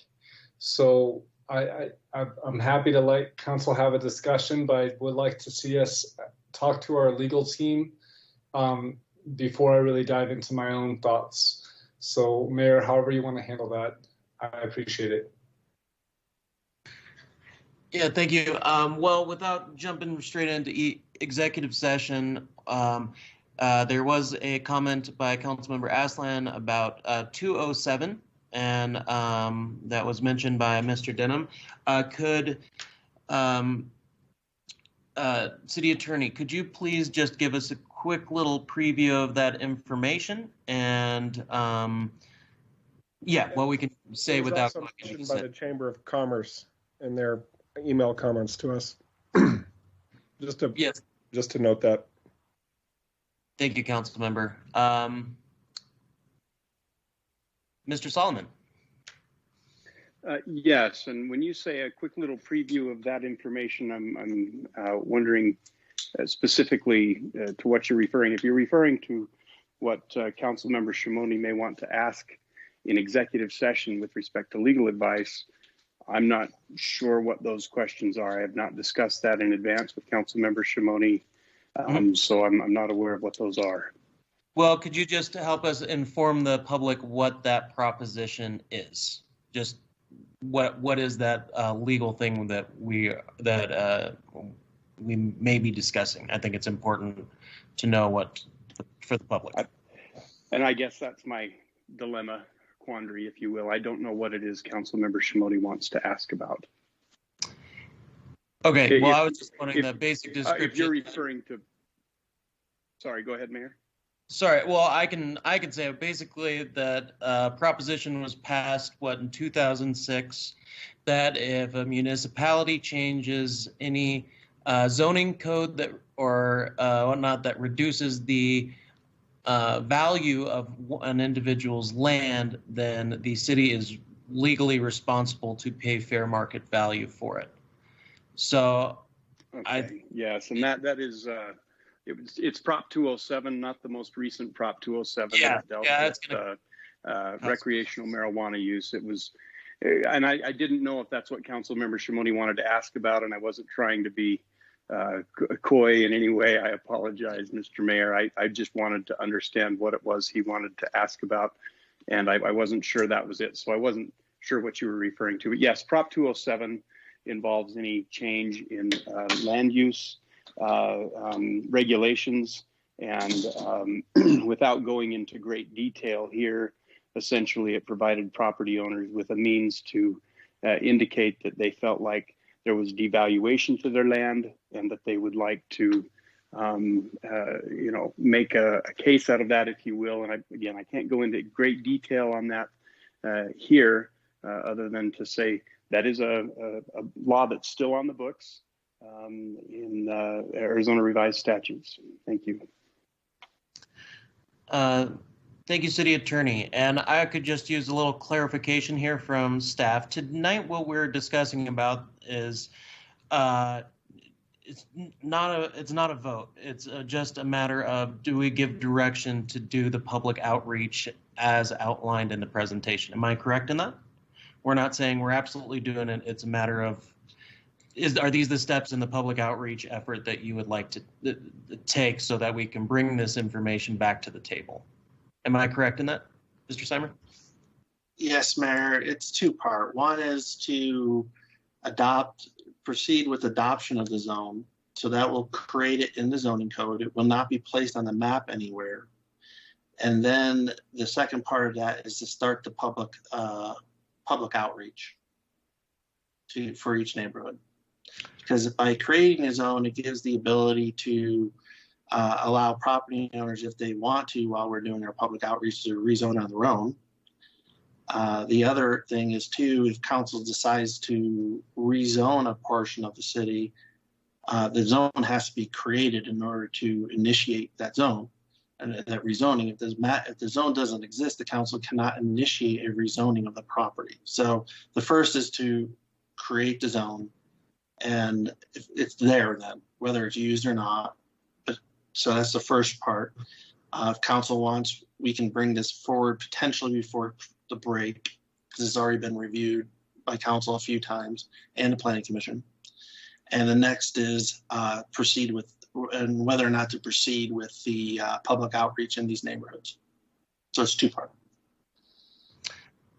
Thank you, Mr. Seimer. Councilmember Aslan has a question here about waivers under this. Are we treading a little too close to the questions here, City Attorney? Please cut me off and chime in if we're going astray. I know you will, but or process with waiving a zone.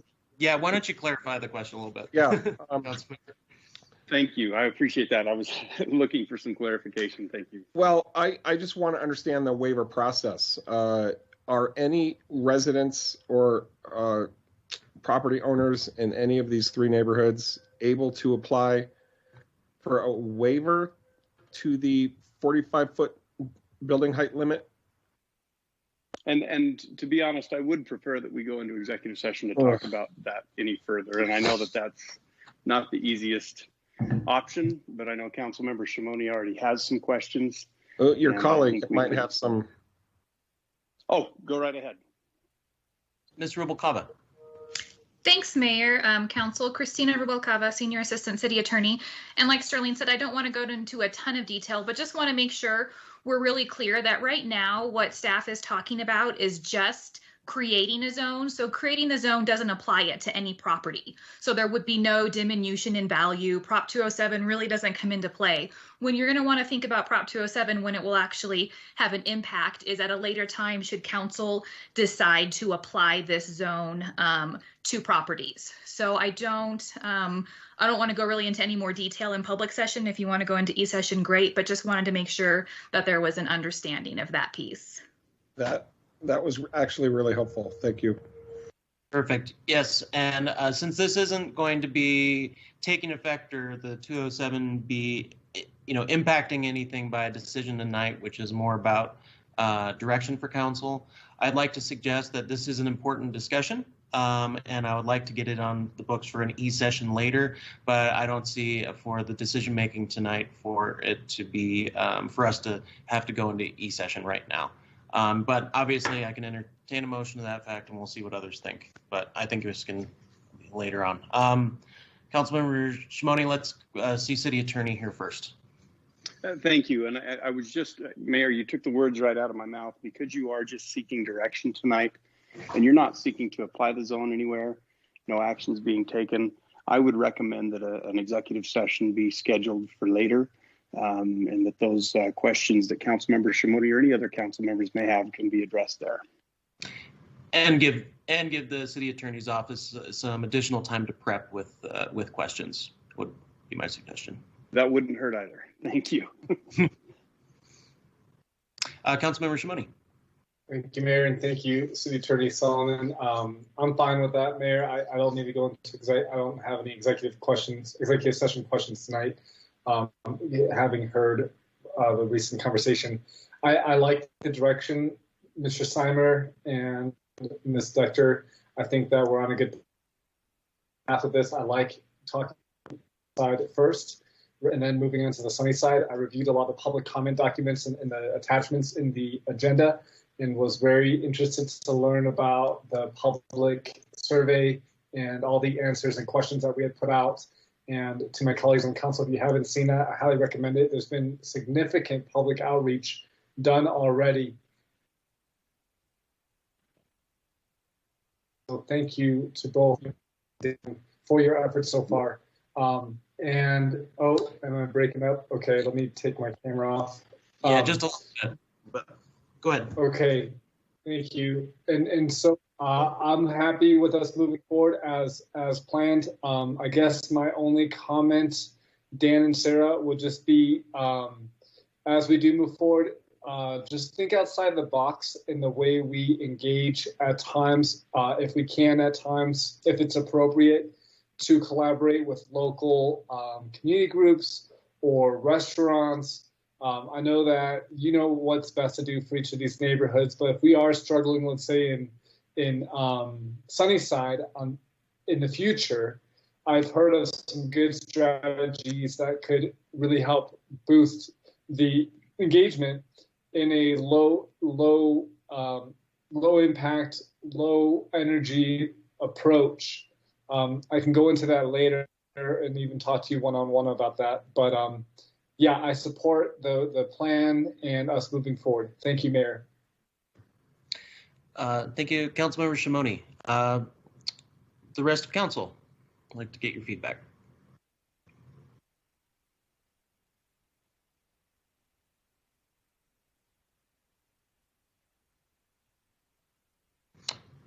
Vice Mayor.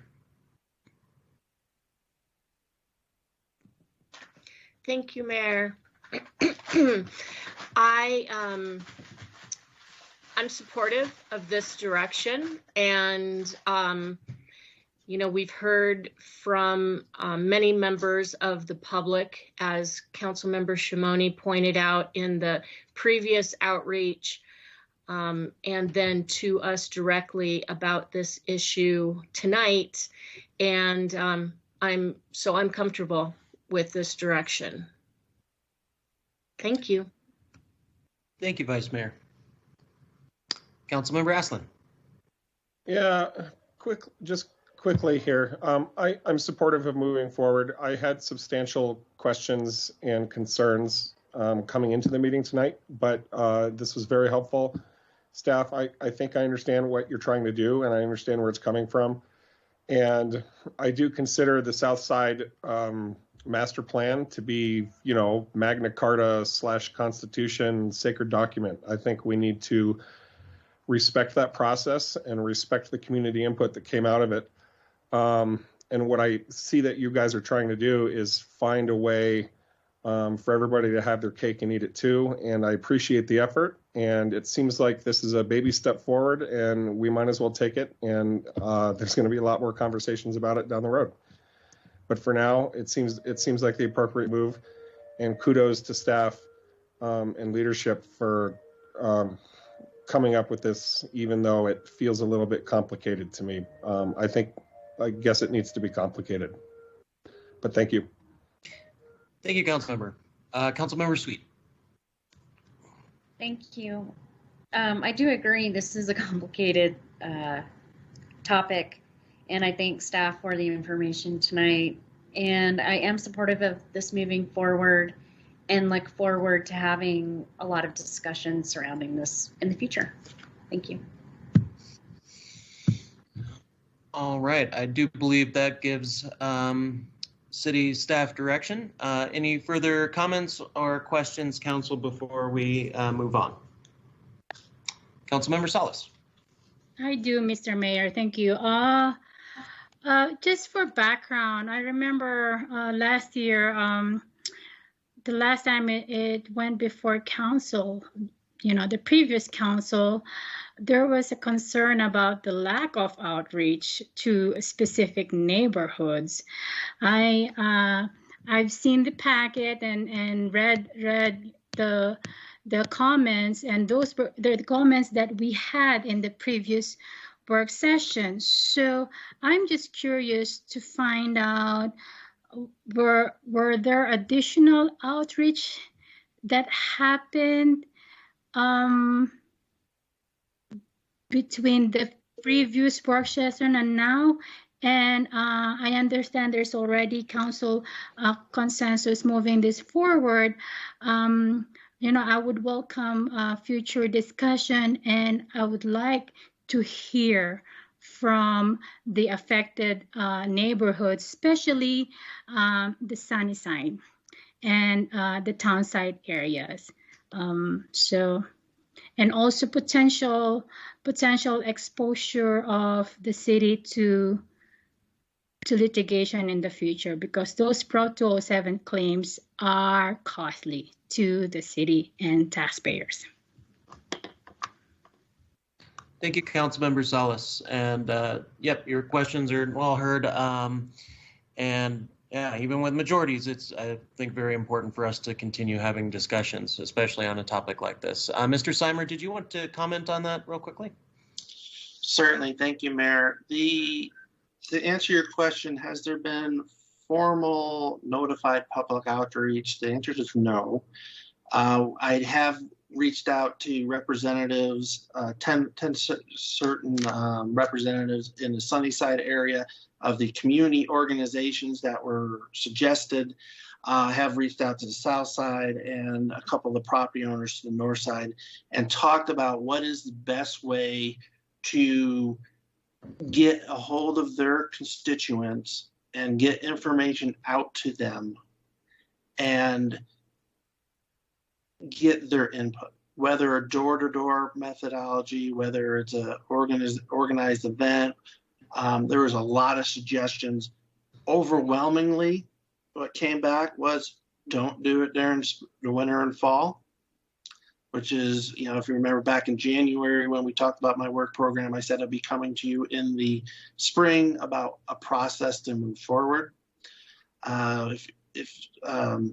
So what we did during that last meeting, this meeting, is talk to a handful of organizations. Most of them were in Sunnyside because the North End isn't represented very well. But we talked with a handful of businesses that, you know, just kind of come in. but did talk with the Southside Community Association and of course people that are on our planning commission that live down there. So we did start strategizing which is the best approach to do the outreach.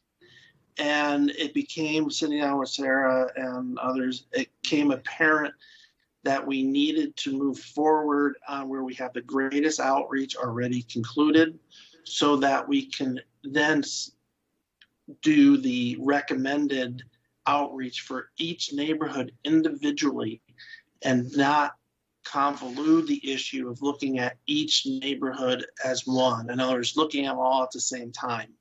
So has there been formal notified outreach? No.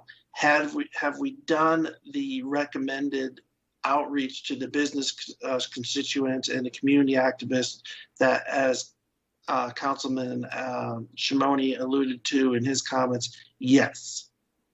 And the recommendation was to wait. So now what we're doing now is coming forward with you and how we plan to approach getting that additional public outreach that you want. Thank you, Mr. Seimer. Well, with that, I wanted to take a short break because it's now been a couple hours again, and then we can get back to the remaining agenda. So it is 7:51 now. Let's make it an even 8 p.m. To come back here to finish up. So thank you, and I'll see you here in a few.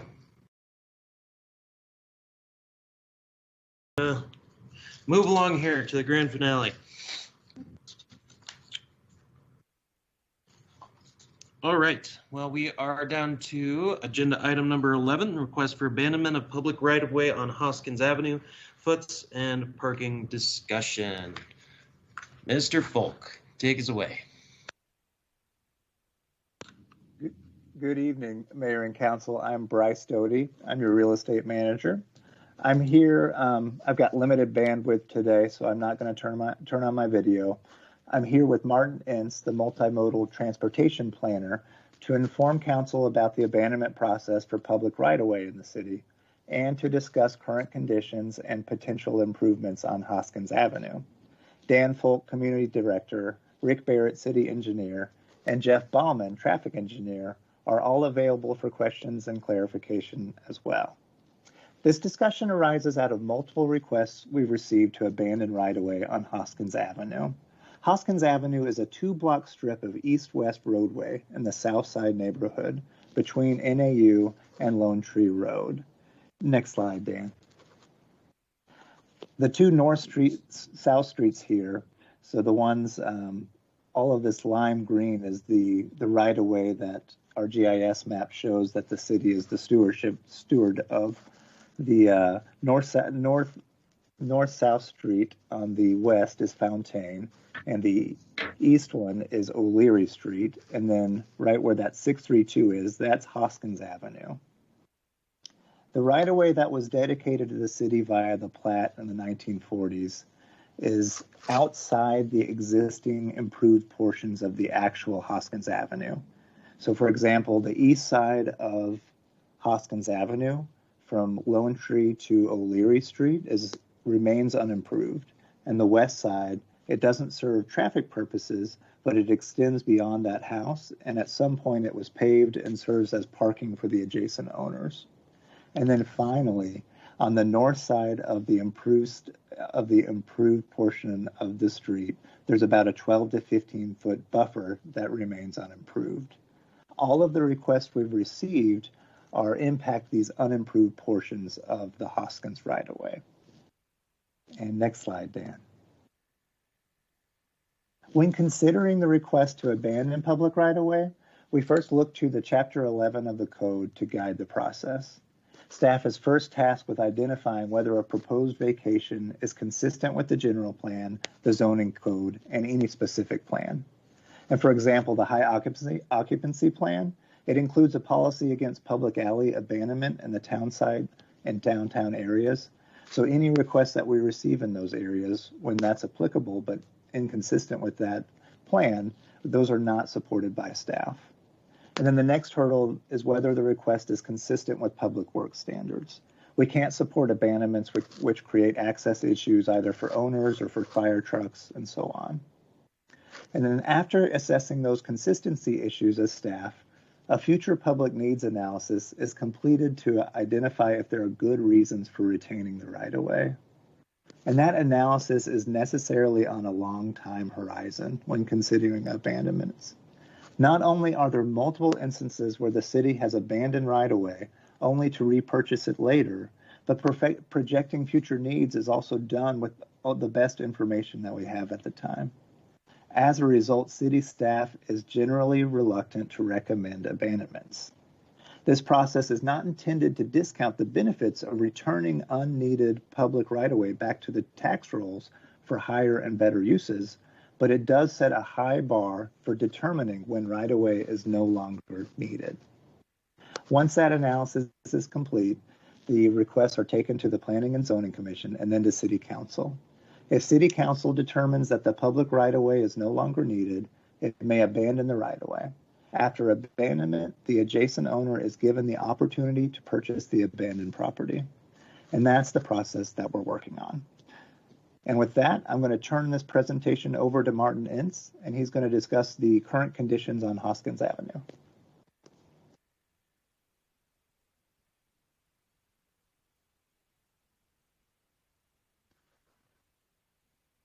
Thank you, Your Honor. So this image is looking down that block of Hoskins Avenue that Bryce described from the east. On the left of the image, you see the Commons apartment complex. To the right is the Southside neighborhood. In the very upper right-hand corner of the image, the kind of wooded area is the city. And then the upper, I'm sorry, that's the upper left portion of the image. And that looks like actually Mountain View. Sorry, if you could. Image shows something. My apologies for interruption, but you're breaking up a bit. Would you mind turning off your video for bandwidth, please? Of course. Thank you. Hope that works better. In the image, there are three lines that look like it might be something interesting along the south side of Hoskins. In reality, that's an artifact or anomaly from Google Street View, and it is just overhead lines, and that's how they get captured on the image. Next slide, please.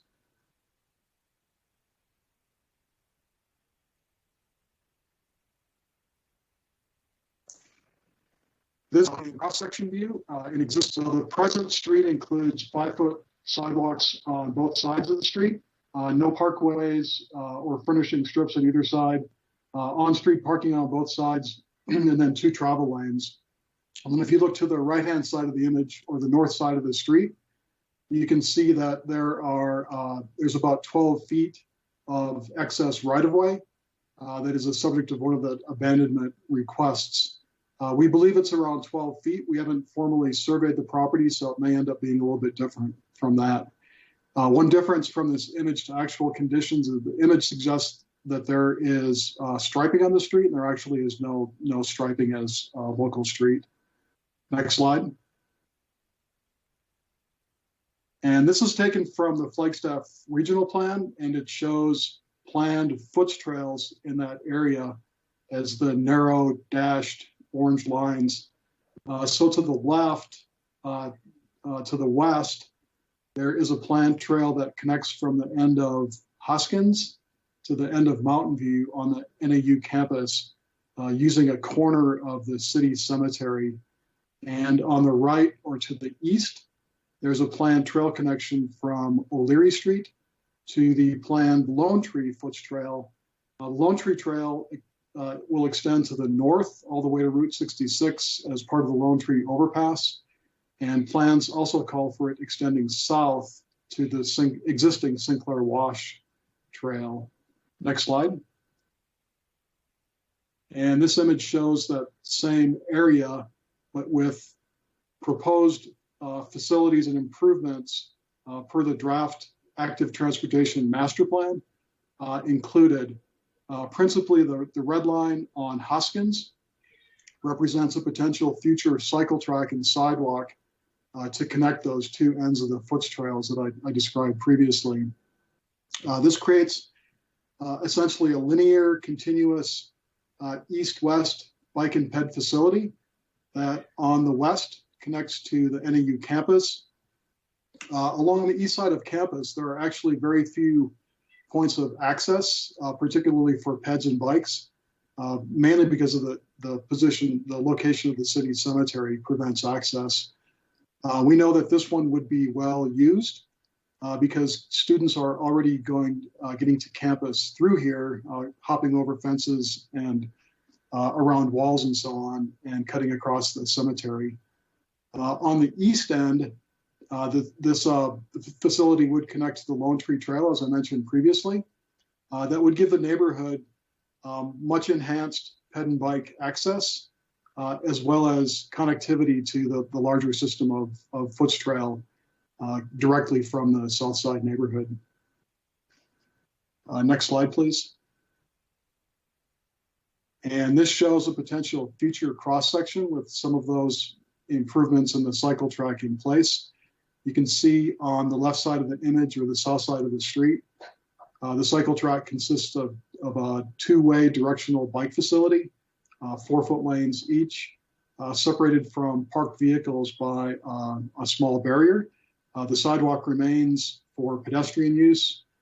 Going to the north side of the street, this image shows it expanded by 7 feet. So the north curb line would move out 7 feet to retain on-street parking on both sides and through lanes in both directions.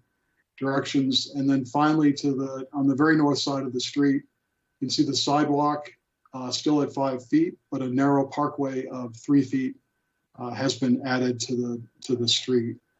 We go to the next slide. This overall section is a total of 49 feet. Here again, for comparative purposes, is the existing section at 42 feet, which includes the 12 feet of right-of-way on the north side. Next slide. And this image just simply shows it in that cross-section laid out in plan view. So what's shown as yellow is the cycle track sidewalk on the south side. Blue is on-street parking. Purple is travel lanes. The green on the north side is the parkway or furnishing strip, and the gray is the sidewalk. And with that, I'll turn it back over to Bryce.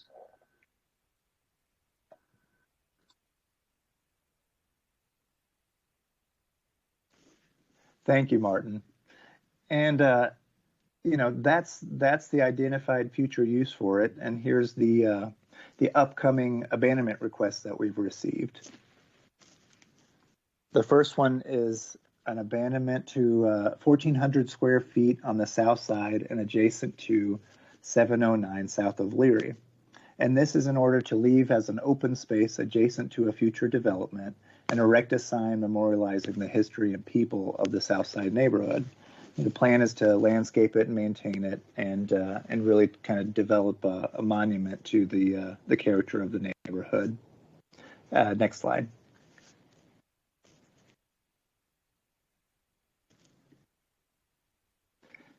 That's just shown in sat view. Next slide. And here's just the on the ground view. We're talking about 12 to 15 feet on the north side of the existing improvements. Next slide. This, to accommodate these requests and to accommodate the future improvements, we will have to navigate existing encroachments onto the unimproved portion of Hoskins. For example, this wall here was built within the existing right-of-way. And the next slide does show the same thing, just from another angle. Next slide. The second request comes from NAU. They actually own the northern property right above it, 631 Fontaine Street. And they use it as a place for visiting faculty and things like that. They've approached us for this since Hoskins really ended into into Mountain View there without really access. They've asked us to abandon this in order for some type of development potential on that parcel. Next slide. And as you can see, it has been improved by somebody at some point, and they really just use it for tenant parking. And then finally, the third request is this one is for about 2,000 square feet in order to build a carport on to attach to the house, and they needed that amount of space in order to meet current lot size standards. And this next slide is just a photo of that as well. As you can see, it's all where all these cars, up to that trash can, all of that is the city the current existing city right away. And that's so those are the abandonment requests that are coming before us. The next step is, staff, we will be bringing these before you in order based on what the applicants request. The first one is the request on South 09 South Leary, and that will be heard on May 4th. And we hope this presentation was helpful in considering requests, and staff is available for any further questions you may have. Thank you. City Manager, you have a comment? A couple of quick comments, and thank you. At the outset, I want to thank Bryce and Martin for the presentation. And I was not attendant during the very first part of this. I was on the phone. So if I'm covering something that's already been stated, forgive me.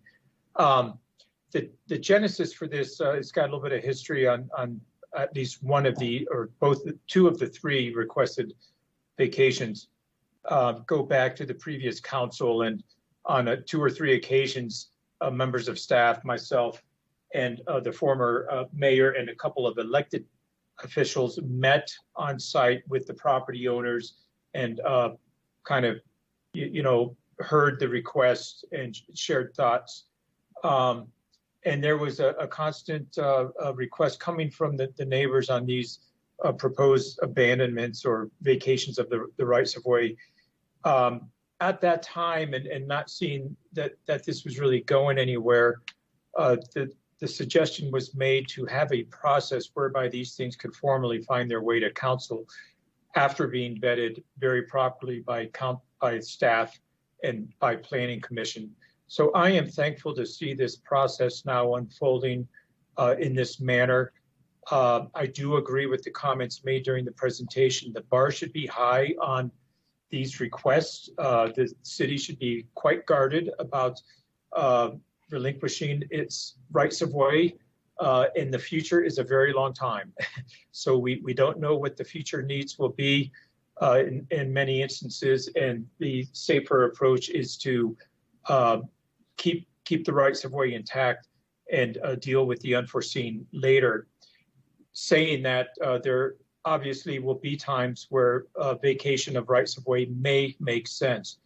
The point being, it should be vetted with staff, and ultimately it should be a council decision for that to happen, and one that's very carefully considered.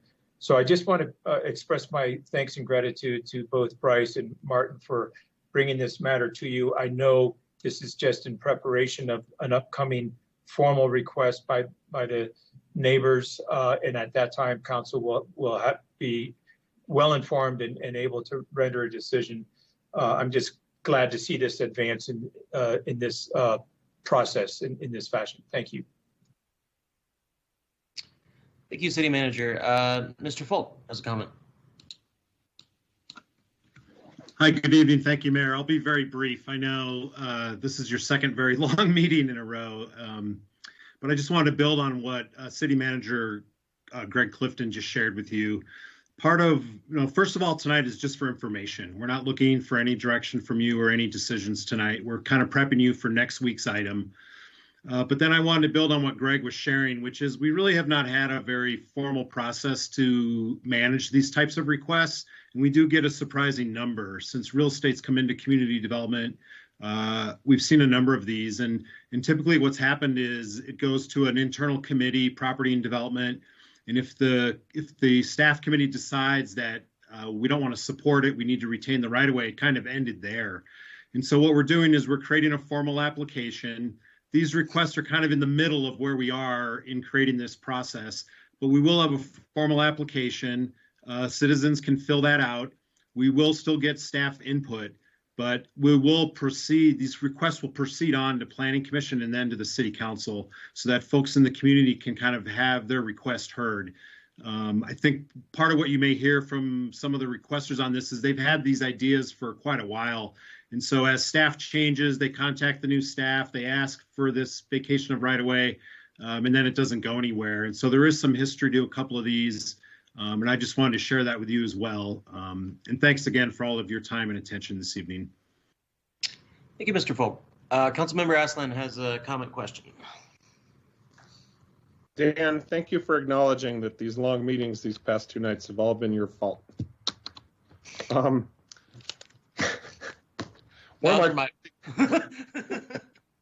of my favorite things to do is request vacation, so I like this item. I want to make sure, I have a couple comments, but I want to make sure that I'm very clear about this, just to be certain. If we offer these vacations, is there a solution that allows us to maintain a foot's path through that area on the south side of the street? I just want a straight up or down on that.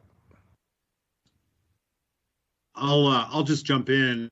I know Martin and City Engineer Rick Barrett are on this, but yeah, we've had a lot of internal meetings. And so one thing that Rick Barrett and his capital team are really good at is figuring out a way to make things fit. And so, I think our recommendation is based on, we have all this right away now. We would prefer to plan those facilities and then consider abandoning if there was additional right away we didn't need. But I think Rick would tell you that, they will figure out a way to make it work. We may not get what you were shown tonight, but you will get some connectivity through that neighborhood. And then I'll let Martin jump in if he wants to, or Rick.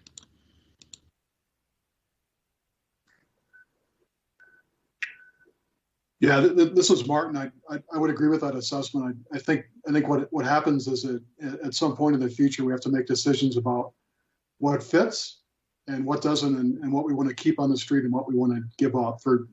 One simple decision point might be on-street parking versus the cycle track. And if we can't have both, we have to choose one. Well, if it came down to that choice, I'm glad to know that the option would be available to choose the cycle track over the on-street parking.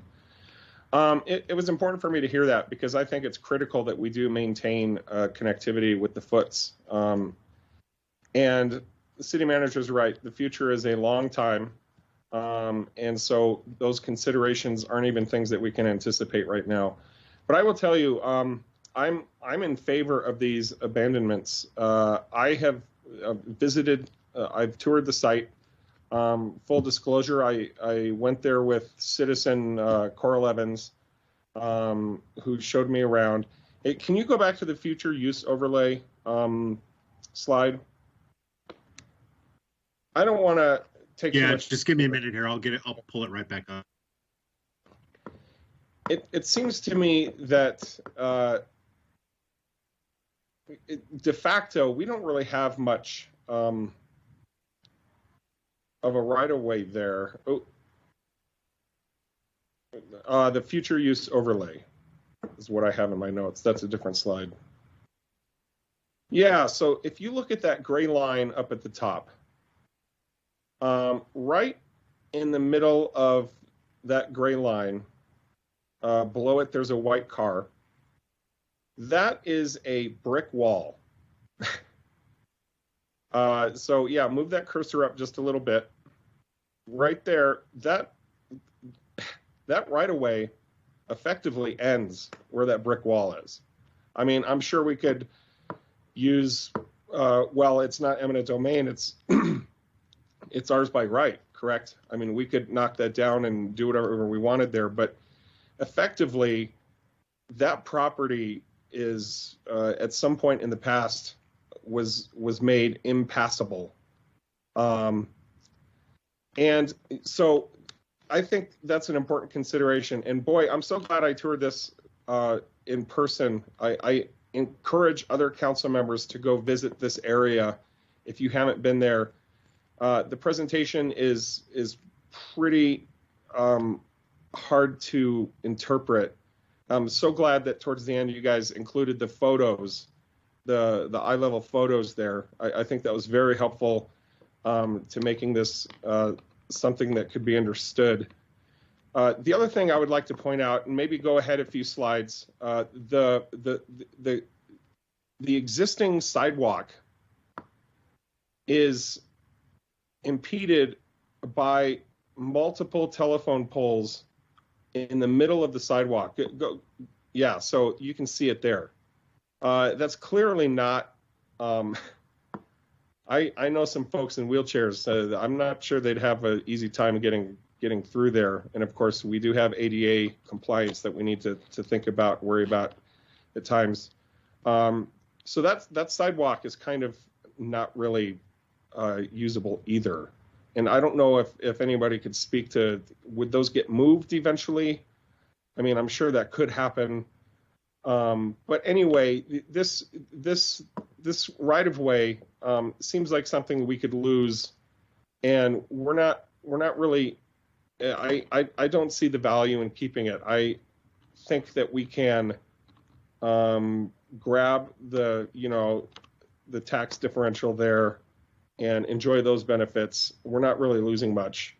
And hearing you guys say that there's always a solution to creating that foot passage through that area regardless really comforts me, and I'm fully in favor with moving forward with all three of these. There's it goes up right against the university. We're going to have the foots going through north-south with the Lone Tree improvements. This thing is pretty much baked in the cake, and those little items that we're abandoning, I don't see us missing them very much. All right, I'll leave my thoughts there. Thank you. Thanks, Councilmember.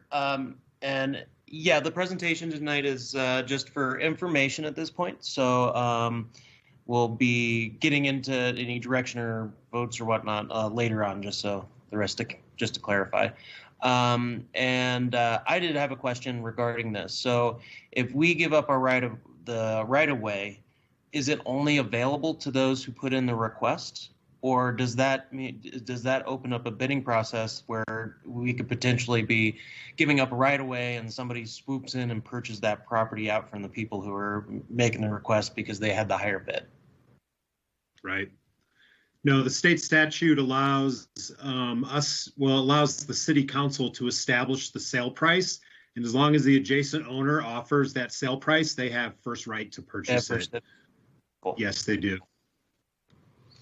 Okay, that was one of my concerns, is I don't want to put this up for bid and then swooped in and that carport ended up turning into, well, something that we were not expecting.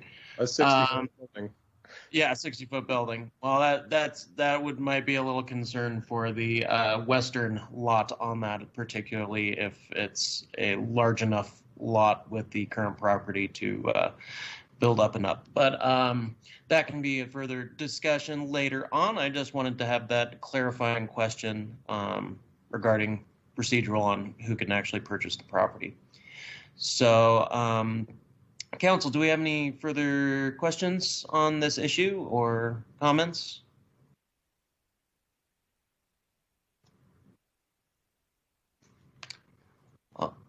I'm not seeing any, so yeah, thank you for doing this, and I appreciate all the visuals on that in different directions and the overlays to help us really understand it. So, and I always like pretty pictures of graphs and stuff. So, with that, let's move down to agenda item number 12, public participation. Just checking in, Ms. Fobar, have we gotten anything in the last 10 minutes? We have no more public participation tonight, Mayor. All right, so we don't have another 3 hours. That's good. Then that brings us to agenda item 13, our informational items, 2 from Mayor, Council, and City Manager, future agenda item requests. I guess let's go up the list rather than down the list tonight. Councilmember Sweet, do you have anything for us? Thank you, Mayor. I do. Just very briefly, I wanted to remind everyone that there is a beautification and action grant, several grants that are available to all community members who are interested in beautifying our city. Applications can be filled out online on the city website. Great way to get involved. Thank you. Thank you, Councilmember. Councilmember Shimoni. Thank you, Mayor, and thank you, everybody, for a good meeting tonight. I think the only thing I really want to bring up is that tomorrow we have a joint meeting with the county starting at 4 p.m. and that will also be virtual, so you can tune in live virtually for anyone interested. And that's it. Thank you, and have a good night. Thank you, Councilmember. Councilmember Salas.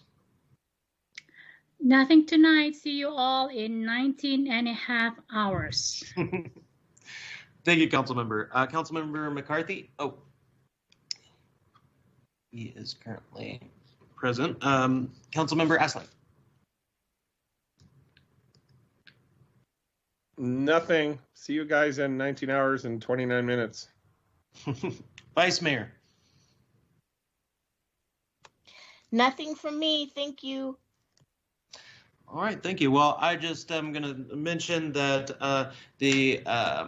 this is Water Conservation Month, and I'm urging everyone to take the water pledge. We moved up pretty heavily in the last 48 hours on the list for our placement amongst other cities. And if you want to help the city and make sure dedicate ourselves to the water conservation that we need, you can go to www.mywaterpledge.com.